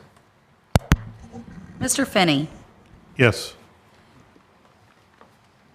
Mr. Winters? Yes. Mr. Marsh? Yes. Ms. Walzer? Yes. Ms. Davis? Yes. Mr. Douglas? Yes. Mr. Elder? Yes. Ms. Nasser? Yes. Ms. Jones? Yes. Mr. Hampton? Yes. Mr. Falvey? Yes.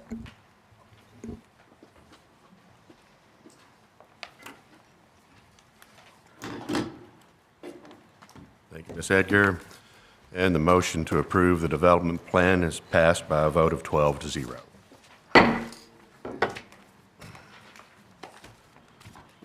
All right.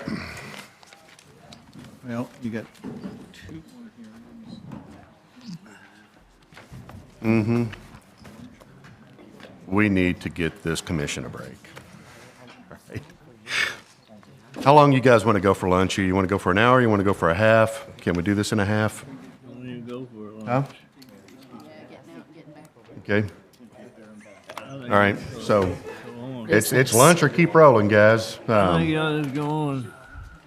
And I know we're going to lose Mr. I have a question. Where's the pizza? Yeah.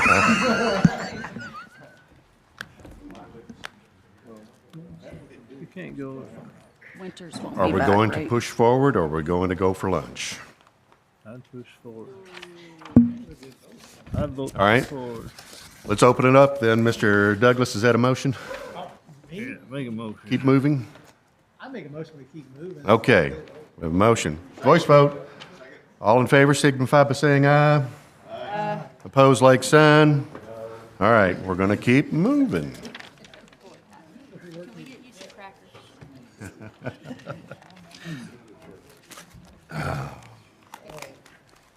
Mr. Winters, I'm aware we're going to be missing you here shortly. Do you have another case after this?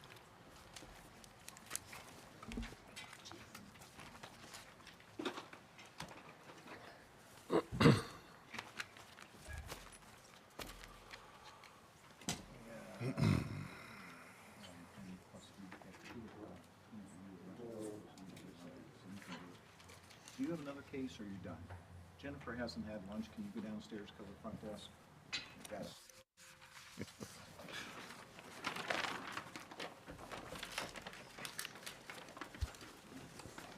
Who's going to catch me if I fall out? All right, everybody good? Maybe.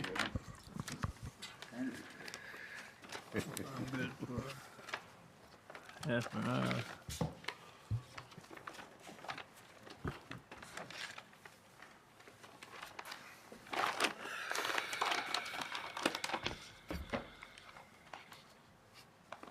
All right. You ready?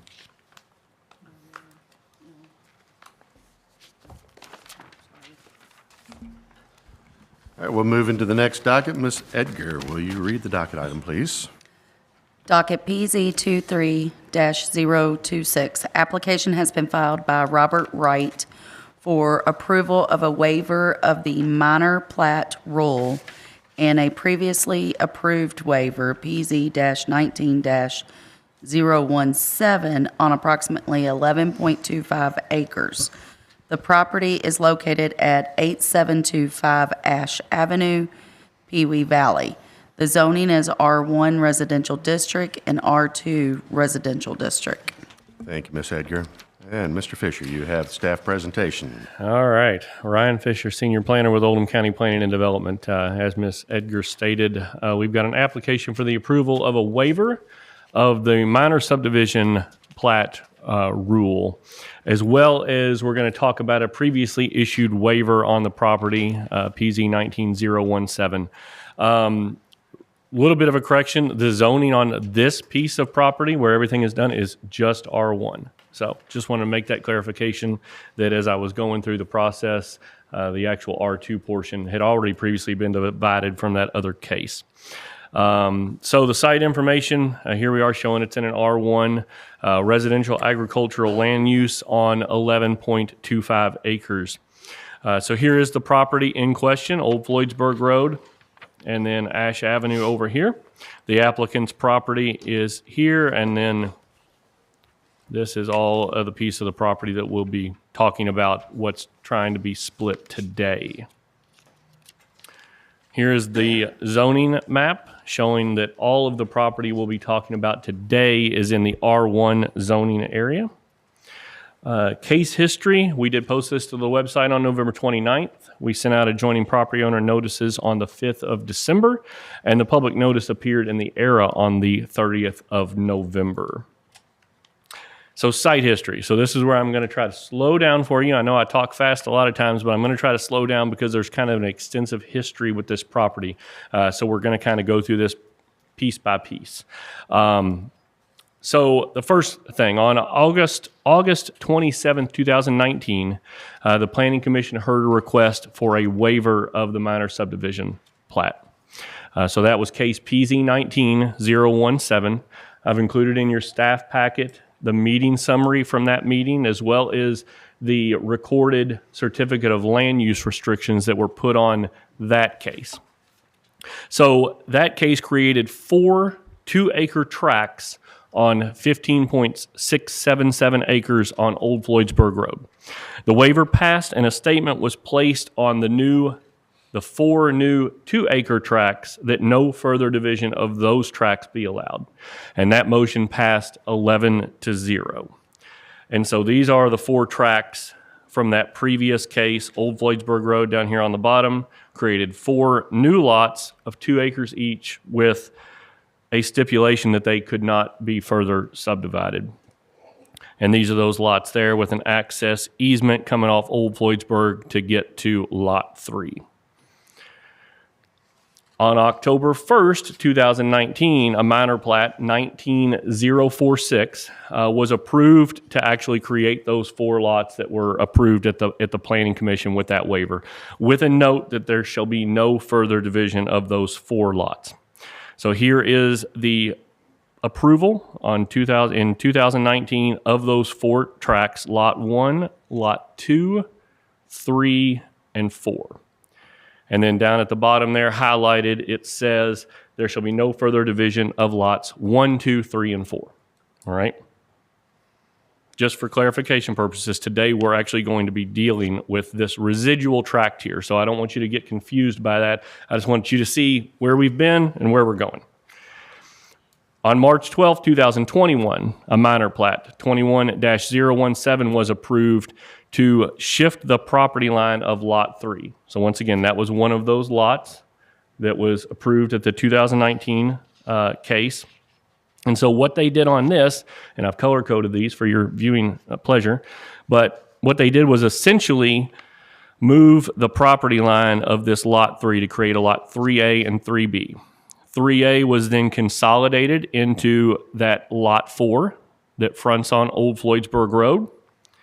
And then the residual of that Lot 3 was Lot 3B, and it was consolidated into the residual tract that Mr. Wright owns. That Lot 3B is part of the area that we're going to be looking at today. All right? Everybody still crystal clear on this? That's 9, that 3B was 9/10 of an acre. Yes. Okay. On October 16, 2023, a minor plat was applied for to divide the 7.52-acre residual tract for future sale for Mr. Wright. And here is the plat that has been proposed today to create 2 new tracts, residual tract 1, a Lot 3B in the rear, and then the residual tract that will be left, which will actually be consolidated with Mr. Wright's property that fronts on Ash Avenue. So the applicant's proposing to create those 2 new tracts, a 2.440 acre tract, which will be residual tract 1, and a 2.930 acre tract, Lot 3B. Ryan, just quickly, go back to the previous slide, because 3B, not to be confused, because you had 3B on the last one. Right. They're recommending instead of 0.9 acres, that it be consolidated with land to now have it be 2.9 acres. That's already been, that was done with this previous one. Well, no, it added that into the 7.5 acres, right? Correct. Was consolidated at that point. Yeah. Now they're asking, go to the next slide, now 3B, Right. it'll become 2.9 acres. Correct. Got it. Okay. So the remaining 3.142 acre residual tract, once again, will be consolidated into the applicant's existing property. So once again, color coordinate things for your viewing pleasure. Residual tract 1 fronts on Old Floydsburg Road. We'll have a Lot 3B in the rear of 2.930 acres. And then the residual tract over here will be consolidated with Mr. Wright's property on Ash Avenue. So we'll go over a couple definitions for you. Did you want to ask a question before I got too far ahead? I don't want to interrupt protocol, but fair game.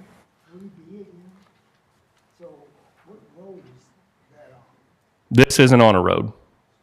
This would be a landlocked piece of property. Yeah. Yeah, and we'll get to something that I think might answer your question in a little bit, but so according to section 2.2, definition of terms in the subdivision regulation, a minor subdivision is defined as a subdivision of land into not more than 3 lots within a 5-year time period and not involving a new public street or private road. So if we think back to 2019, they asked for a waiver from that rule because they created 4 new lots, all right? Now, still within that 5-year time frame, because we're only in 2023, they're asking really to create 2 more, all right? So that's your minor subdivision definition, which was also in your staff packet. Major subdivision is defined as a subdivision of land into 4 or more lots or any subdivision involving a new street or private road or any division of land beyond 3 lots within a 5-year time period. So I've bolded that because that's really what we're asking for here. From a parent tract or tract divided therefrom. All right, and those usually come to you in the context of a major subdivision. You all look at all the stormwater and roads and all that good stuff. And there's, once again, the definition that was provided in your staff packet. So the applicant divided that original parent tract into 4 new lots in 2019. That was 4 years ago after being granted that waiver in 2019 by the Planning Commission. The applicant has stated that their intent is to sell the land to the adjoining property owner who is present here today. He lives at 6618 Old Floydsburg Road, and that land will eventually be consolidated into his property, which was the Lot 4 that was on Old Floydsburg Road. Okay, so the intent is that he's going to purchase all this land and consolidate it.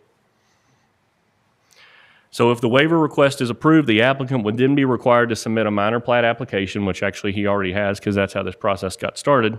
And comments will be requested from all of the serving agencies in Oldham County that would be able to give any input as to the approval of that minor plat before final approval is given by staff. So in summary, the applicant's requesting a waiver of that minor subdivision plat rule and looking at that previously approved waiver on 11.25 acres at 8725 Ash Avenue. Potential conditions of approval for you all to think about so far are the waiver shall only apply to the plan reviewed at the December 20th, 2023 Planning Commission public hearing, and that a minor plat application and survey must be submitted to staff for review and approval. Do you all have any questions? Anybody else from staff? Okay, sorry, questions, time for questions. Let's go. Mr. Douglas. I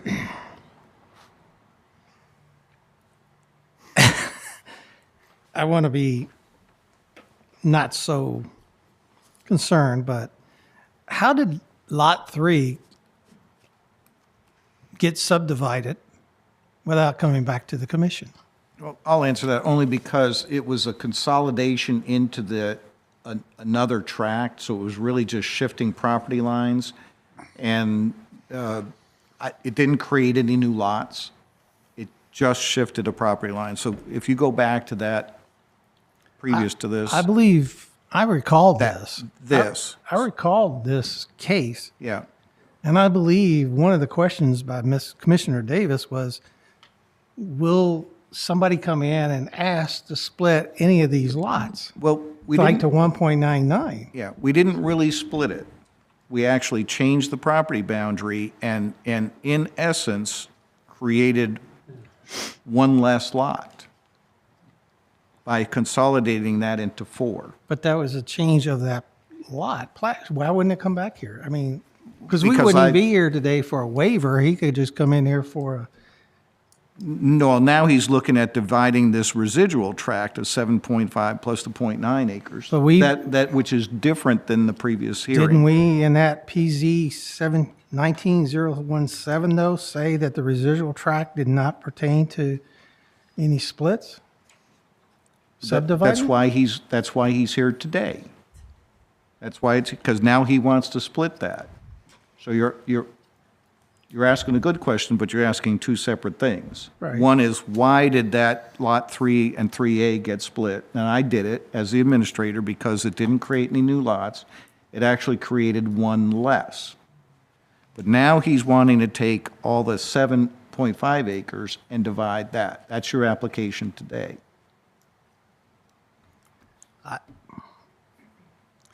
When the original one came in, it was for a minor subdivision plat, wasn't a waiver. For 4 lots. for 4 lots. So Right. now he's coming in, because the residual tract originally was not included on, Right, that's why he's here today, because he's now asking to divide that. You have a separate decision to make from the previous one. He's dividing it yet again, his land. The question is that you going to consider approving it after you hear all evidence and testimony or not? okay. Mr. Fisher, after October 1st, the variance would not be required? It would, The waiver would not be required because that would be waiver would- over the 5-year Thank time you. period. Okay. Further questions? All right, Mr. Fisher, thank you. We'll open up for presentation by applicant. Not much for presentation. I'm Chris Rutledge. I live on Lot 4. Let's go ahead and get you sworn. Do you solemnly swear to tell the truth, the whole truth, and nothing but the truth? I do. Right. Thank you. The address is 6618 Old Floydsburg. I live on Lot Mr. 4. Rutledge, you're not the applicant. So, I'm Mr. Wright, representing Mr. Wright. are you an attorney? No. I'm a plain talker. All right, Mr. Wright, let's go ahead and get your name and address for the record, and we'll get you sworn in, okay? 8725 Ash Avenue, Pee Wee Valley. Robert S. Wright. Raise your hand and be sworn in. Both of you. Thank you. Do you solemnly swear to tell the truth, the whole truth, and nothing but the truth? Do. Thank you. All right. Mr. Wright, we're going to need for you to begin, okay? Okay. So tell us what you want to do today. I'd like to sell this piece of land to Mr. Rutledge. I'm trying to stay in farming, which I don't know how many of y'all know anything about farming, but it's not getting easier. I'm 60 years old. I just had a minor stroke back in May. I'm only trying to stay in farming, and I can't do it by working as hard as I used to because I can't work as hard as I used to. So I'm trying to sell land instead. And the reason why we split that one tract, I was trying to keep from falling below the agriculture tax exemption threshold. That just purely because I'm not made of money and I'm trying to hang in there. All right. Okay? Okay, and your turn. I live on Lot 4. I purchased the little part of 3A because that was all he wanted to sell at the time. Now he's wanting to sell some more. I'm just trying to buy that residual tract 1 that you see. And we have an agreement for me to buy Lot 3B also. So, I mean, we're going through this motion for a minor plat subdivision, but I guess that's just because that's the only box it fit in. I mean, the intent, as Mr. Urban said, was not to be more than 4 houses. There's only 3. I'm not building anything. I just want the property. All right. So are you going to buy tract 1 and 3B all at the same time? No, just tract 1 right now because it's expensive. So Okay. we have agreement and And would you consolidate tract 1 into lot, 4? Mhm. So, and then that 3A? Yes. So you'd have no property lines separating all your land? It would all be one tract? Correct. After when you make the purchase? Correct.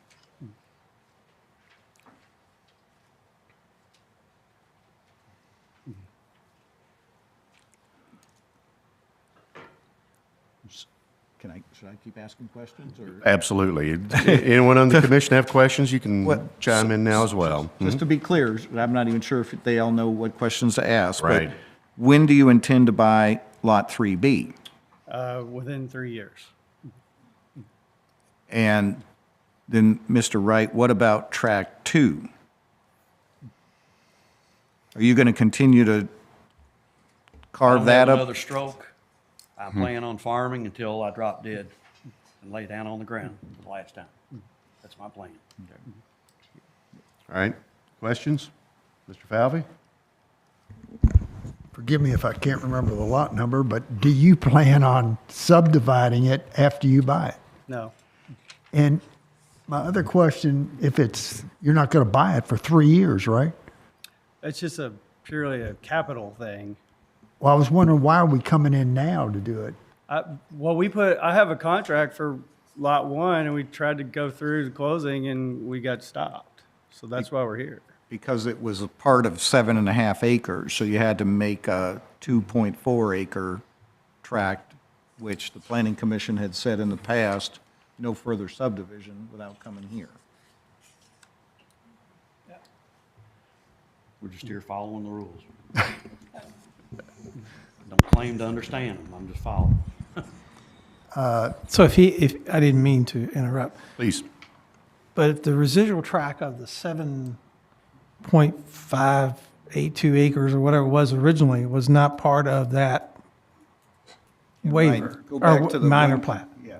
but it's the just- original, and he wanted to sell 2.4 acres off of that 7 point something, would he still have to come in here just to Well, divide that one lot? It's still a further subdivision based on the previous decision to create those 4 lots. But It's, nowhere on this says, it just says lots 1, 2, 3, and 4. that's correct. Doesn't say anything about his residual tract of 7 acres. Well, that's why he's here today. Again, that's exactly why he's here. He wants to sell off part of the 7.5 acres. Separate application from that previous. But it wouldn't be a waiver.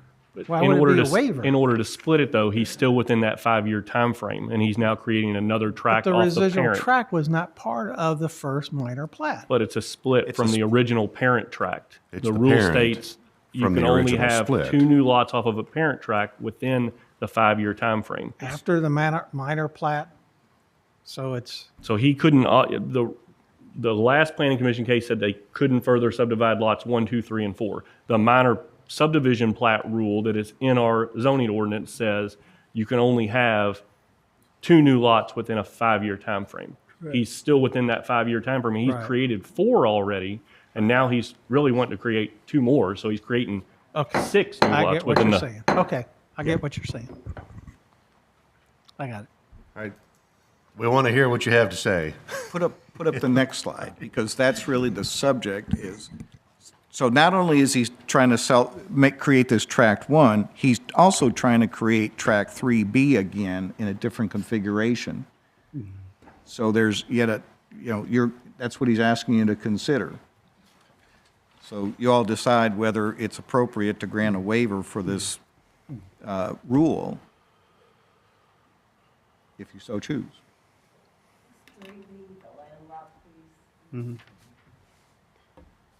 That's the proposed 3B, right? Correct. Well, the question is, will Mr. Rutledge actually buy it within 3 years?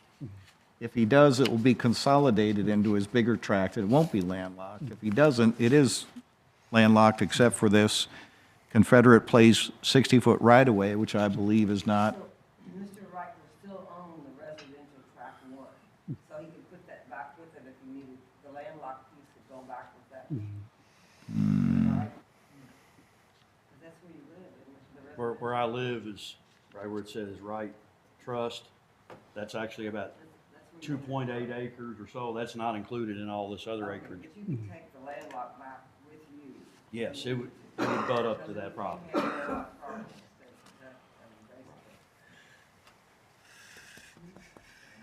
if you still own it, both pieces, it's not considered really landlocked, right? I mean, even though he subdivided it out, he still owns it. Until So he it's really not transfers. landlocked because Right, he owns both pieces. Until he transfers it, he still owns it. Okay. And it doesn't have that. So that, the landlocked part's what I was concerned about, because we can't landlock property in Kentucky. Well, again, it's not necessarily landlocked because it has I Confederate know, because he Place owns the other 60-foot right-of-way. I understand. I'm not sure that that's an appropriate connection or not, but it's there.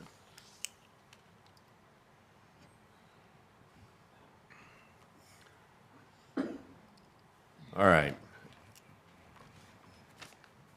So, thank you, Ms. Nasser, go. I do have one quick question. So is there a purpose for going ahead right now and creating Lot 3B when the intent is not to purchase, of Rutledge, not to purchase that until a future date.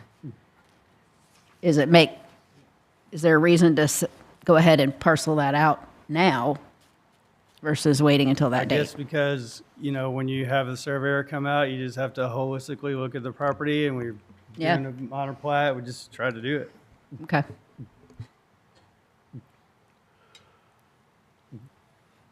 You could essentially take it one bite at a time if you wanted to just create tract 1, Right.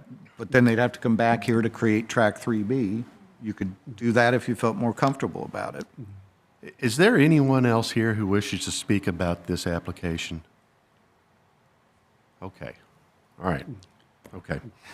All right. It's a puzzle. Yeah.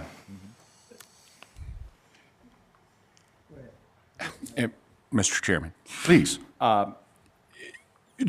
Is it common to do this based on the forward plan like this? What if the plans do not happen, if he, for some reason, doesn't purchase this? Have we made these changes, or are there binding elements here, or?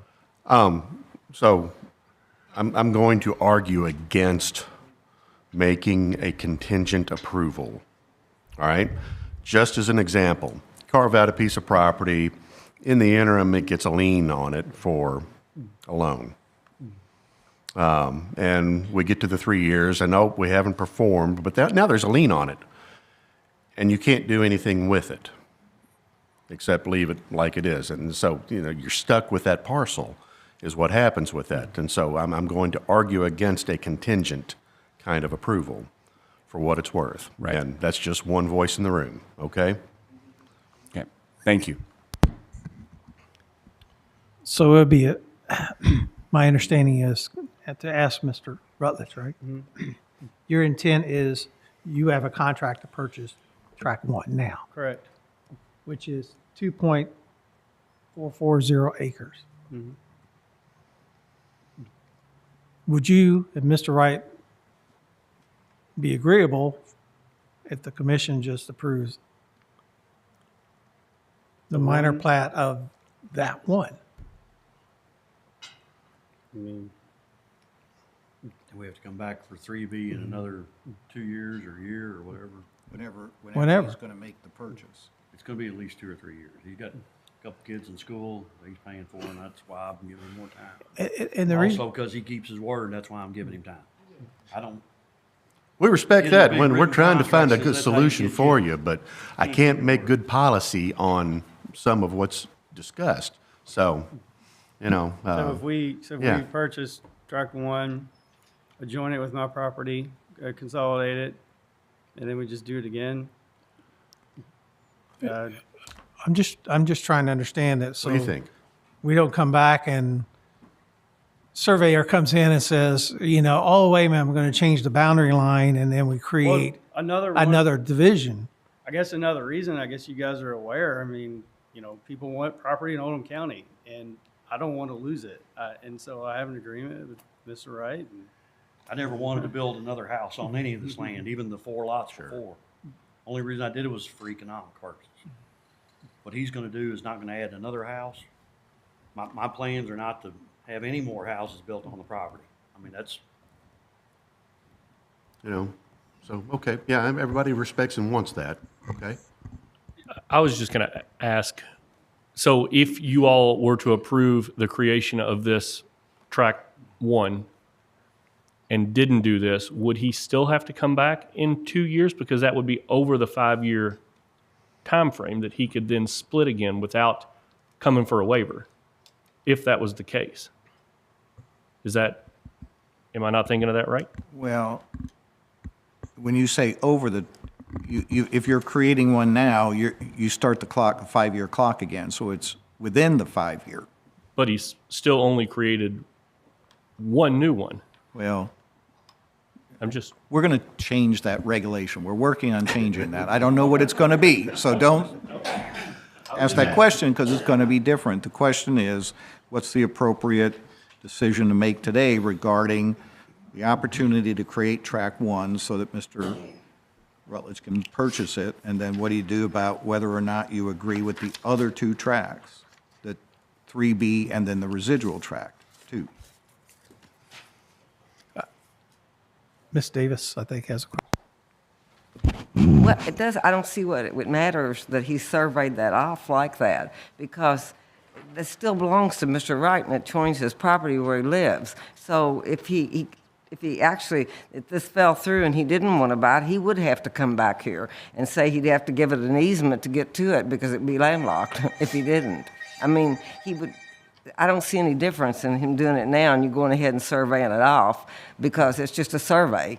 I mean, a lot of the survey subdivisions allows- are surveyed out 20 years before they sell the lots. But if you were to approve 3B, it allows the ability to sell that land to anybody. But he can't because he can't get to it without him giving an It's easement. pitched on a contingency, and the outcome of that contingency is not something we have any control No, over. I mean, we don't have to deal with that right now. Well, It's just a we're gonna have contingency to on him. sometime if And we if he do this. doesn't, it just stays like it is. Choice.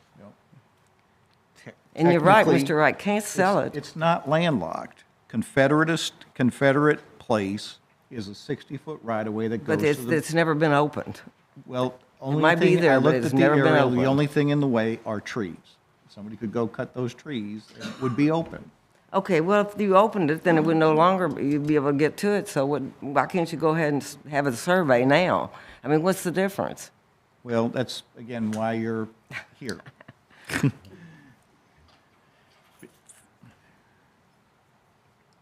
I mean, I understand what they're saying. Surveys are expensive, very expensive. So it's already been done and paid for. Just leave it like that for now.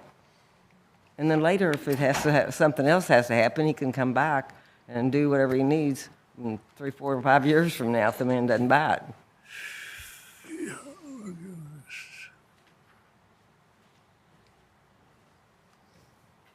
All right. Any ideas? I think we've got two separate requests. One for the 2.44 acre and one for the proposed Lot 3B. Is that what we have? That's what's on this drawing. Okay. I'm kind of cross-eyed at the moment, but I think there are two requests out here. No. Seems like there's one real simple one, and that's tract one. Okay. And then what do you do about the potential for 3B? Commissioners, Well, basically, I guess it is. I don't know. please. You're not changing the ordinance, you're just granting a waiver. You do that all the time. And then you can deal with the whole issue today if you wish, but if you don't, if you think you're affecting the ordinance, I don't think you are at all. I just think you're taking an issue, granting a waiver if you choose, and the ordinance stays in place. That doesn't change. Everybody in the future is going to be having to follow the ordinance. So I'm not really following what the problem is in this discussion, really. I don't have a problem of the presentation that was given today. The only concern I have is What you did in the past, I understand. Huh?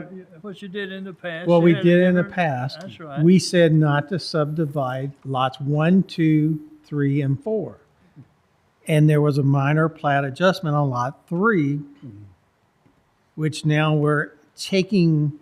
they're requesting about 2 acres to be moved into lot 3B now from the residual tract of the 7-point-some-odd acres that he did not divide originally. So I don't have a problem with that as long as as long as you don't put in there maybe again that there's no deed restrictions that says lots tract 1, 2, and 3B be subdivided again because we he's were not told before subdividing. that no tract could be divided because it would be less than 2 acres and you couldn't get septic on it. And then we have 3B here that's 9/10 of an acre. You can't do anything with it, right?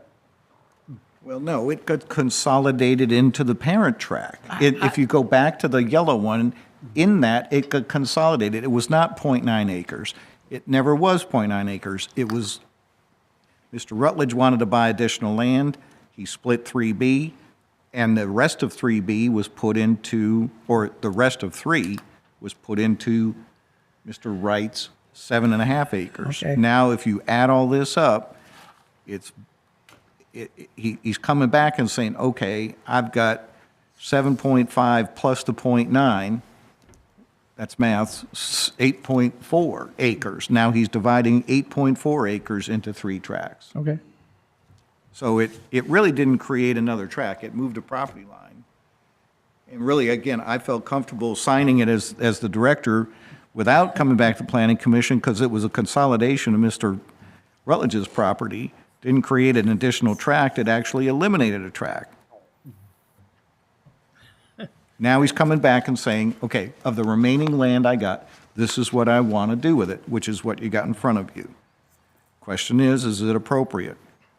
One of them, Tract 1, since Mr. Rutledge is considering purchasing it, if you did that, they would then do what's called a consolidation plat, where he would take this 2.440 acres and consolidate it into his existing land, whatever that total is. That seems reasonable. He's Agreement to disagree, though. Between you. War game, isn't it?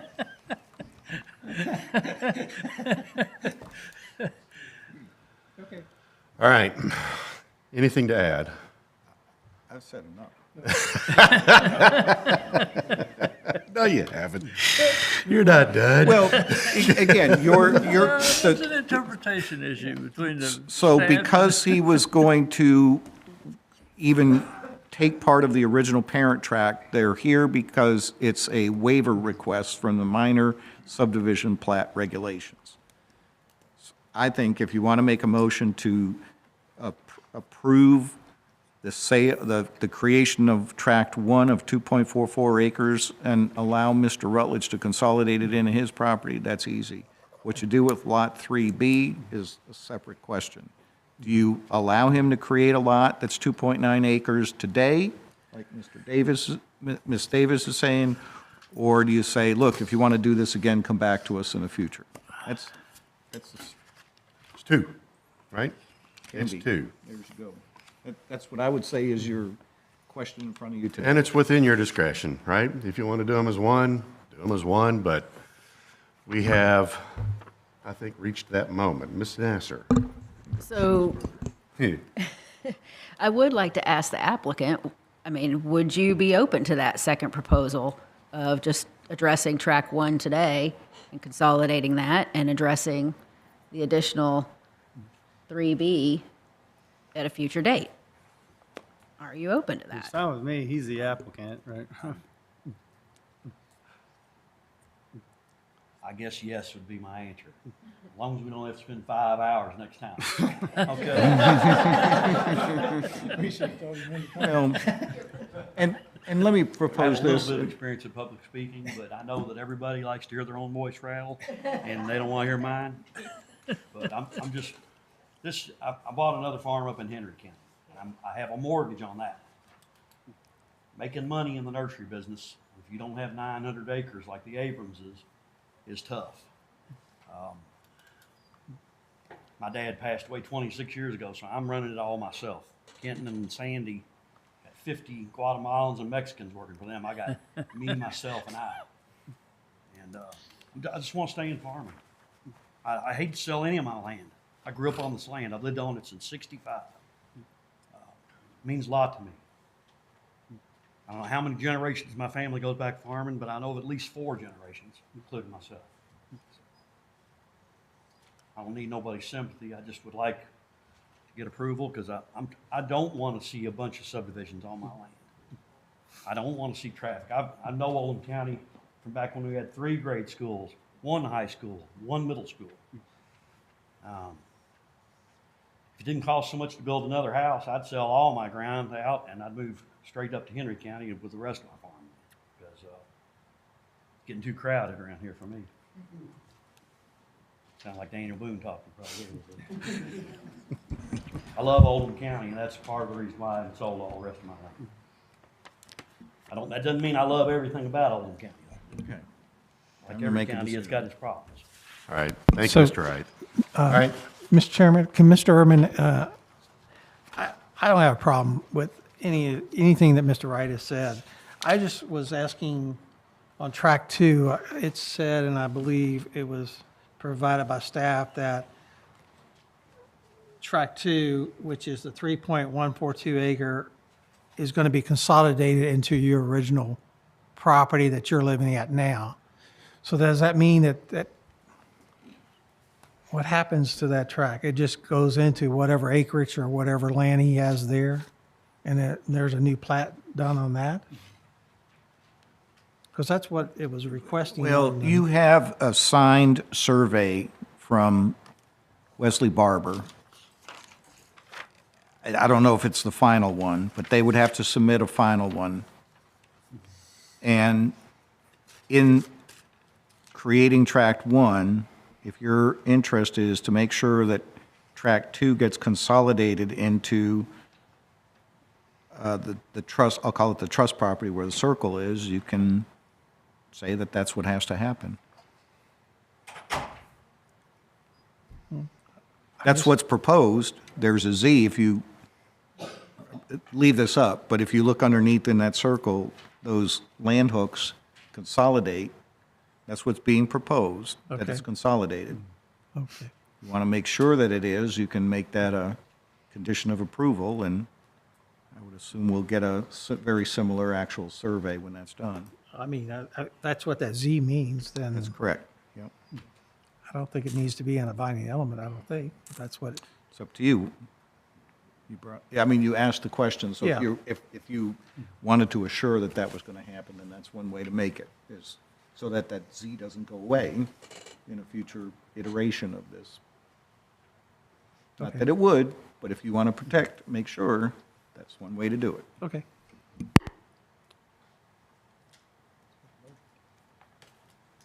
It wouldn't be inappropriate, right?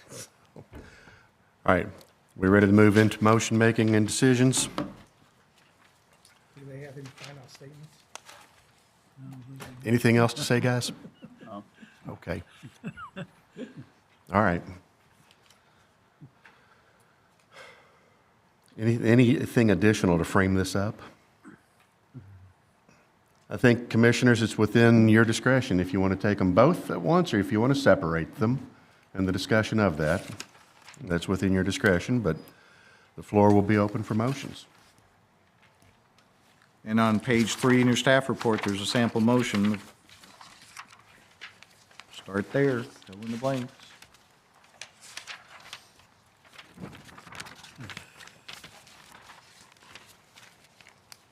You're essentially granting a waiver if you approve this, either version of it.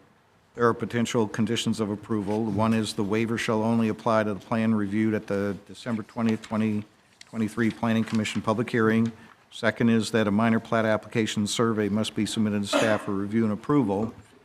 So that would be, if you were going to go with all 3 of these lots, 1, 3B, and 2. You can also add, if you care to, the idea that Mr. Douglas brought up about Tract 2 must be consolidated into the, I'll call it the, there's a deed book and page number, but you understand it's the right trust property. That's approximately 2.8 acres, if I'm not. Thank you. I just did that by the 3 that are in play here now, subtracted that from the 11.25. That should be. Question, do we need to disposition this as presented first? Or are you asking that we present a motion with the modifications first? Does that matter? Oh, I don't know.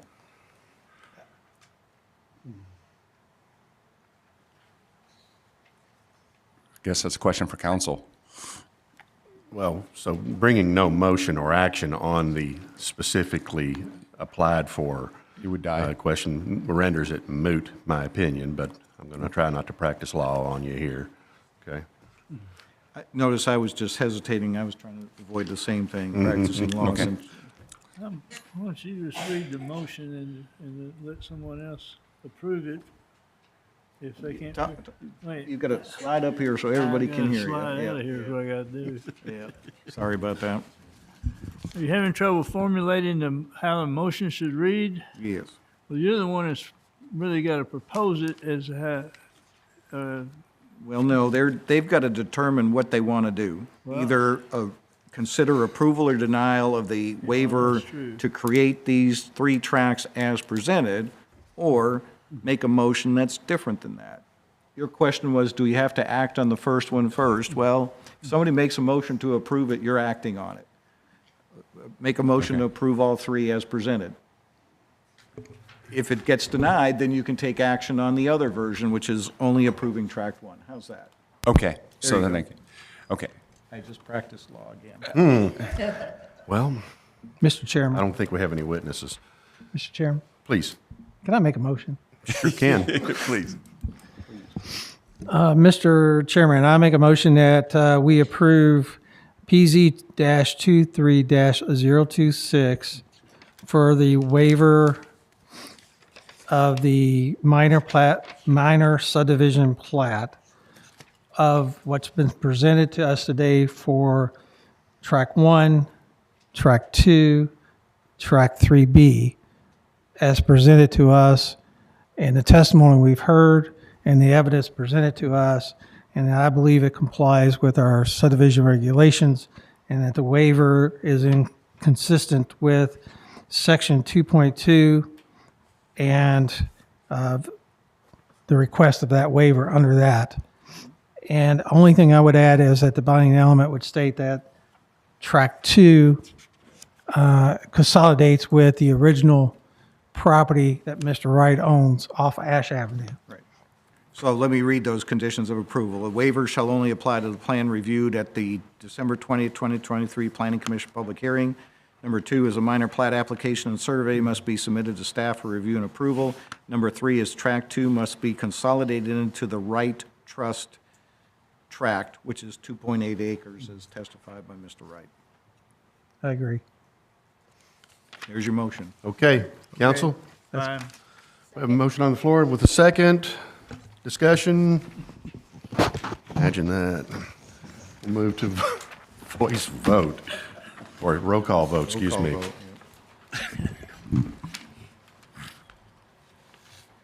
Ms. Davis? Yes. Mr. Douglas? Yes. Mr. Elder? Yes. Mr. Falvey? Yes. Mr. Finney?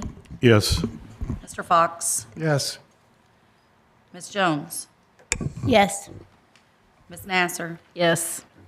Ms. Walzer? Yes. Mr. Marsh? No.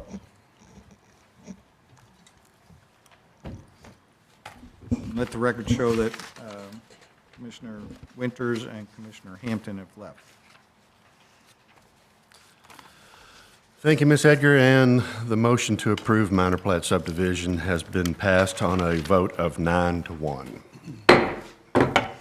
Thank you. Thank you, gentlemen. More to go. Yep. Thanks, man. Okay. Be careful. I'll leave it in the hands of my good friend here.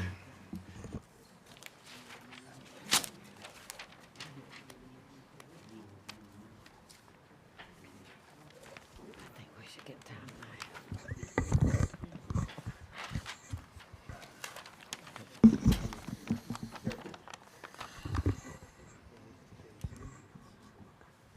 All right.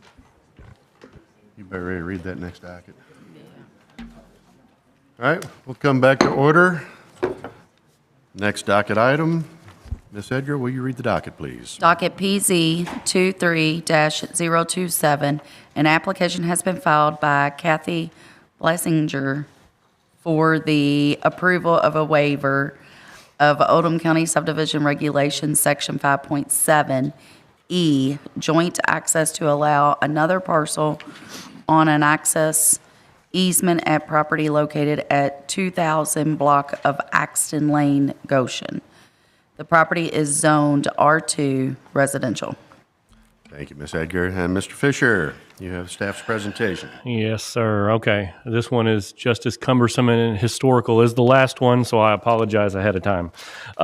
So as Ms. Edgar stated, an application's been filed by Ms. Blessinger for the approval of a waiver of our subdivision regulations dealing with access easement, where we're only allow 3 parcels off of an access easement. They would actually be asking for a 4th in this case. Property located in the 2000 block of Axton Lane in Goshen. As she stated, it's R2 residential district on 5.259 acres of property. Here is the property in question, Axton Lane over here, US 42, out towards the south there for you to note. I just colored this in so you could see the shape of it a little bit better. Sits in an R2 zoned piece of property, surrounded by some C2 there.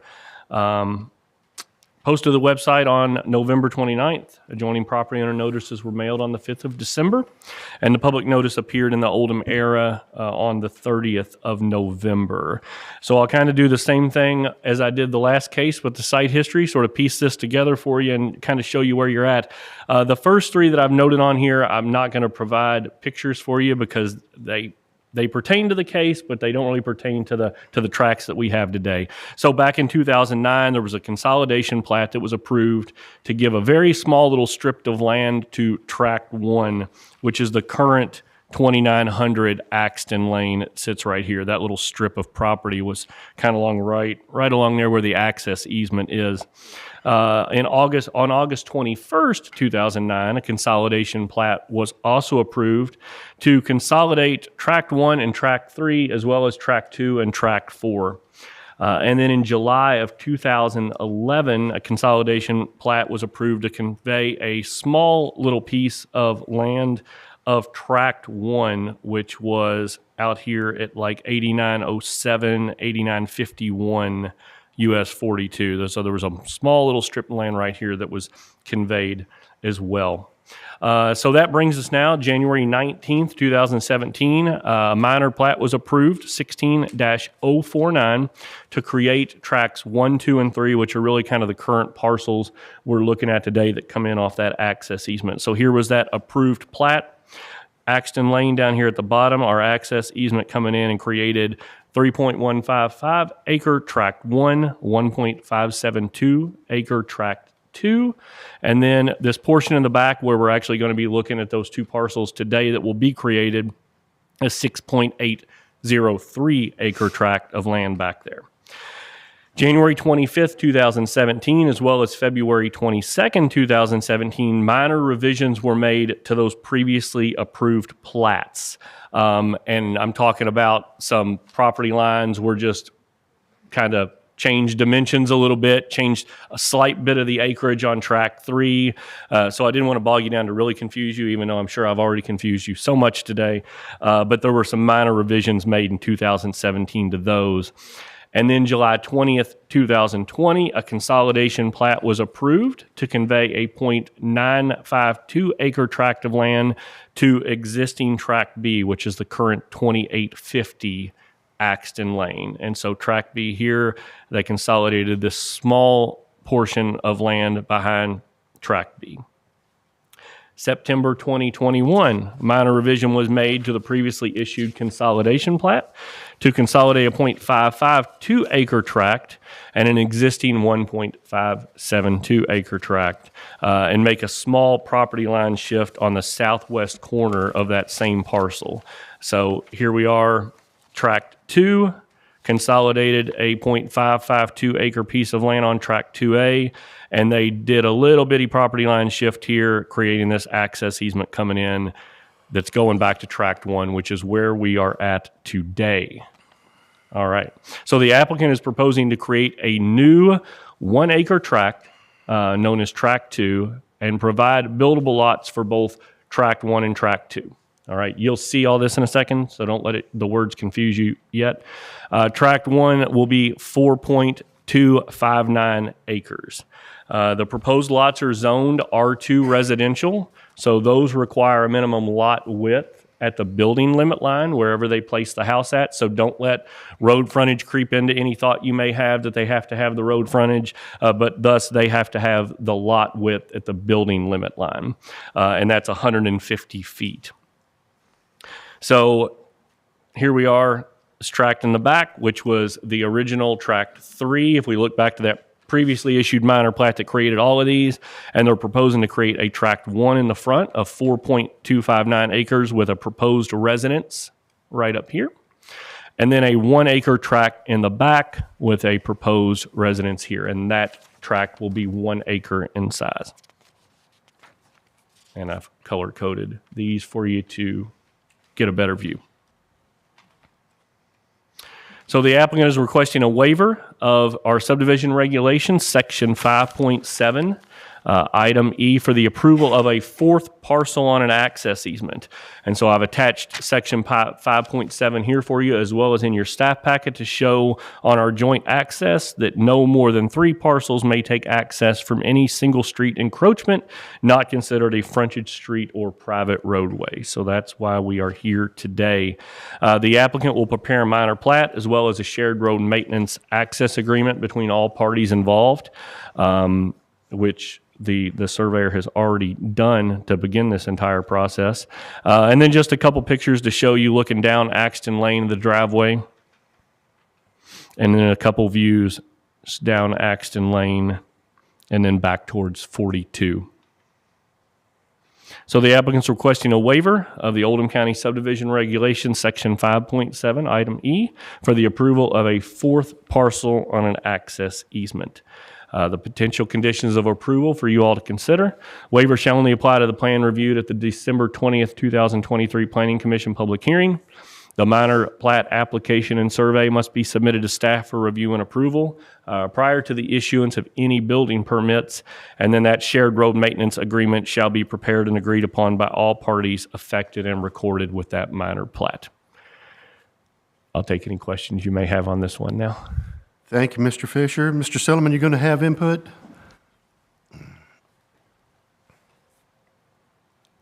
Yes, Jim Silliman, County Engineer, in case anyone wasn't here earlier.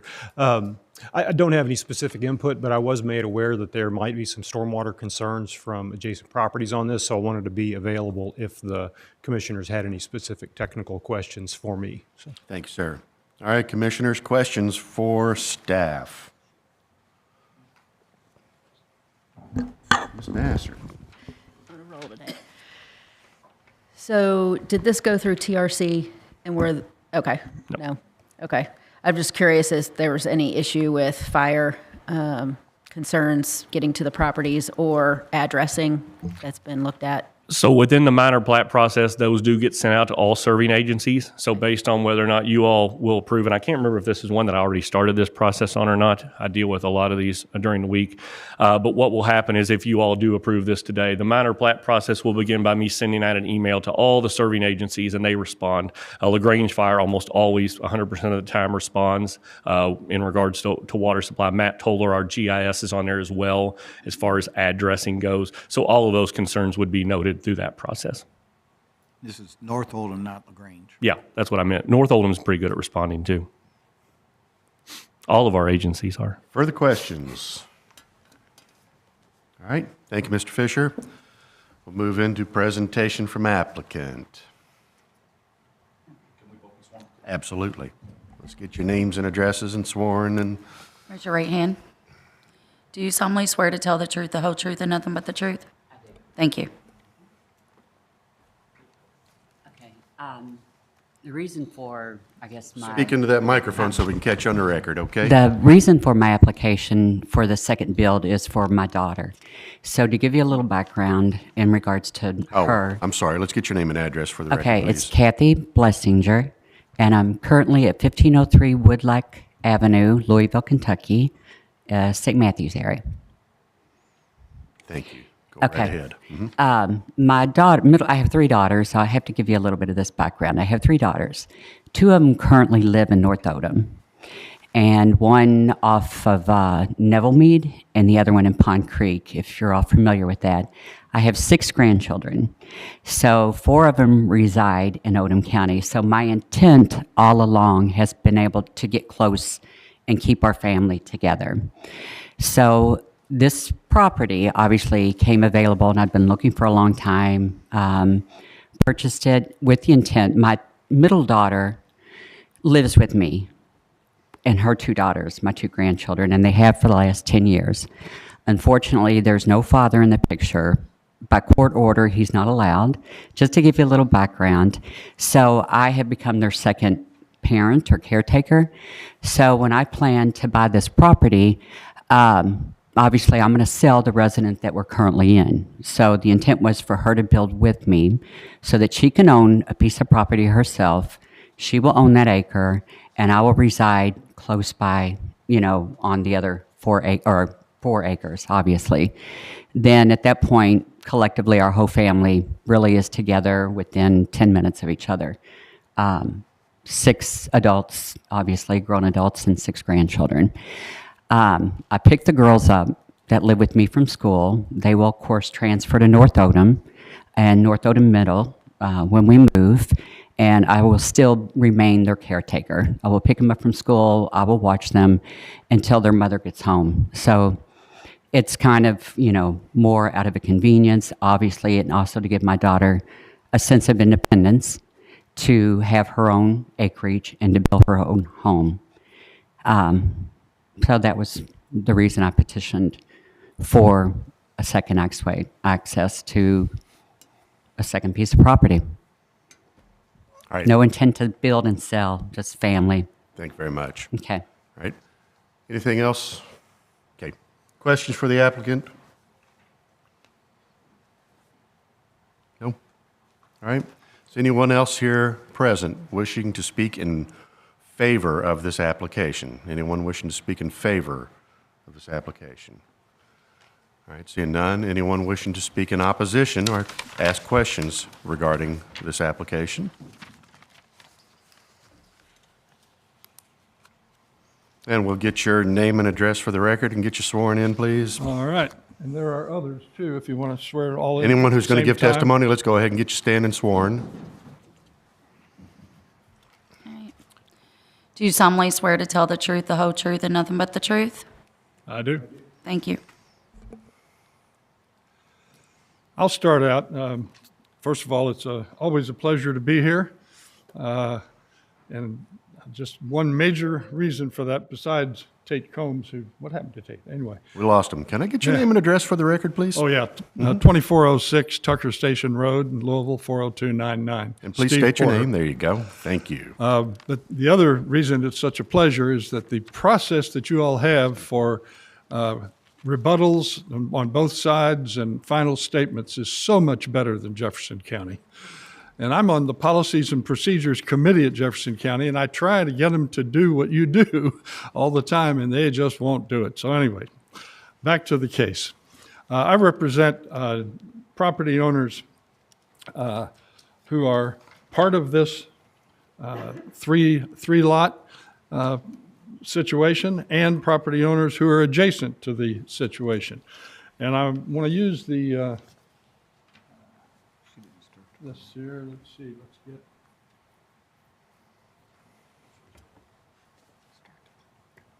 get this going. It's going to come up. Yeah, there we go. Yep.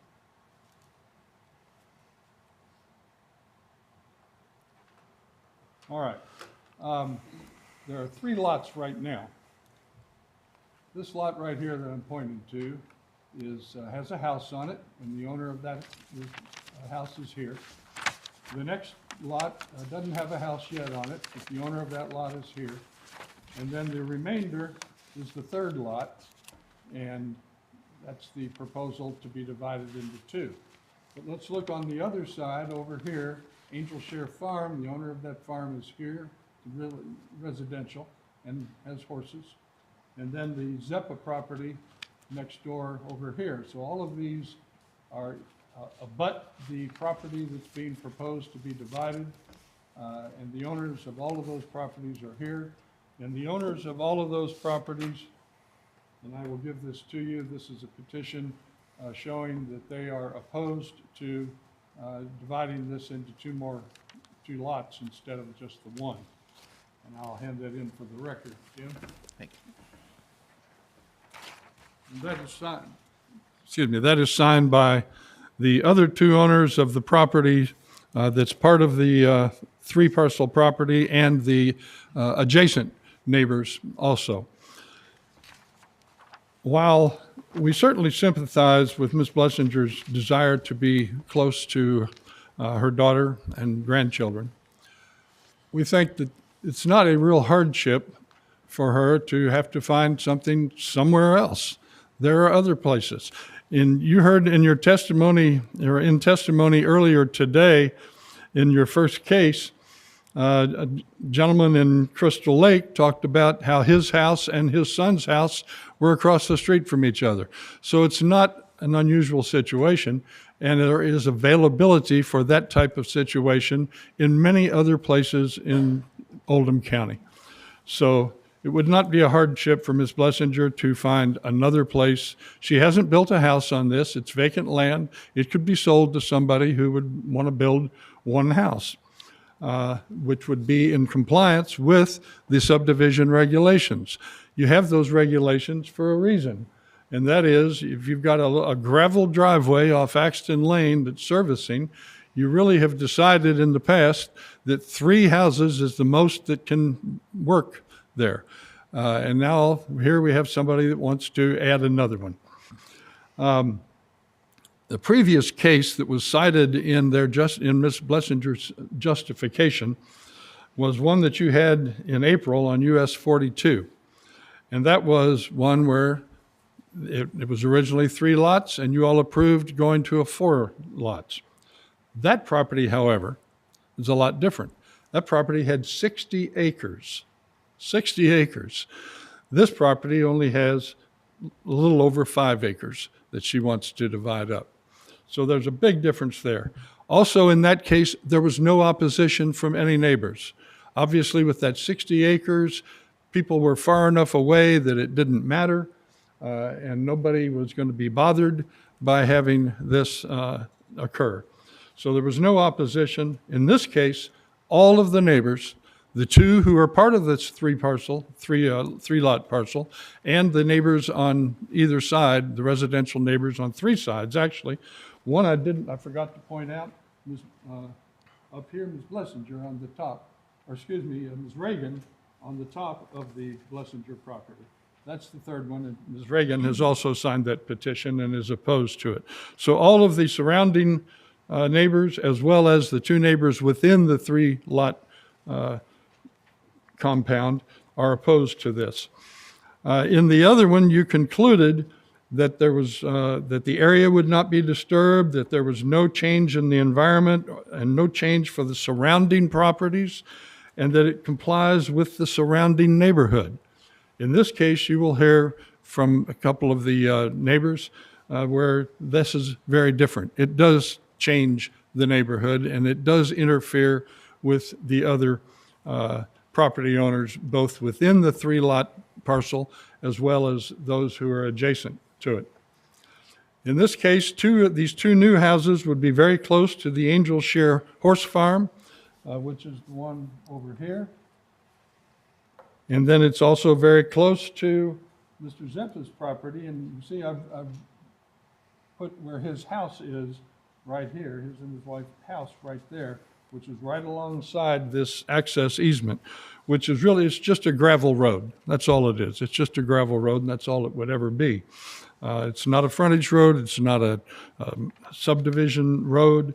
It's just a gravel road that the other 2 members of this 3 parcel purchased their 2 lots thinking and knowing that it was just going to be 3 lots, that there would only be a 3rd house on the far side, the far end on the property that Ms. Blessinger owns. So they bought this, they bought theirs, and in one case built a very nice home there, assuming that there would be no more than 3 homes using this access driveway, this gravel driveway. This would change that. And some might say, well, it only changes it by a little bit. You'll hear some testimony in just a minute, especially from Mr. Zeppa, that it does change the amount of traffic by for him, basically 100%, because his property next door typically would only have one household going back and forth, and now it might have two households going back and forth. So it is a major change for the neighbors. It is also a major change for the neighbors at Angel Share, because they would be looking at two houses right next to their property instead of just the one. And then it would be a change for the two existing property owners within the 3-lot parcel, because it would increase the amount of traffic going by their houses on their properties. So it is the other thing. While Ms. Blessinger says, well, this will be for our family now, in the future, one never knows what's going to happen. And first of all, once this is approved, nobody's going to require her to build those two houses. She might not build those two houses. I'll take her for a word that she would. And if she does, a year from now, 5 years from now, 10 years from now, all of a sudden they sell that to other people, not family situation, no real good reason like she is professing. And it just becomes a 4-lot subdivision instead of the required 3-lot subdivision that is required by your regulations. So we just think that there's no good reason, there's no hardship on the owner. She hadn't built a house. It's not like she already has lived there and has a house there and just wants to add another house. She has the opportunity to build a big house somewhere with an east wing and a west wing, or to buy 2 lots or 2 houses in another Oldham County subdivision. They are available. And we think that this would be a nuisance to the adjoining neighbors, a nuisance to the 2 properties that are within this parcel already, and it should be denied. I'm going to now turn it over to a couple of the adjacent property owners.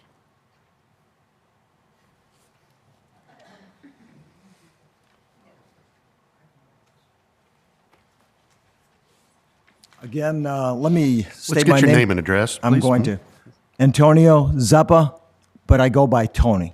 So I want to make sure that no one gets me confused with my son. Thank you. I'm going to provide a couple slides, but also a video. So if I may. Could you do me a favor? Can you put that up for me? Oh, it's already up. Never mind. It's already up. Oh. Mr. Zeppo, will you repeat your address for us, please? Yeah, my address is 9051 West Highway 42. Thank you. So I'm adjacent to the property, and I'm going to be just taking a minute of your time and just provide a few facts. Fact number 1 is that property is currently carved out, which it can be, with 3 homes, which means that if you put a 4th home, that means it's going to increase by 33% the traffic. Doesn't matter if it's got 1 car, 2 car, all we're doing is facts. Fact is, it's going to increase it by 33% in the entrance. To mine, unfortunately, it's 100%. Mine's the last house, which is right there. You're seeing my house, which means that I'm getting 100% more lights going into my front, and as well, coming back on the back, the same thing. So anytime anybody's coming in or going out, if there's one home, again, I could have purchased the lot, right? Any of us could have. But in the same sense as what we're requesting today is another house. That's why I'm basically saying my situation's 100%. As importantly, my concern, you can see that right there, my house. That property line is outlined with the black fence going across. I will provide a couple other slides and then a little video that you'll understand this a lot more. Due to the fact that that lot looks beautiful, like that. The lot that we're talking about with 5+ acres, this is what it looks like when it's heavy rain.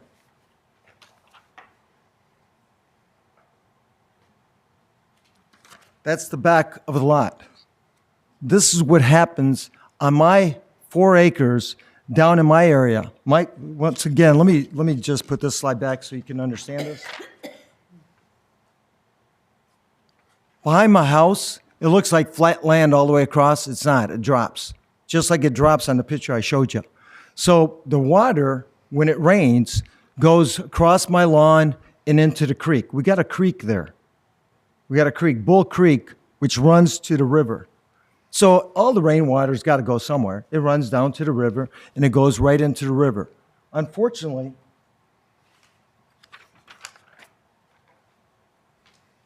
this is not. This is not going down to the river. That's going down to the river, all right, but it's going down with the, all your stuff is going in there in the elements.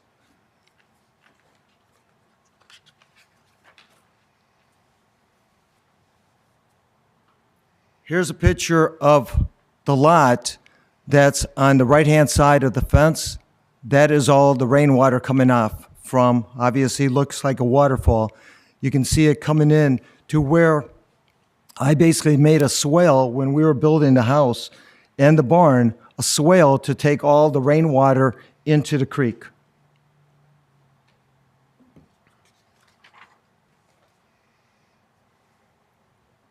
The water that's running off on that property is pushing, you can see the different color of water. You can see the clear water, which is on the back of those 2 trees, but adjacent on the property line, you can see all of the brown water that's coming off on the road itself to get to the 2 lots that they're trying to propose. This is what it looks like when it starts pouring more. This is what it looks like when it's raining very hard. Now, you got to realize that all that brown is from that road. So that means that, see the clear water? That's my water. Guess what? It's getting stopped. It's getting backed up. This is what it looks like. Now we're not even close to the fence. It's going back to my barn, and more importantly, my septic. That's a major concern. Very major concern. Let me just put this video in, and I think it will tell you a little bit. I don't know if we can. And I'll just tell you where to go.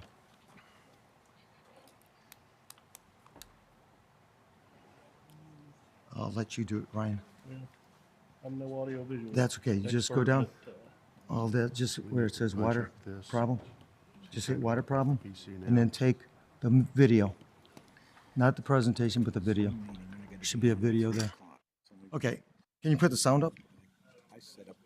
We have sound? Okay. This is me we're running filming. Brian. This is me filming.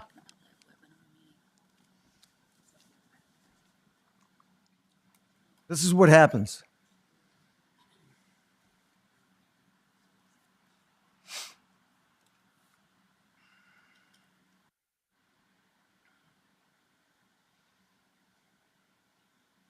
Looks like a waterfall.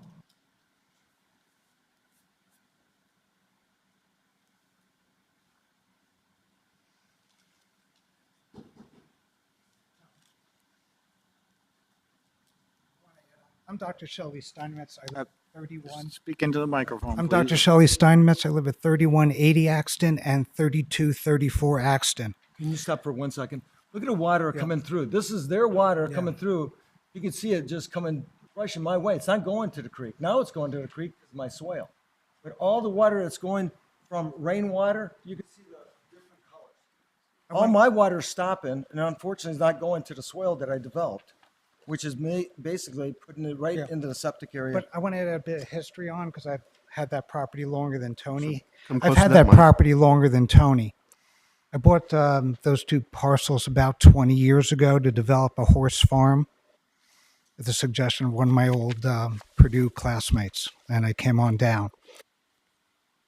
When I bought that property, there was a pond on the top of that dam. My understanding is the Army Corps of Engineers designed that dam.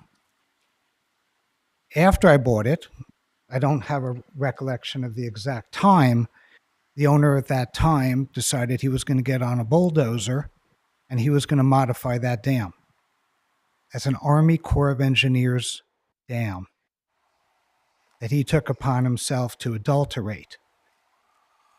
This is the result of something that never, according to Betsy Reagan, who's been there for 40 years, ever happened in the 20 years before I was there. So this is an aberration of man-made stupidity. And unfortunately, not for me, my farm's on the high side. But he has to live with this every single time it rains in any magnitude. That did not happen when I bought my property. I have a few more things to say, but I just wanted to give you a time frame. This is not just started. This never happened before that dam was adulterated. There were no permissions as far as we can tell. Nobody from the county inspected anything. It was just done. Just two quick things. Again, we're all here as homeowners to obviously, comply with the ordinances and everything else. And obviously, she purchased land. And you know what? And I'm glad. You know what I'm saying? But in the same sense, there's two things. One, it affects me if we put another home on there. That's what I was giving you the facts on. This situation, the property owner previously was aware of this. I mentioned to Kathy when she was there, and I said, "Are you aware that it breaches?" And she said, "Absolutely." Correct? You said you did. Yeah, she was aware of this. Okay, I'm not sure if she was aware of the severity of it. I don't know, but I mentioned it to her when she came out to look at the property. The person previously was Carl. He was fully aware of it as well. Now, you might say, well, why was this first time that came to court? Well, I'm trying to obviously comply with a neighbor to basically say, listen, you got a major problem there. Before you start building, it's got to be fixed. So I'm looking at this situation as a 1-2, kind of like the previous one, 1-2. My point is, one, the ordinance, basically, are we going to approve the extra lot? I'm obviously not in favor of that. My concern is not only that we approve that, my concern is that obviously we've got a problem there with the waterway. So.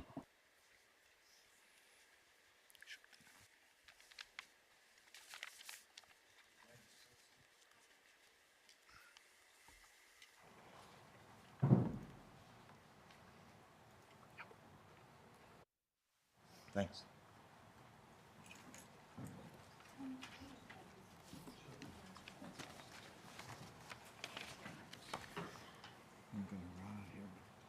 Hi, good afternoon.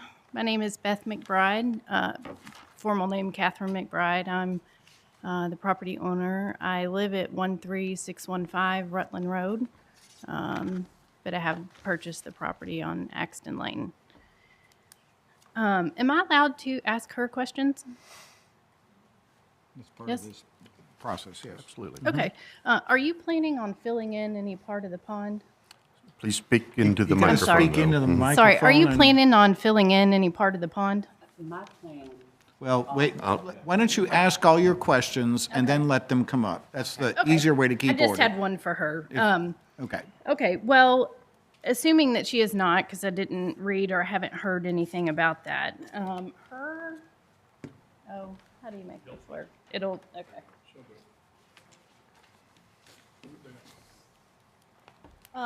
They have proposed on this new drawing that the access road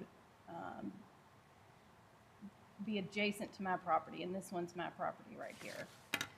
If you look at the map and you follow my property line, that means that access road is going to be in the middle of the pond.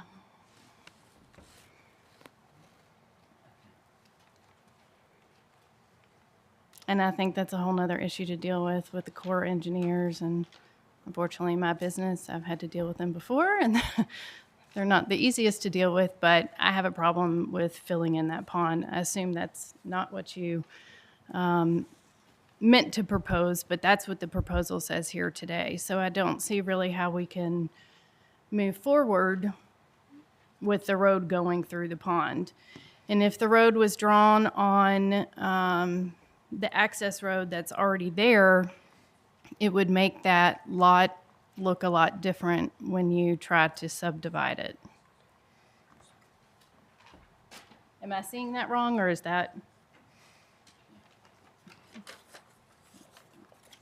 It shows that it's accurate as far as the map and the new drawing was concerned. I do have all the same concerns that the attorney and previous owner had mentioned. I have a few concerns, and one is the drive into the property. The new owners would have to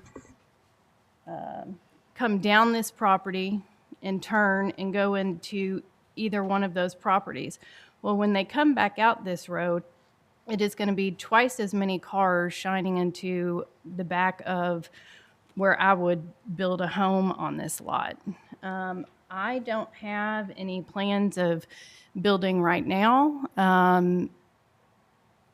but that shouldn't make a difference in what I bought this land for. When this property came up and I purchased it, and then the lot behind it that she owns came up for sale, I called planning and zoning and I talked to Ann Alvey, and she kind of guided me through this process. It looked like there had been some changes. I couldn't figure it out.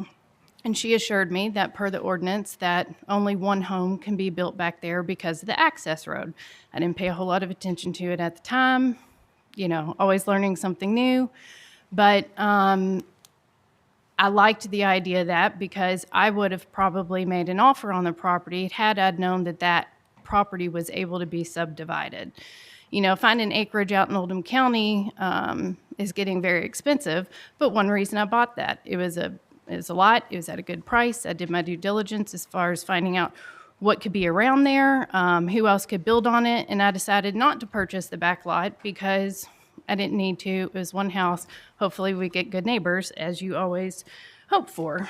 But not only that, if the road has to be reconstructed, and I'm not in construction, but from the looks of it, that road needs a lot of help.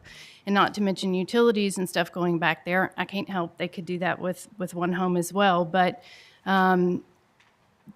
there's going to have to be a lot of work and a lot of machinery going down that road to do something about that dam.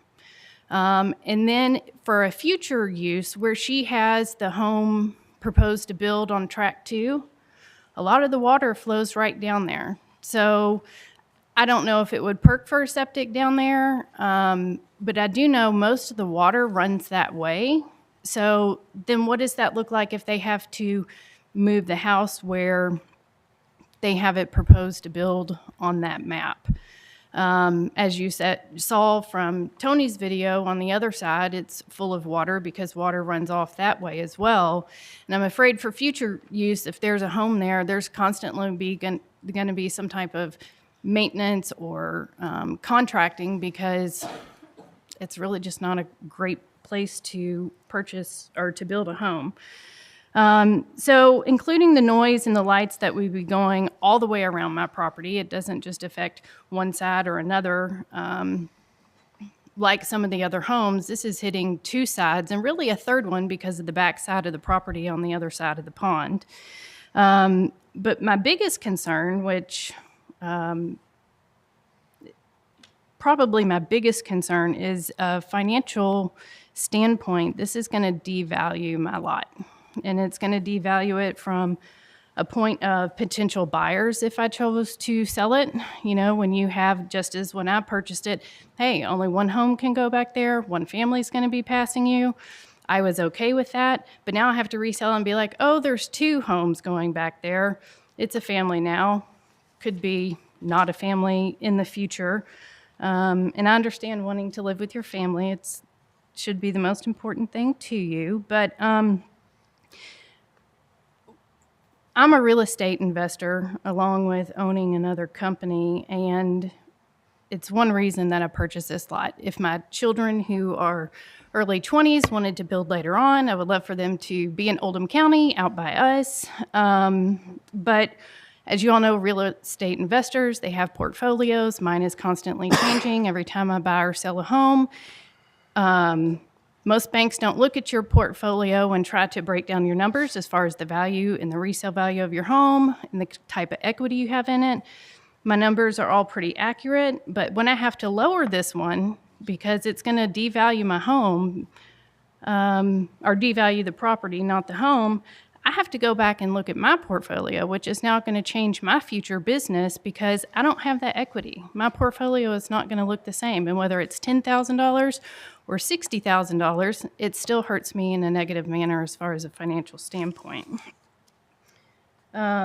Also, from a value standpoint, when you look at a home out here on 5 acres, whether it be a 1,500 square foot home or a 10,000 square foot home, when you look at the value of it, when you have that on 5 acres and then you try to divide that into 2 lots and 2 most likely less expensive homes, it's going to devalue my property as well.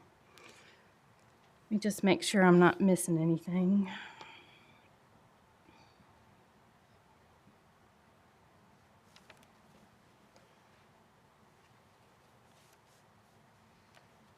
Anyway, I think that's all the points I would like to make. Thank you.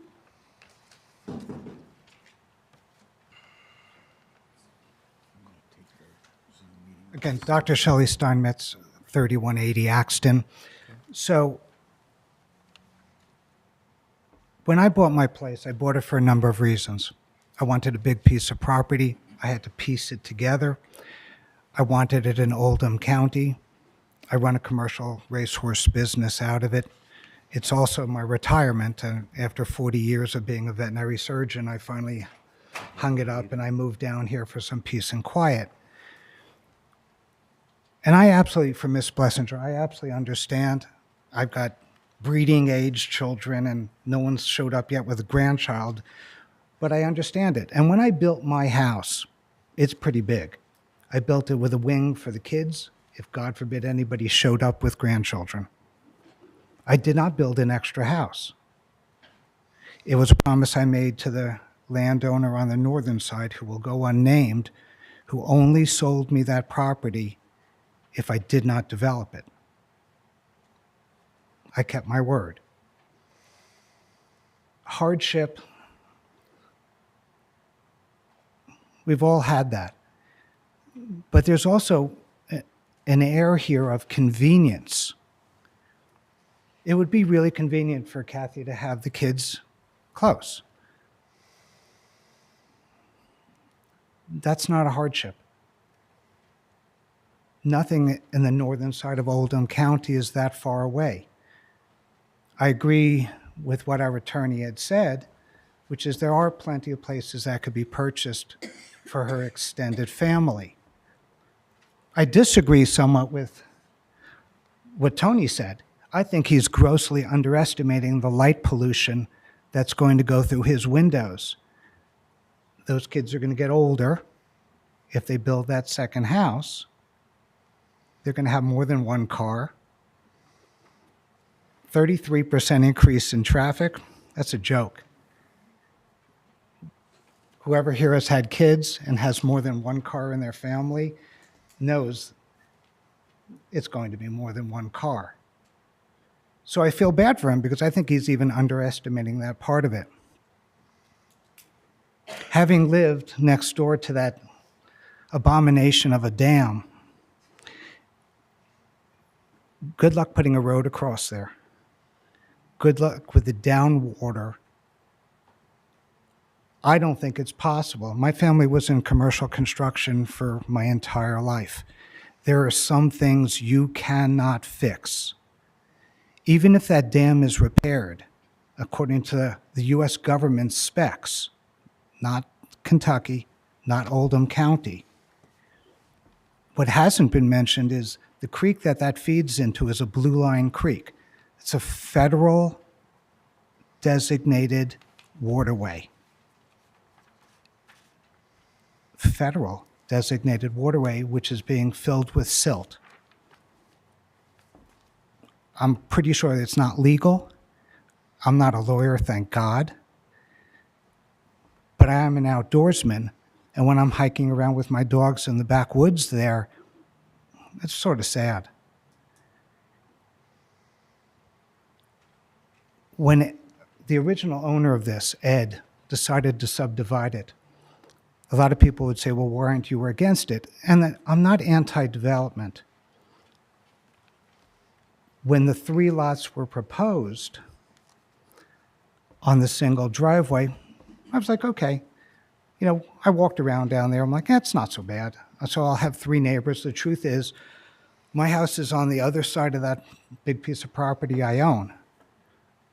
My farm manager's house is relatively close, and I do covet his privacy. It's not my abode, but I appreciate the fact that he's had a very private place to live. Again, 3 houses, it's below the grade of ours. I could live with that. 4 houses, that's not the deal. I was well aware of the regulations when I moved here. I had to build my farm according to what you all and building and wetlands, what everybody said. I did what I was supposed to do.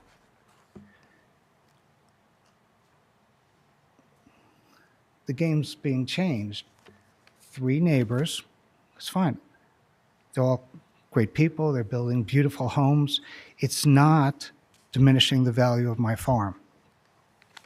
It's an unknown, and I would be fibbing to you if I said how much a little house next to a multi-million-dollar piece of property with a multi-million-dollar set of houses on it would decrease the value.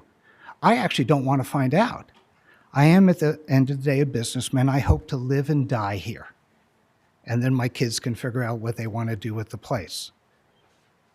I do agree with Kathy, you know, I hope, that my kids would show up. Sometimes I don't hope for that. And they would move here. I made those plans originally. I knew the property could support what I wanted. I made it happen. I'm also well aware that the future is unpredictable. And there's just as much a chance that the kids won't end up living there for any extended period of time. Then we have another neighbor, and it never had to happen because you clearly set out a set of regulations which I think are, okay, they're fine. Some people might not agree. Some people might want 2 houses on a shared access. Some people might want 3. Whatever, if it was an arbitrary decision, or if it was planned on a certain amount of traffic flow or utilities or whatever it may well be, it's okay. I think most people can live with it. But I think in this case,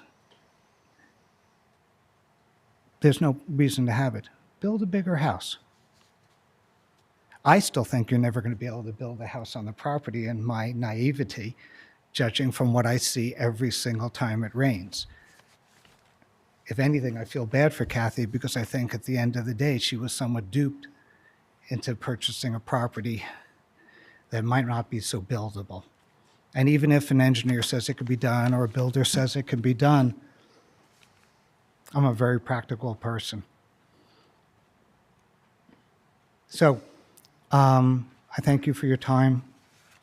Certainly, my wife and I, my farm manager who lives on the property, we're all adamantly against changing the rules. I think they should be kept as they are. And I do hope that Oldham County will take a deep look into what's been done with this property before a building permit is granted. Thank you. Thank you.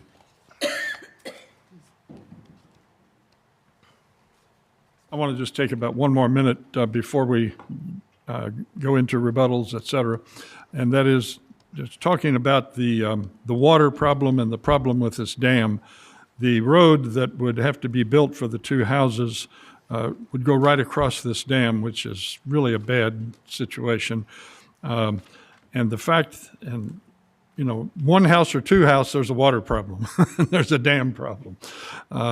Sorry, I didn't mean that with the DAMN, but anyway.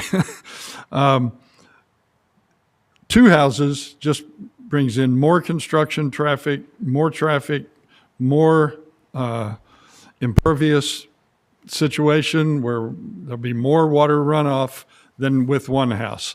So that's one of the reasons why the water problem was brought to your attention. So thank you.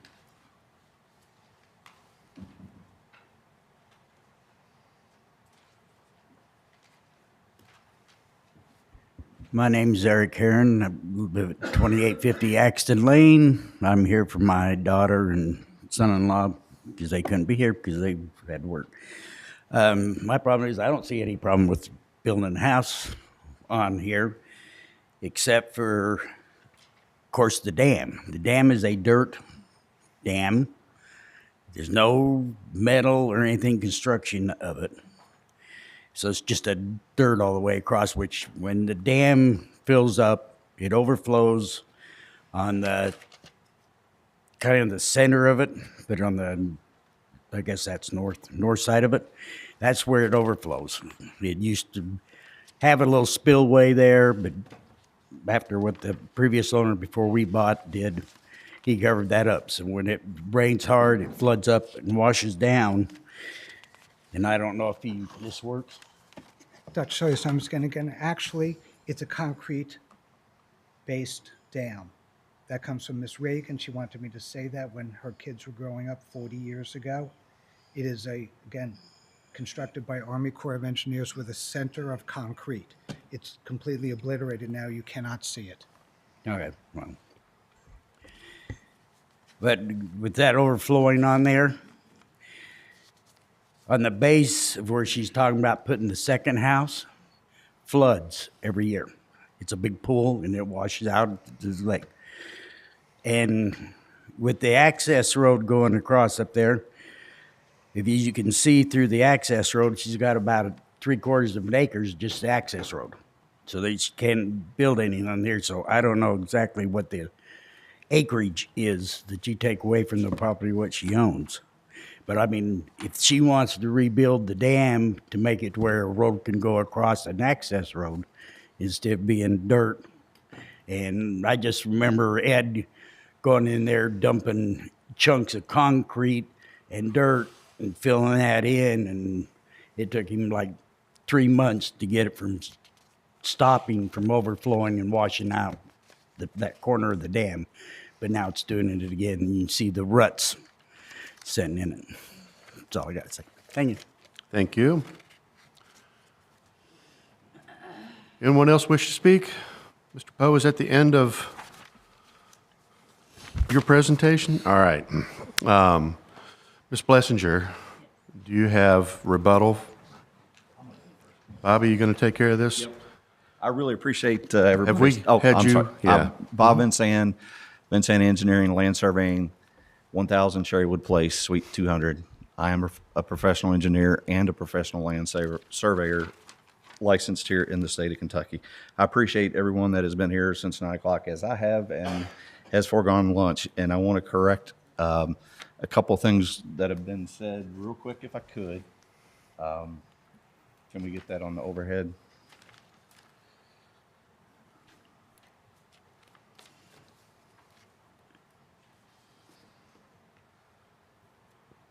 Okay, one minor correction on my part that was brought up by Ms. McBride. She is totally correct. This portion of the access easement should have been offset the other way. The dam is actually more in this area right here. And again, this is just an exhibit. It's not a final survey, so that would be represented in that portion. Wasn't really prepared to answer questions on the dam, but I can give a little bit of information on that.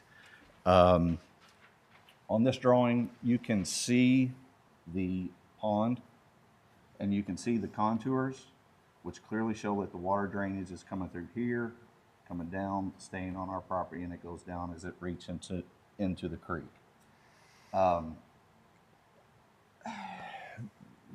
As was been testified here before from the adjacent property owners, until the previous landowner to back, who I'm not going to mention any names here, decided to go in and he added a bunch of material to this dam and he plugged the overflow.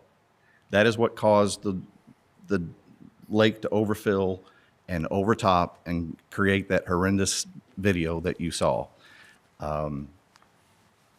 Ms. Blessinger has every intention of correcting that and putting in the appropriately sized outfall pipes so that the water will continue to go back into the natural contours that is here. And again, that condition didn't exist until a certain individual made a mess of the dam and he plugged the outfall. And that's what happens. When you plug a pond's outfall, it's going to overtop the dam because it has no other place for the water to go. And when that happens, the water won't sheet flow across Mr. Zeppa's anymore. It'll go back into that natural drain and continue down through there. Mr. Vincent has the floor. Okay, so this picture is the Oldham County GIS. These contours are from the county GIS. It's not my work, so that's my response to that. All right. So that's all I have to add right now. Okay, anything additional? Yeah. First off, I've had a couple of... To the microphone. I've had a couple of commercial builders take a look at it, and thank you for your concern that I may be naive in buying that property or duped. That was not the case. I did a lot of research prior to buying that property, and I've been looking for 5 years. So when this piece of property came up on the market, just to give you an idea, I immediately called my realtor and I said, make an offer, give him what he wants. I'm not looking for any concession in the price because I know I'm getting a good deal, which is what we did. At the time of the closing, that property appraised for $20,000 more than I paid for it. And I knew that going in. So I don't feel like I was misled or duped or misinformed or ignorant as to what I was getting into. I knew what I was getting into. So my intent also is I've hired an architect who actually designed my structure. Very well, known in the market. And so the property is designed to live within the environment. I'm not taking any trees down. I don't want to remove any trees. I want the structure to kind of fit into the environment. So I'm actually going up on the hill. At the very top of the hill was where I planned my structure to be built. We are actually building into the grade again. All of these variables were considered when working with the architect, when working with the builders, as to how do we keep this property intact. I don't want to see my neighbors either. I've worked many, many years, and this has been a dream of mine for a long time, is to own some property where I'm secluded under a lot of trees, and that's what I want to maintain. So I have no intent of wanting any visibility to any of my neighbors, and I don't plan to make myself visible to them. So that in mind, looking again, we are aware of, the runoff in that area. I've been out to that property. I've owned it now just over a year. And within that year, I've been out to that property on a number of occasions. And every time it rains, it does not do that. I've been out there talking to the commercial builder in the pouring down rain, and there was nothing at that time flooding. And then maybe there wasn't enough debris in that one backup to allow it to overflow. So again, with their inspection, they said I could put in 2 of the, the culverts, and that would more than enough take care of that problem. If one culvert got stopped up, the other one would still allow the water to flow back towards the creek where it was intended to go. So I've done all that homework in that respect. But now looking at the property, and talking to the builder, putting that one house down on the lower level was going to be too costly because a lot of that grade had to be built up tremendously to get it up on it, to level that out for a structure. And we don't have enough dirt on the property. We're not going to move a lot of dirt on the property. We don't have enough rock on the property. So all that would have to have been brought in. So now the intent was to use the one access road that goes all the way up, that I can take it all the way up to the top of my property, which is where I intend to build, and use that one access road, do a little turnaround type area, and one structure to the left, which would be in one structure to the right. And they may be small footprint homes, but that's for a reason. I've lived in a big home previous in my years. This is my retirement home. I want a small footprint. I don't want a lot of house to maintain. I don't look forward to that. I'm looking to be in the outdoors, and this house was designed to do so. And the same with my daughter. So I know maybe they didn't have all the information they needed from me before they came up here to provide their position. Nobody's, tried to contact me, and I wouldn't expect they would. We've never met. So, but anyway, that's kind of my rebuttal to their concerns. I'm going to take care of the flooding with the 2 drains. We're going to be hidden up in the trees. We don't want to clear anything. Our intent is just to kind of live on the land, and our investment is in the surrounding. You'll see some beautiful landscaping done because that's what I'm investing in. So, and I guess that's it unless somebody has questions for me. We'll get to that. Thanks. Okay. All right. I have a question in regards to... Please, right here. We need to go on the record. No, hey, wait till you get here and speak into the microphone, and we don't capture it on the record, okay? Sounds great. Okay. I have a question in regards to what he stated pertaining to the waterway. I'll just point this picture right here so you can explain to me exactly.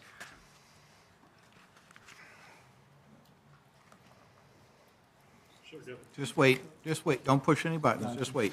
The machine computer's just got to switch over.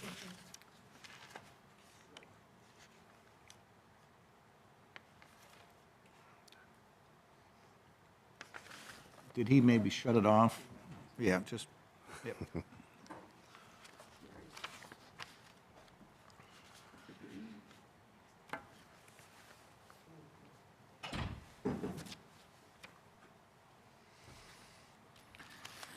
Yeah.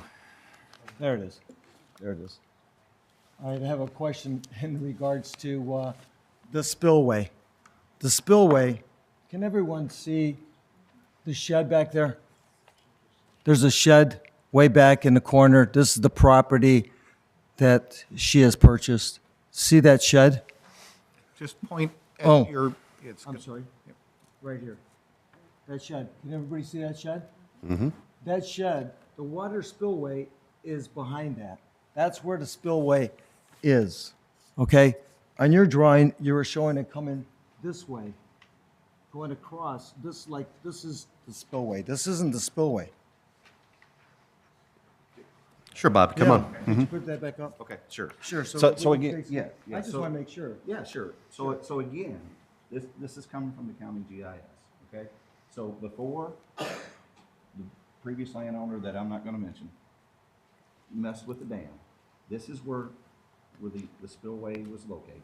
And then if you see the little D's, you follow the contours, and that is where the water, it goes down through here. Wow. And Mr. Shepherd has testified that it's what it did before Ed messed up the outfall. No, you can get Mrs. Reagan here, which is also adjoining property owner. That is not correct. It goes behind the shed. That's why the shed was put there by the previous purchaser that she purchased the land from.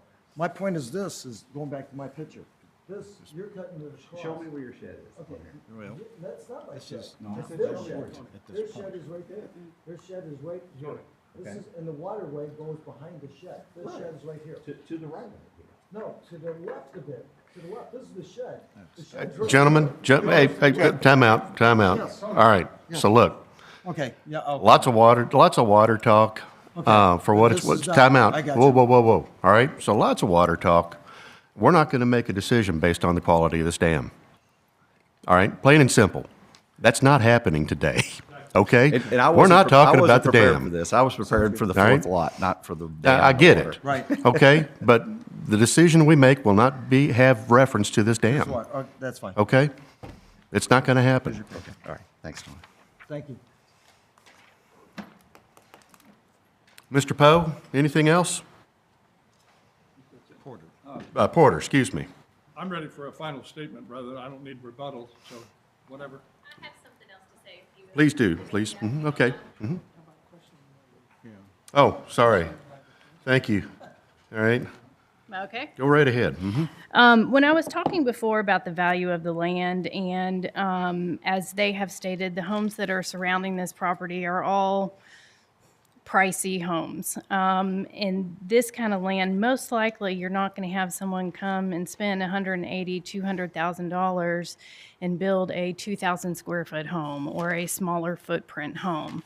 If she would have come up here today and said, "Hey, I'm building a $1 million home," then I might think about that differently, because it would increase my value if I have, hey, 5 acres and a big home sitting on this land versus here's a home where she already said 2 very, very small footprints. That automatically devalues my property from a resale standpoint, from a value standpoint. As she said, soon after she bought her property, she gained about $20,000 equity in an appraisal.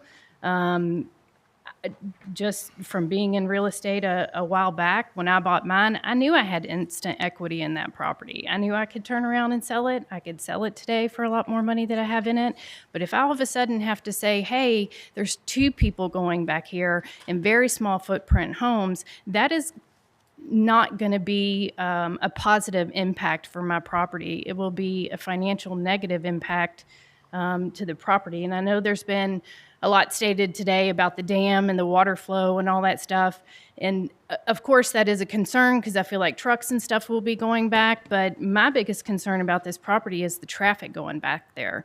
There's 2 sides of my property that this touches, and with the construction that she's saying that's going to have to be done by some top engineers and everything else, that pleads my case of that's not what this property was designed for. And I tried to do my due diligence in purchasing the home and finding out the information before I purchased the property, because Ann Alvey said that no more homes could be purchased back here. That would have saved me a lot of money in purchasing the property. So I just wanted to point out that, you know, she did just say it was 2 small footprints that she wanted to build. She did not want a big home anymore, and that would have a huge negative impact to my property. Thank you. All right, anything additional? Mr. Porter, if that ends, so we're going to let the commission ask some questions first, okay? Sure. All right, Mr. Douglas.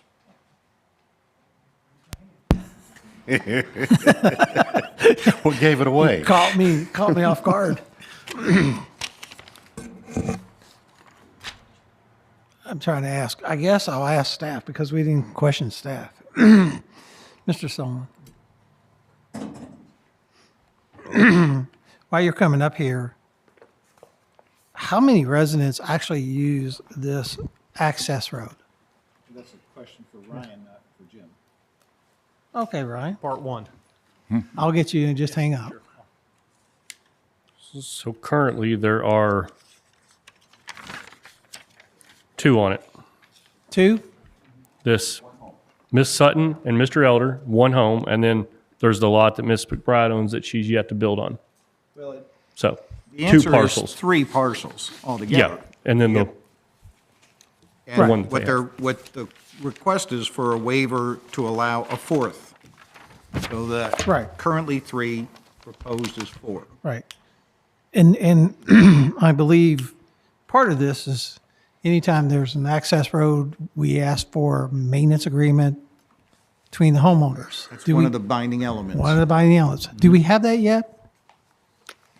Not until Yeah. I don't know Usually if it's, you've if, given that to me. if you choose to approve this, one of the binding elements would that be, is that it had to be prepared, and they would have to submit a minor plat, and that's the time they would do it. So you're So jumping ahead in the process. I'm jumping ahead of the process, but if she doesn't get an agreement from the other homeowners, Well, she what happens? owns the tract. Look at the configuration of the tract. That 40-foot access easement is within the parcel that Ms. Bessinger already owns. So they have an access agreement with her. Well, they're going to need to have one They need to have one. technically on one or two lots anyway. I'm not sure if there's an existing one there's not. This was in 2020. Right. That's why I wanted to come out. I knew what it was. I mean, I saw that diagram before, but I wanted to put it on public record. She has the access easement. She owns the property. She owns the property. They've got to get the agreement with her to access their property, correct? On Well, there's Axton an Lane? access easement already on it. You're asking whether there's a maintenance Maintenance agreement, agreement. and there's not. Okay. There's already an access easement. They all have access across Bessinger property. They don't have a maintenance agreement. That's what's going to be in the binding element. Okay. I mean, in the conditions of approval. Okay. Jim, our county engineer. Still Jim. I know. It's getting a long day and tired.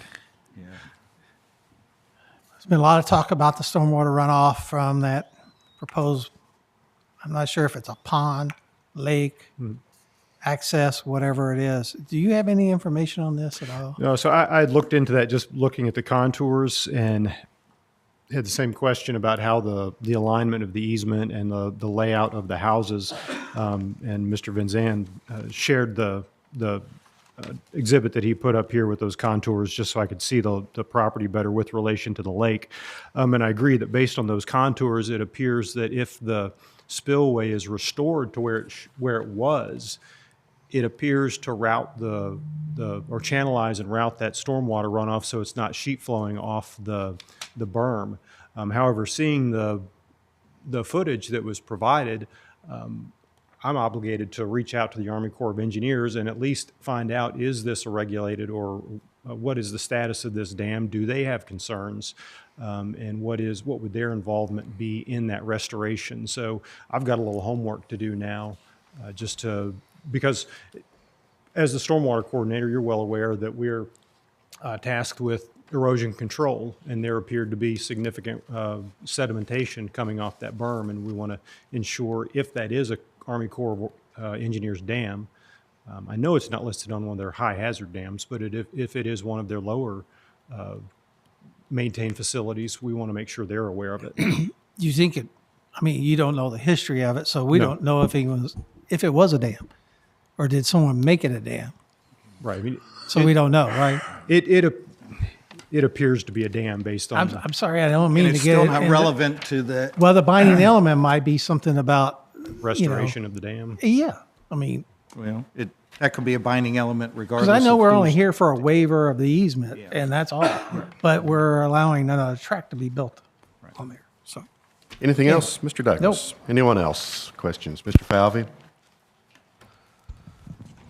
So when it was subdivided into 3 lots and the access road was put in, no maintenance of the road was required for those 3 buyers?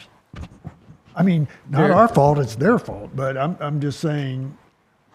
Well, I can't remember there when we is- started requiring that as a policy, but obviously it wasn't required on this one, So- as best I can tell. So my There's question usually- to any of the homeowners is, I don't know what my question is, but it's, there's no agreement to maintain that road right now. So it could be gone to pot, and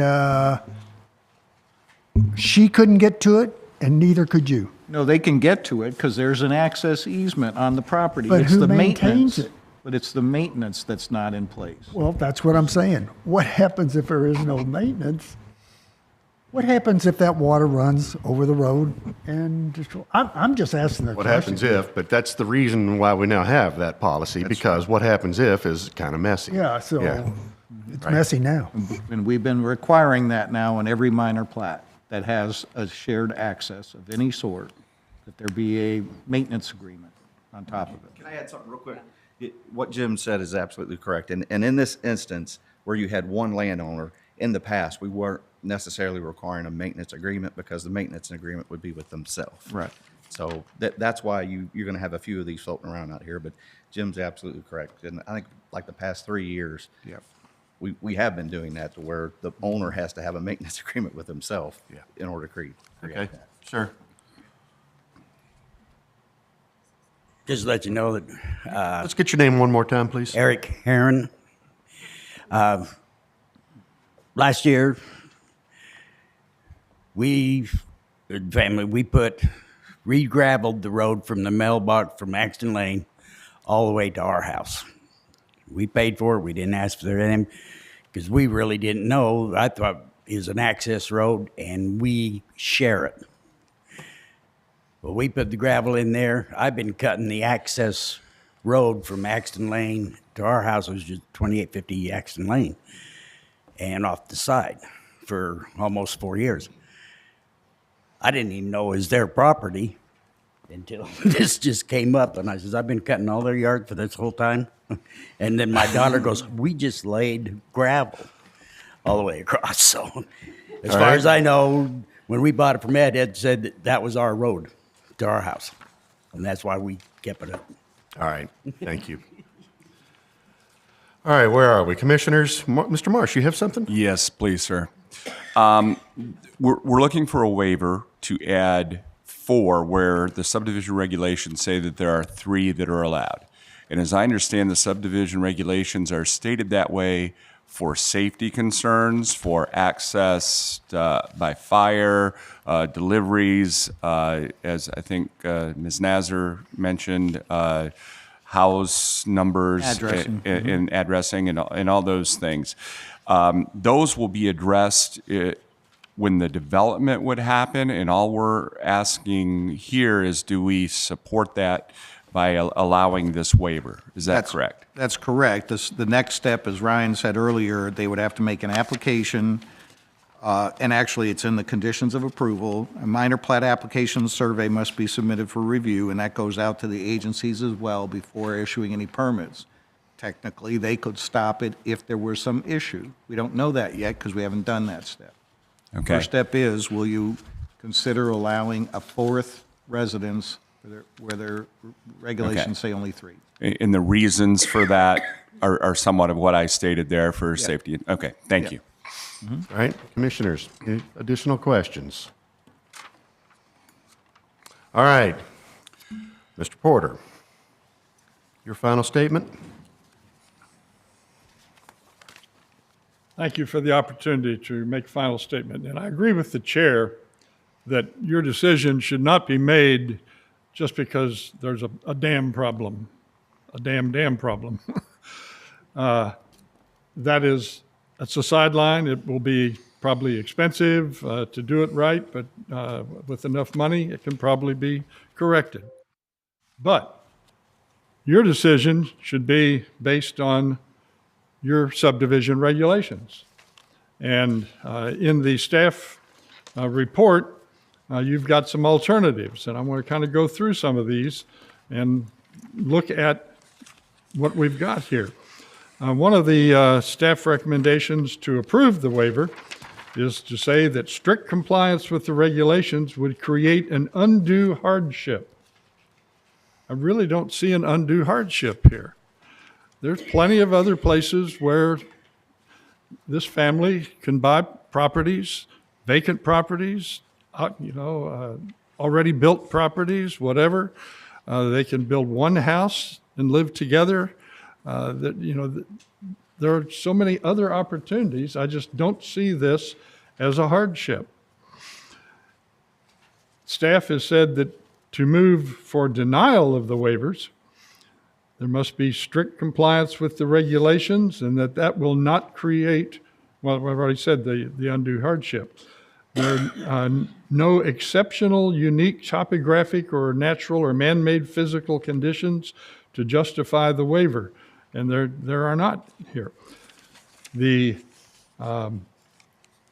design innovations of this case, which would be to put two houses there, would not achieve the basic objectives of the regulations. The basic objectives of the regulations are 3 houses, not 4. Now, for denying it, is there a detriment to the public good? You've heard all of the public that is involved here, all of the people who surround this, who live on 2 of the 3 parcels, and who surround it on the other sides, the other 3 sides. They think that it is a detriment to their public good. It's a detriment to the 2 people who have invested on the property, on the 2 parcels. It's a detriment to them because it changes the value of their property. It's a detriment to them because there's more traffic coming in and out, both construction maybe and permanent traffic. And there's detriment to the surrounding neighbors because of the, again, construction and traffic in the area, but to the traffic that will shine lights in Mr. Zeppa's house, et cetera. Then also another consideration that the staff has listed, impairment of the purposes and the basic objectives and intent of the subdivision regulations. That regulation was passed for a reason, that 3 is as most that you want to have unless you've got a real road. You've got a real county road or even a private road instead of a gravel driveway and access easement. And then impairment. Another reason for denial is impairment of the desirable general development of the neighborhood. And you have heard from the entire neighborhood. And they have said that it will impair their property values and their viability and their ability to have privacy, et cetera, if you would increase this and increase the traffic and increase the number of homes. So I think you can make this decision based on the things that the staff has put in for possible reasons to deny, because this is not what this neighborhood was planned to be. This is not what the 2 people who bought the other 2 parcels thought it was going to be. They thought it was going to be 3 houses, not 4. The people who are surrounded bought their property and built their houses knowing that this property was only going to have 3 houses. So these subdivision regulations are there for a reason, and we hope that you will continue to support your own regulations. Thank you. Thank you, Mr. Porter. Ms. Blessinger. Okay, I just want to rest assured, especially the one neighbor who's concerned about the size and maybe price of the home that I'm building. We're not doing a small home or whatever.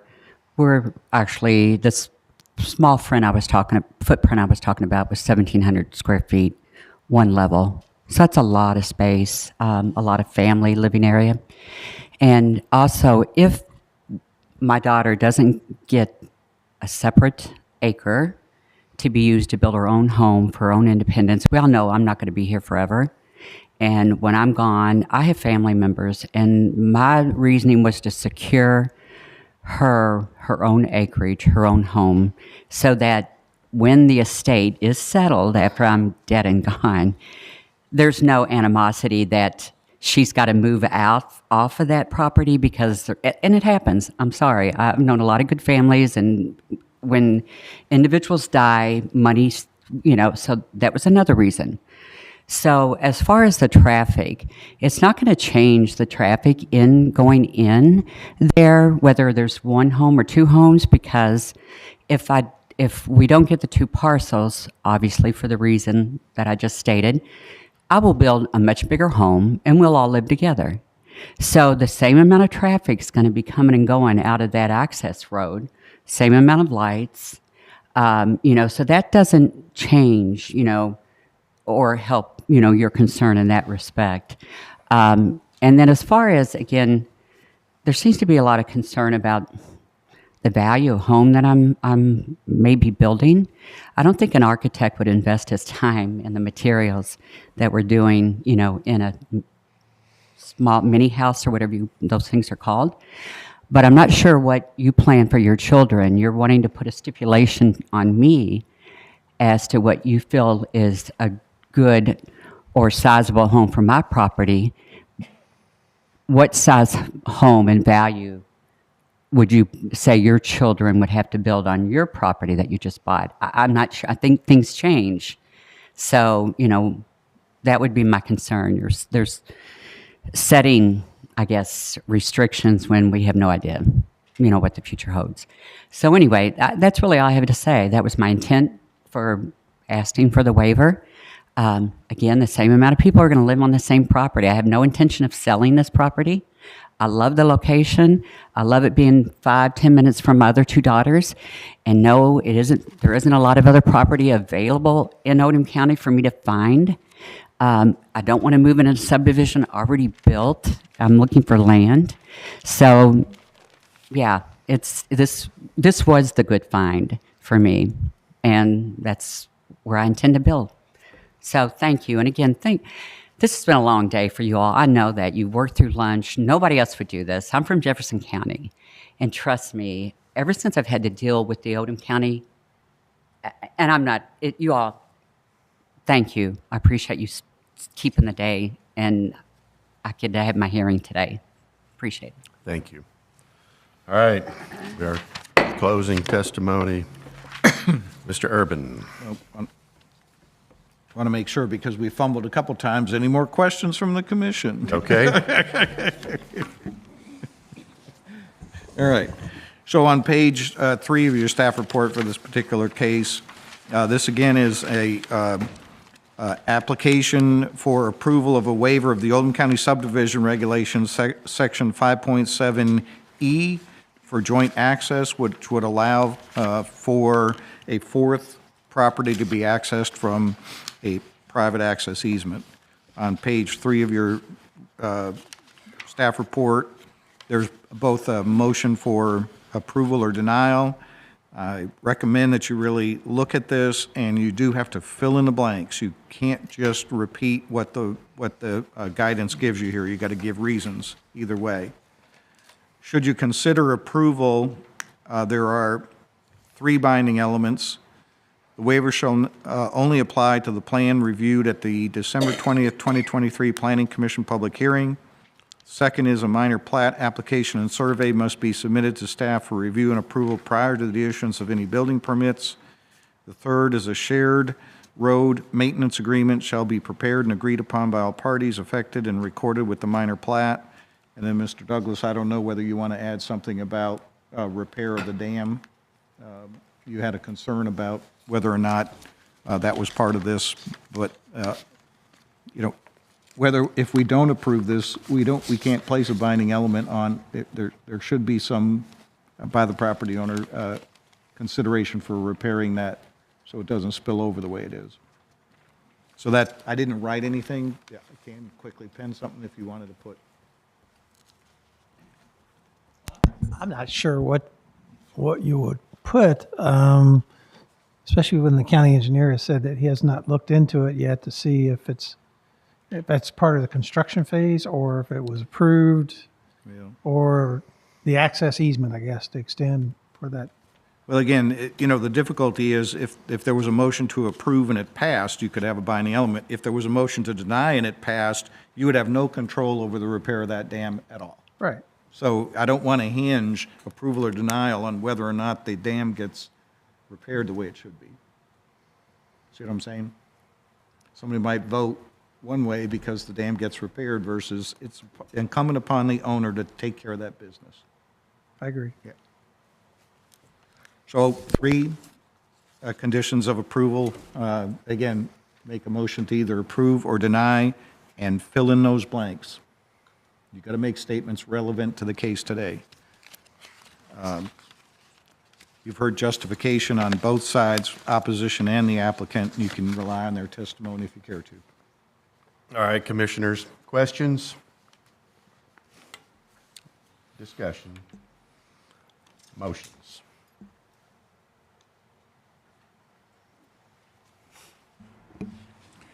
Mr. Chairman. Mr. Marsh. Regarding docket PZ 23-027, request for accent easement waiver, I move for denial of the waiver due that strict compliance of the regulations would not create an undue hardship. As I see, there is no existing hardship. It would have to be created prior to not creating a hardship on the owner. A waiver would impair the basic objectives of the subdivision regulations, as I mentioned prior, regarding addressing safety. I see that as a possible problem with the subdivision regulations, and I do not believe it's a desirable general development for the neighborhood, county, or community. So I'll answer from here. Do we have an acceptable motion, Mr. Urban? All right, we have a motion on the floor. Do we have a second? We have a second. Thank you, Mr. Finney. Discussion. Seeing none, we will move into a roll call vote. Ms. Edgar. Again, I just want to remind everybody Okay. that this is a motion to deny. If you support the denial, then your answer is yes. If you do not support the denial, then your answer is no. Thank you.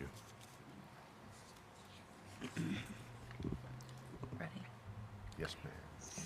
Mr. Elder, No.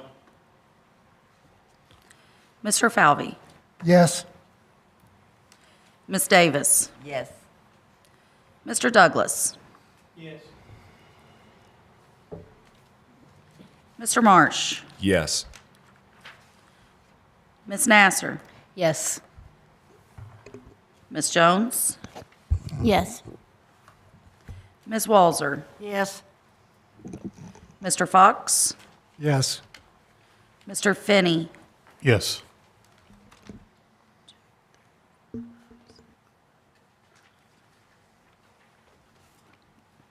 Thank you, Ms. Edgar. And the motion to deny the waiver has passed on a vote of 9-1. Thank you. All right. So fortunately, we've taken care of the other business. Merry Christmas to everyone. Do we have a motion to go? We got a motion to go. We are adjourned. Thank you, everyone. Happy holidays. And the overhead projector is better.